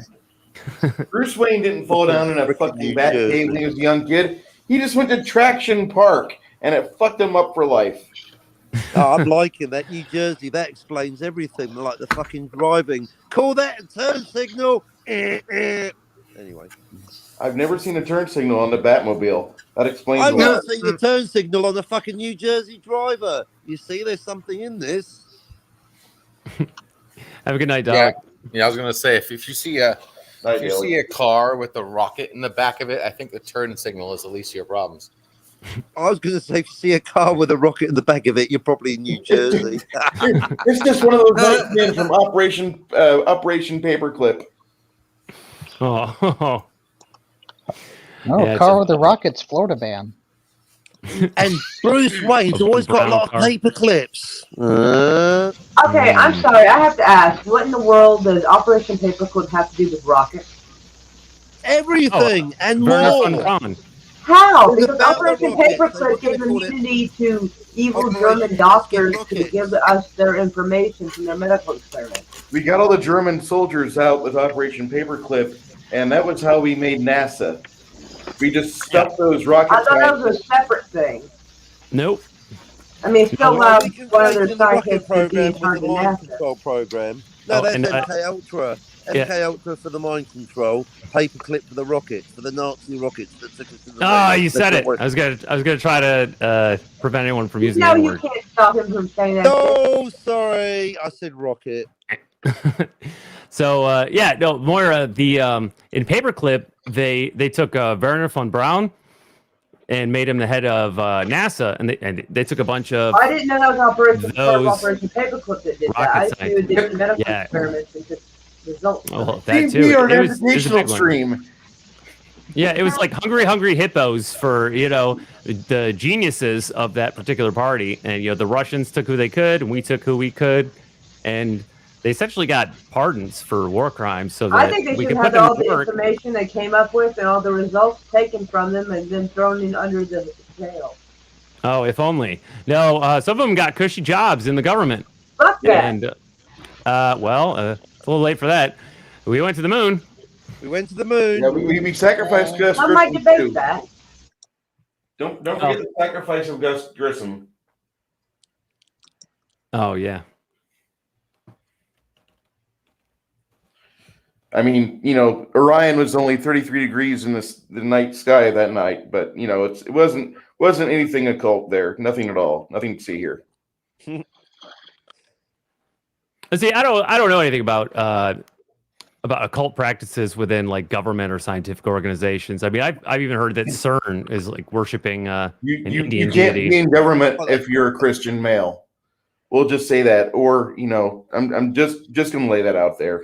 But you draw an upside down pentagram. What have you got? Pentagon. Just saying. It's just mathematical, isn't it? Yes, it is. Yeah. Who designed the Pentagon? Pythagoras. No, oh. Architect of the CIA. Anti-derivative Jill says Von Braun. Love when Doomcock sings that song. Yeah.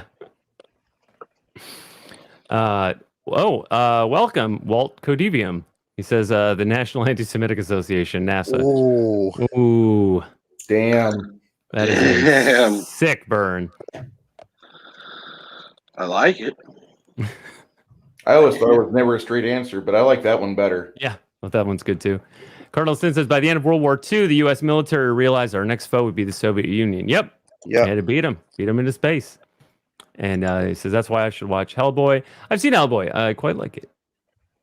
And of course, Raiders of the Lost Ark. Yeah. Wait, there was one more in here.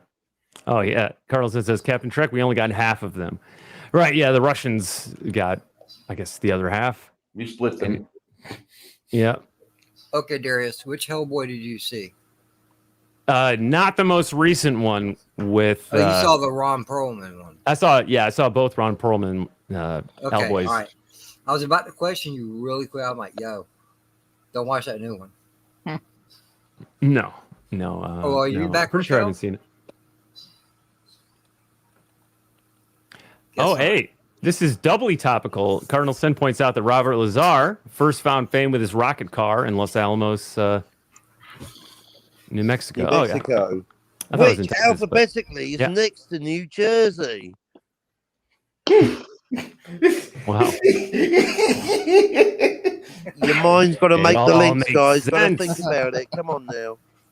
It all makes perfect sense now. Yeah, that's true. And that was part of the, like, they tried to discredit him by saying that he never worked there, right? And he never went to college at MIT or wherever. And so they found a local newspaper showing him with the rocket car that he built. And I think that was in the documentary made by Jeremy Corbett. Did Werner von Braun have a change of name as well as a change of heart and political allegiance when he moved to the States? Was he change his name to Werner, I'm not a Nazi or something? Because who else changed their name from John Bon Jovi to John Bon Jovi? That's right, John Bon Jovi. Oh, wow. Do you know where he's from? Do you know what the Bon name of their Jovi? third album was? New Jersey. Think about it. Yep. Yep. The more you know. Yeah, I did not know that much about John Bon Jovi. Was it really? Oh wow, Bon Jovi. Well. Oh wow, he wasn't the limey wasn't talking shit.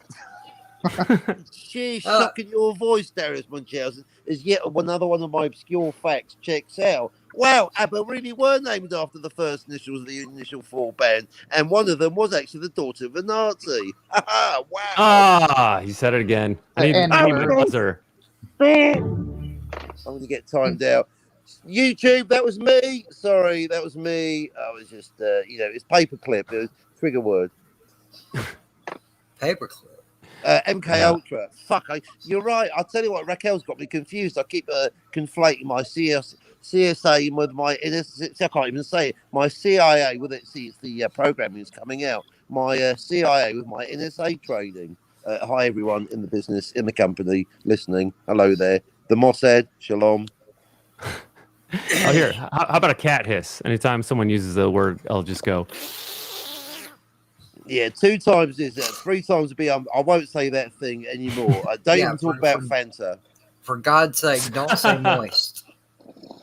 No cancel us. Moist We is say fine. moist. I'm not cake. Yeah, I'm not canceling anyone. I just don't want Darius, us to get you canceled. heard it What? right here. We had that discussion earlier, and when I say moist, Captain Craig just said it. Cake. Damn. Cake. Cake. And it's not even my birthday. Colonel Sin says he actually didn't talk about Bob Lazar, didn't go to MIT or Caltech, but he did work at Los Alamos. Okay. All right. I thought he did. So Los Alamos. Oh, so you played Grand Theft Auto. Okay, I got you. No. Okay. Oh wait, remember, that's Los Santos. That's Los Santos. Never mind. Yeah. So in that film by Jeremy Corbett about Bob Lazar, no. Moist cookies. What? He talks about this hand scanner that was used for security at the facility that no one had ever heard of, and nobody knew what he was talking about. But basically, you put your hand on it, and instead of reading your fingerprint, it would measure the length of the bones in your hand, and that would be your identification to get in the building. And yet, last week on Darius's Racist Film Festival, go on. That's what I was going to mention. Is that when I put on that 4-hour serial of Batman? I know, it's like a relay, Darius. Now back to you. Yeah. There was a scanner. It was 1943, and there's a scene where Bruce goes into a hotel and puts his hand on a scanner, and you see like an X-ray effect, and it measures the length of the bone in his hand in 1943. And I thought, oh my God, that's just like the scanner that Bob Lazar was talking about at Los Alamos that Jeremy Corbett found. And there it is, at least in concept form in 1943 in Batman. Yep. Blew my mind, man. Everything comes from somewhere. It's like the cusp of 2 zeitgeists. That movie was new enough to have X-ray scanners, but old enough to have a bit of the old racism, Father Ted. So the villain. Oh yeah. Everyone know who the villain of that 1943 serial was? Yahtzees? Nope. No, Japanese. Close, but you're way off. Japanese. It was the Japanese Empire. Not the Joker, not the Riddler, not the Penguin, not Two-Face. It was the Japanese Empire. That is so Darius. You're close, but you're way off. That is so Darius. That's a may I humbly suggest, that is the T-shirt for the Darius Munchausen channel right there. You're close, but you're way off. You're so close. Like 1 millimeter right there, but no. We're way off. I think I borrowed that from The Simpsons. Brilliant. Good borrow. Actually. No. All right. So, let's see. No need to feel ashamed, Carol's Cookies, for having lived in New Jersey. You should be proud to be who you are, wherever you live. And you live so close to Traction Park. Yeah. Oh. And I live in Florida, for God's sake. Help me. Yeah, Slasher, who might still be watching, is referred to it as Class Action Park. Yeah. You talk about the water park, right? Yes. The water park, go-kart, and mini golf place that has numerous documentaries on YouTube about it, with many scarred individuals giving testimony of what it was like there. Oh my. Moist Yep. damn cookies. That is nasty. Oh man.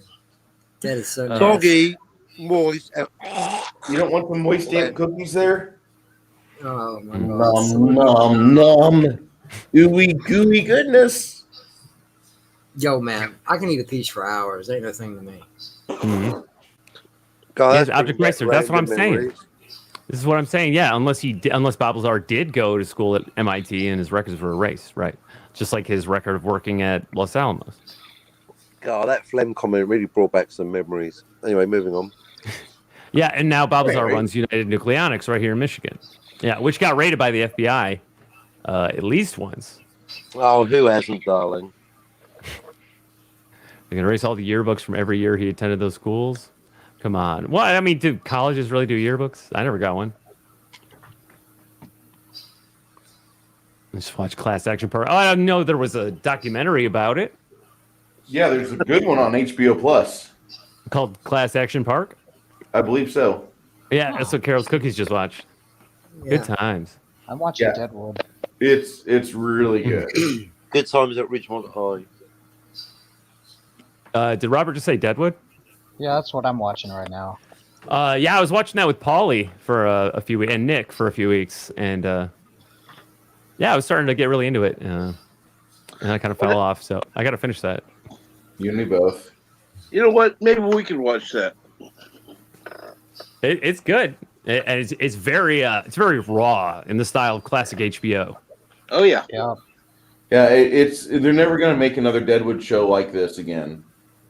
Just enjoy the Deadwood, the 3 seasons you got, because you'll never see them bring out something like this ever again. You'll never hear Ian McShane be given a script where the words "pussy napkin" are on it. Okay, Wouldn't it just come back to?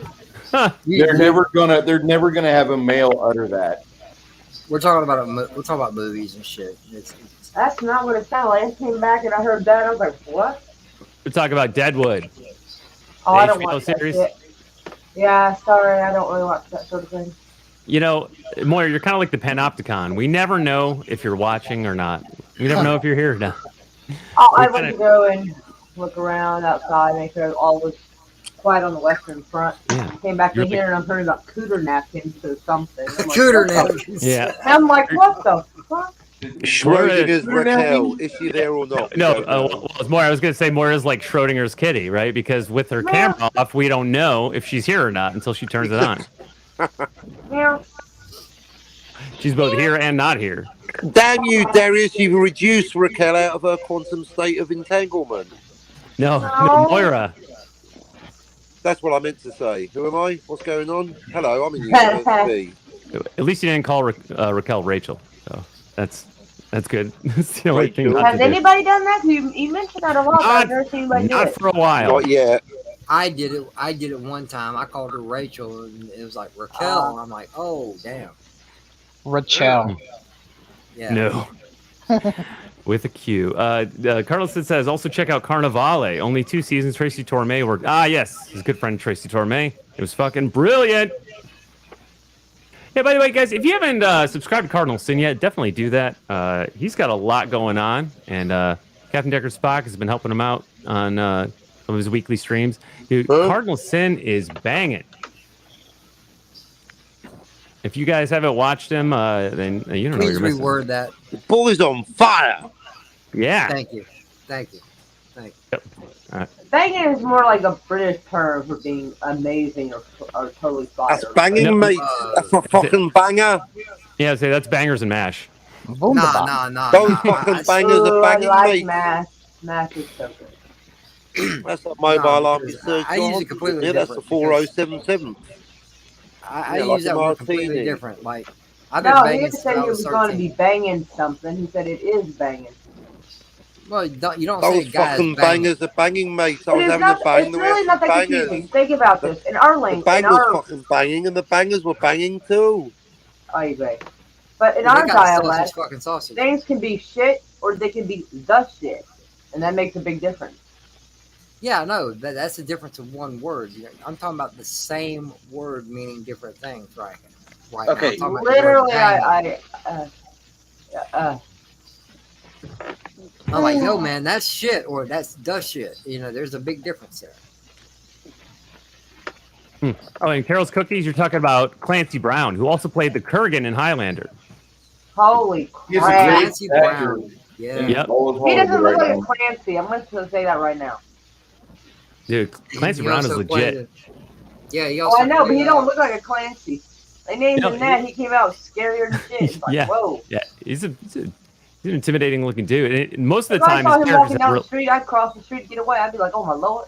Oh no, he's friendly. No, but most of his characters in animation have real deep voices, except Mr. Krabs, who just sounds like Mr. Krabs. He played on an episode of Star Trek Voyager. He played in that prison movie that someone didn't like. Shawshank Redemption. Shawshank Redemption is good. What the fuck? I like that movie. It's just someone Yeah, didn't yeah. like it. I mean, He it's also played kind of a the long Gold movie, Trucker. but it's not bad. He was also in that Alien, that Starship bug Troopers. movie, Starship Yep. Troopers. Yeah, I My forgot brain about that is one. failing me. Sorry, guys. Yeah, he was in that And one.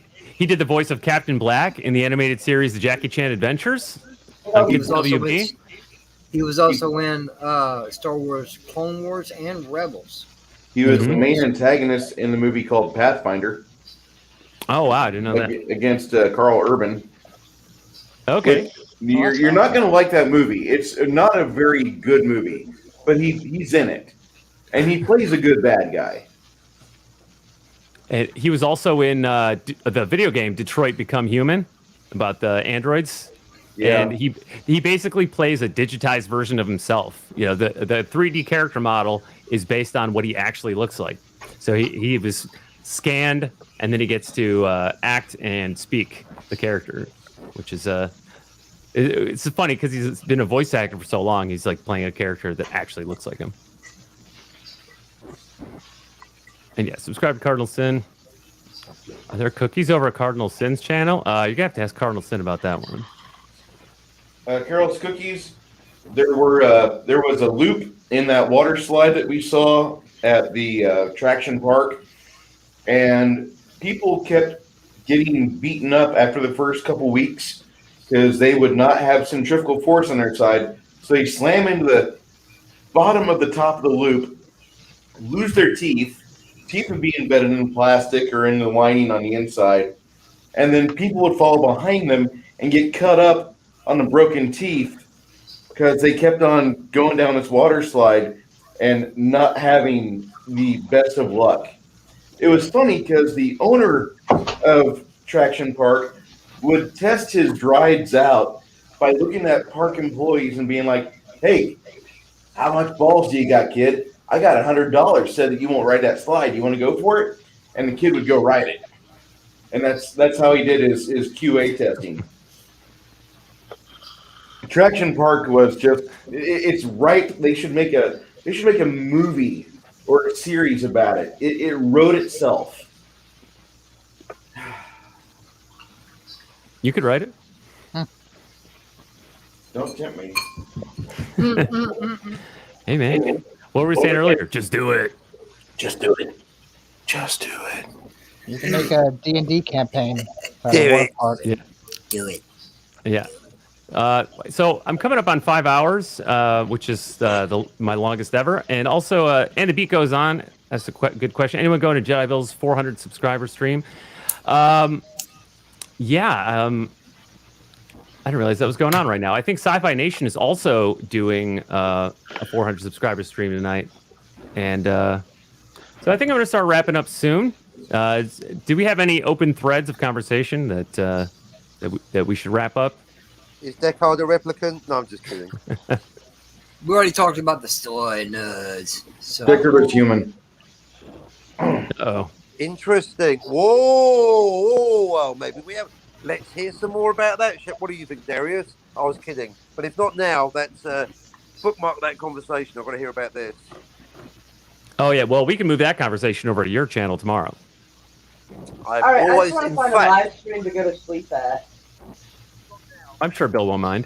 Let me just drop everyone's link, and then I'll go Right, around anyone and. that wants, anyone that wants to discuss whether Deckard's a replicant or wants to share their opinion, then you are welcome on my channel. Anyone that thinks I'm joking when I say every day we are attacking that question, is Deckard a replicant? And I'm sorry, critical drinker, but a valid answer is not there's no answer. Yes, there's an answer. No, nobody knows what it is. Yes, we will find it. I don't care how long it fucking takes. Sorry, Dalek 451, not you. Yeah. Only when Dalek's not around, he's fucking sick and tired of the question. He's not seen Blade Runner. He doesn't want to. And I agree, I'm tired of the question too. Just when I thought I pulled out, no, critical drinker dragging me back in. What's that? The Deckard question? Well, let me tell you my opinion as the critical drinker. Here we fucking go. Do you know what I mean? 2 opinions for the price of 1. 1, he's a replicant. 2, there isn't an answer. Wrong and wrong, or indeed right and right.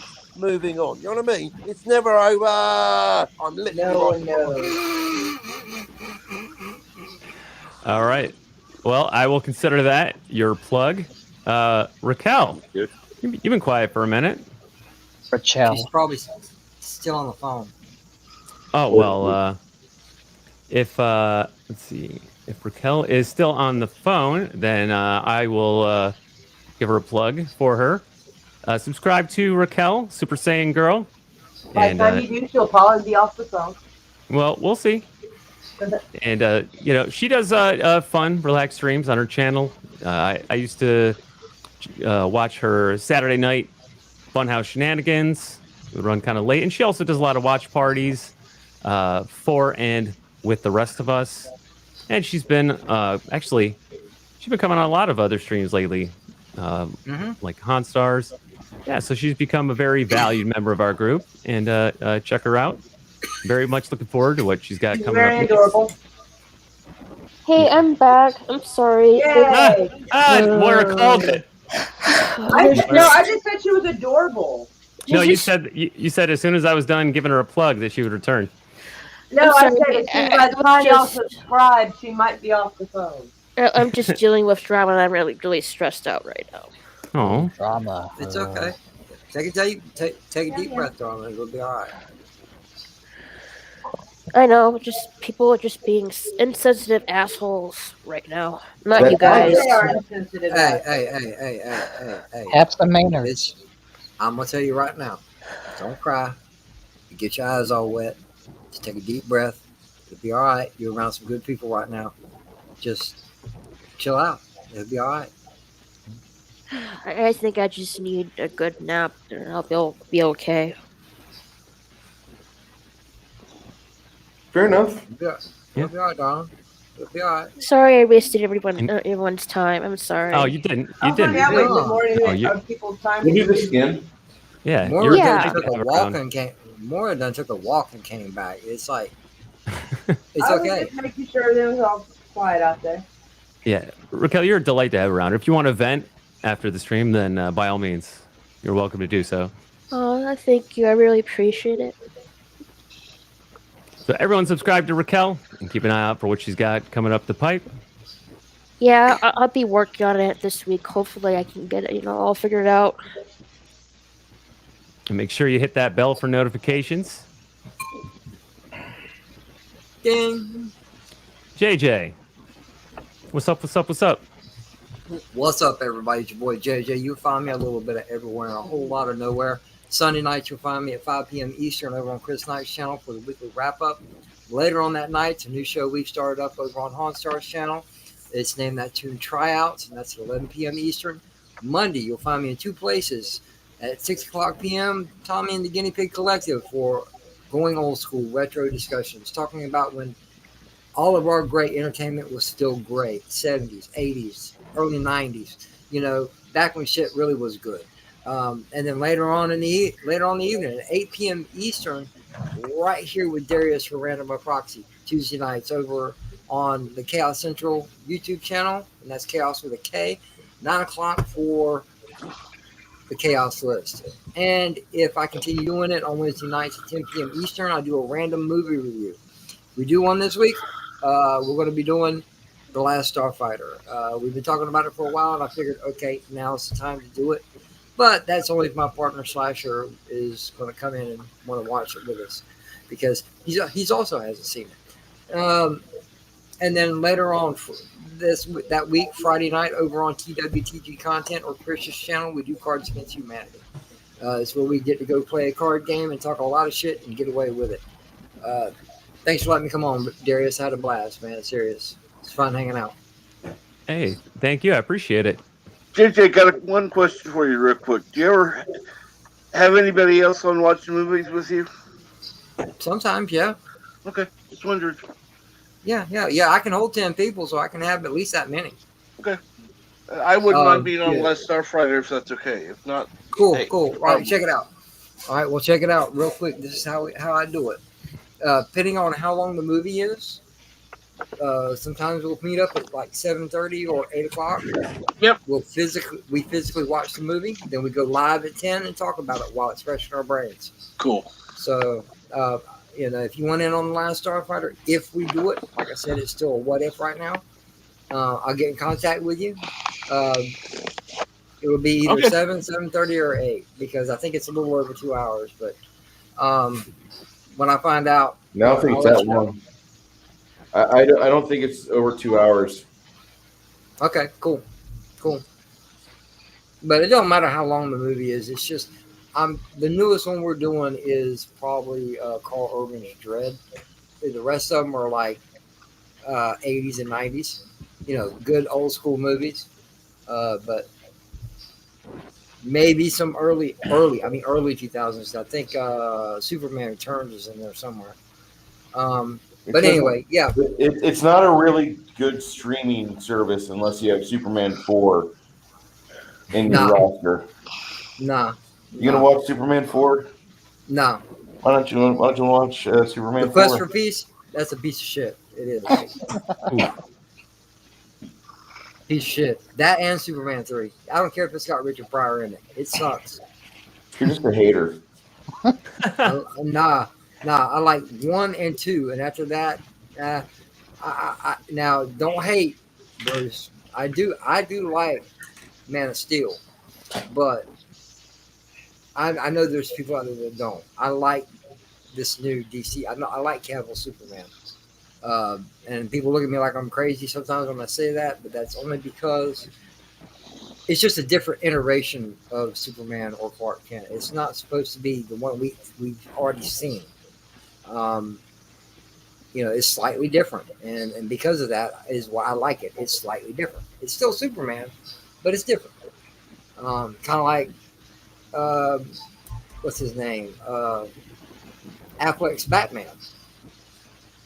I don't mind it, but Batfleck. I don't mind it, but to me, Michael Keaton is Batman. I like even Christian Bale's Batman, but still, Michael Keaton is Batman. To me, that's even over Adam West. So, I know we all have our own opinions about that, and I'm not about to drag that out. But still, thanks for letting me come on, Darius. I appreciate it, man. It's always fun hanging out. Yeah, well, thank you. Yeah, man. And before I move to the next, Captain Cardinal Sin asked you to plug the thank you. I'm I don't want to overdo it. In fact, let me take this, please. I'll take this opportunity to say thank you, Darius, for letting me on the show, and thank you everyone here for letting me yap over you and make silly comments. It's been great fun. Thank you all. But yes, shout out Cardinal Sin, who's got a regular weekly show. Got several shows, but this one, arguably the best one, because I'm in it. Maybe I'm biased. That's right. I am not a number. I'm a free man. A weekly deep dive into The Prisoner, including the all-important question, which order do I watch The Prisoner? Simple answer, the order on my DVD. Catch us on Wednesday or Thursday, depending on your personal time zone. Wednesday for you, Thursday for me. Thank you. All right. Thank you. Moira. Oh, what? Meow. Meow. What? Oh, yes, what do you send me got love. Please send me love. Yes. And if anybody's interested, I uploaded like 2 or 3 videos to my YouTube while we were on here. They're videos for my TikTok. So. Oh, that's where you went. Okay. Yeah.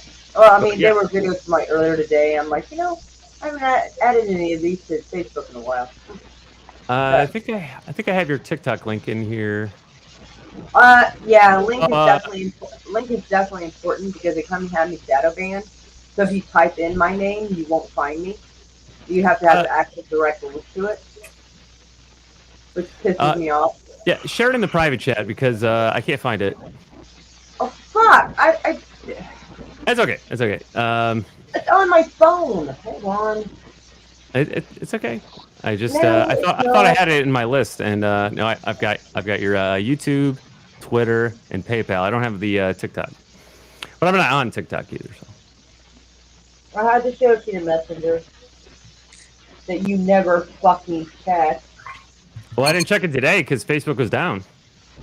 It wasn't down all day. Good And what about save. a whole like last week and a half? Well, Anyway, there you go. That's Oh, why you I got call it? you by your government name.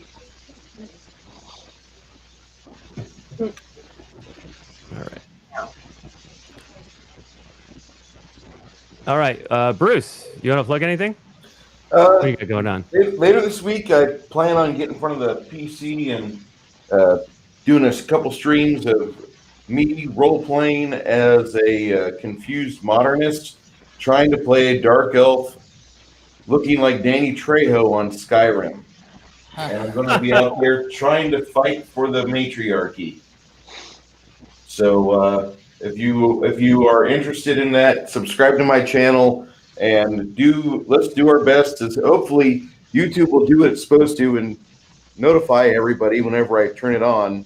But I don't hold out a whole lot of hope for that. So you're probably going to catch the restream later on. But I really like that little series I started where I play the confused modernist, Danny Trejo. I'm a dark elf, and I'm here to help fight the patriarchy. And I really enjoy the shit out of it. It's one of those stupid things that I started doing, and I can't wait to get back into it again. That's all right, cool. All right, well, I look forward to that. And Captain Trek.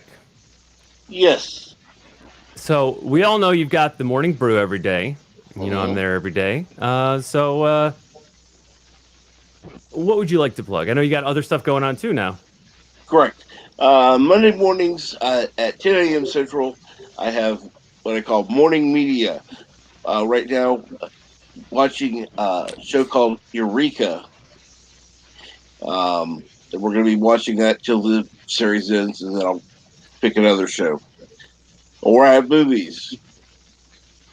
It depends. Then, of course, the morning brew is Tuesday through Sunday at 6 a.m. Central.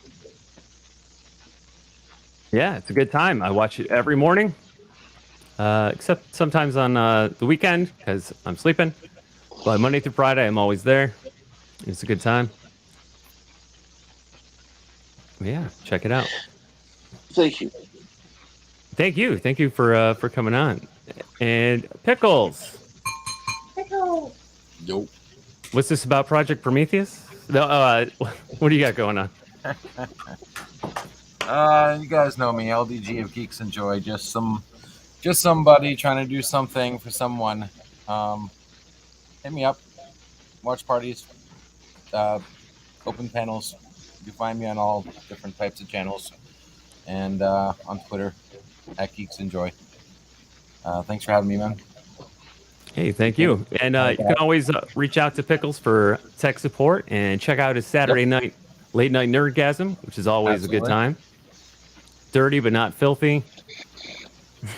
Not yet. Right. Hail the nerdgasm. It is exactly what it sounds like. Robert, this is your first time on my show. Yeah. Happy to be Welcome. here. I'm glad you made it. And I do a show, The Sunday Siege, on Sundays, 8 p.m. Eastern. And then you can catch me on the Wake Downs random streams, usually. He's another good channel to check out. And we just talk Great. about whatever we feel like. Comics, movies, TV, whatever. I like that. goes wherever it needs to. Woo! Sub to Cold Arrow. Woo! Yeah, man, check them out Sundays. Usually it's already going when I get off work. What's up, JJ? That is a fire avatar he's got too. I love it. I know, right? All right, and yeah, like he said, also check out the Wake Down. A great dude with a great channel. And yep, you can find Robert often over there, occasionally me. But yeah, he's cool too. All right, everyone. Well, thank you for coming out. Let's see who are Bill and Sci-Fi Nation both going right now. Yes, they are. Yeah. All right, let me grab those. So, yeah, Bill, Sci-Fi.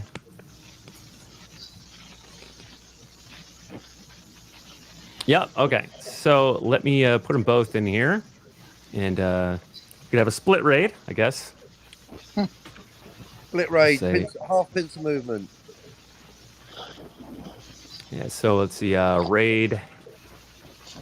Jedi. Bill.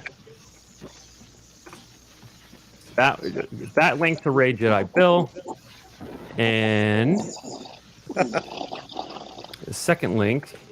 Welcome to Raid. Sophie's Choice on the Darius Munchausen channel.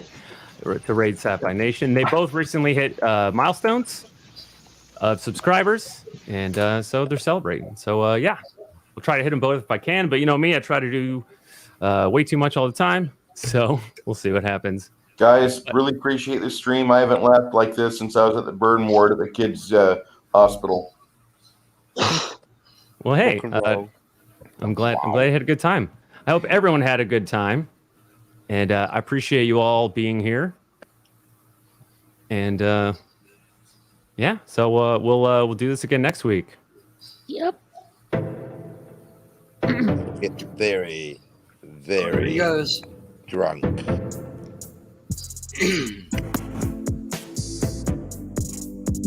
Night, everybody.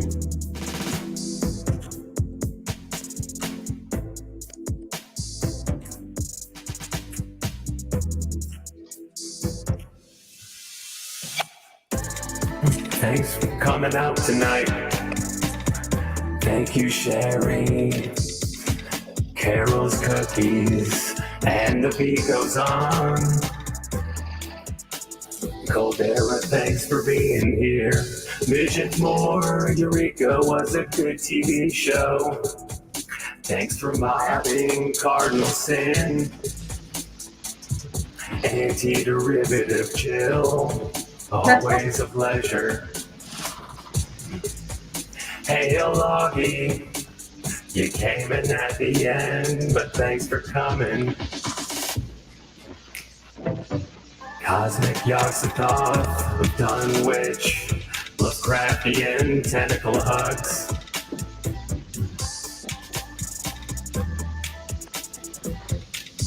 Slasher Mix Splitter, thanks for popping in. We'll see you on Wednesday night.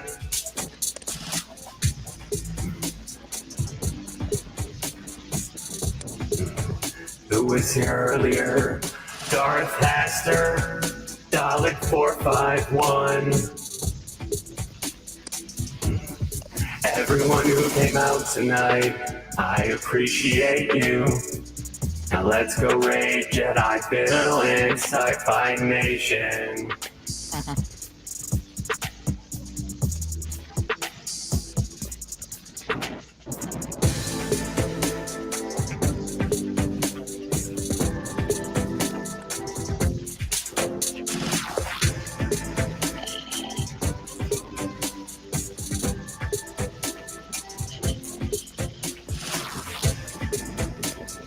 Zion Sleep Syndrome and other candidacy things. Thanks for coming out tonight. I hope you had a good time. Thanks, Jill. I'm glad you like it.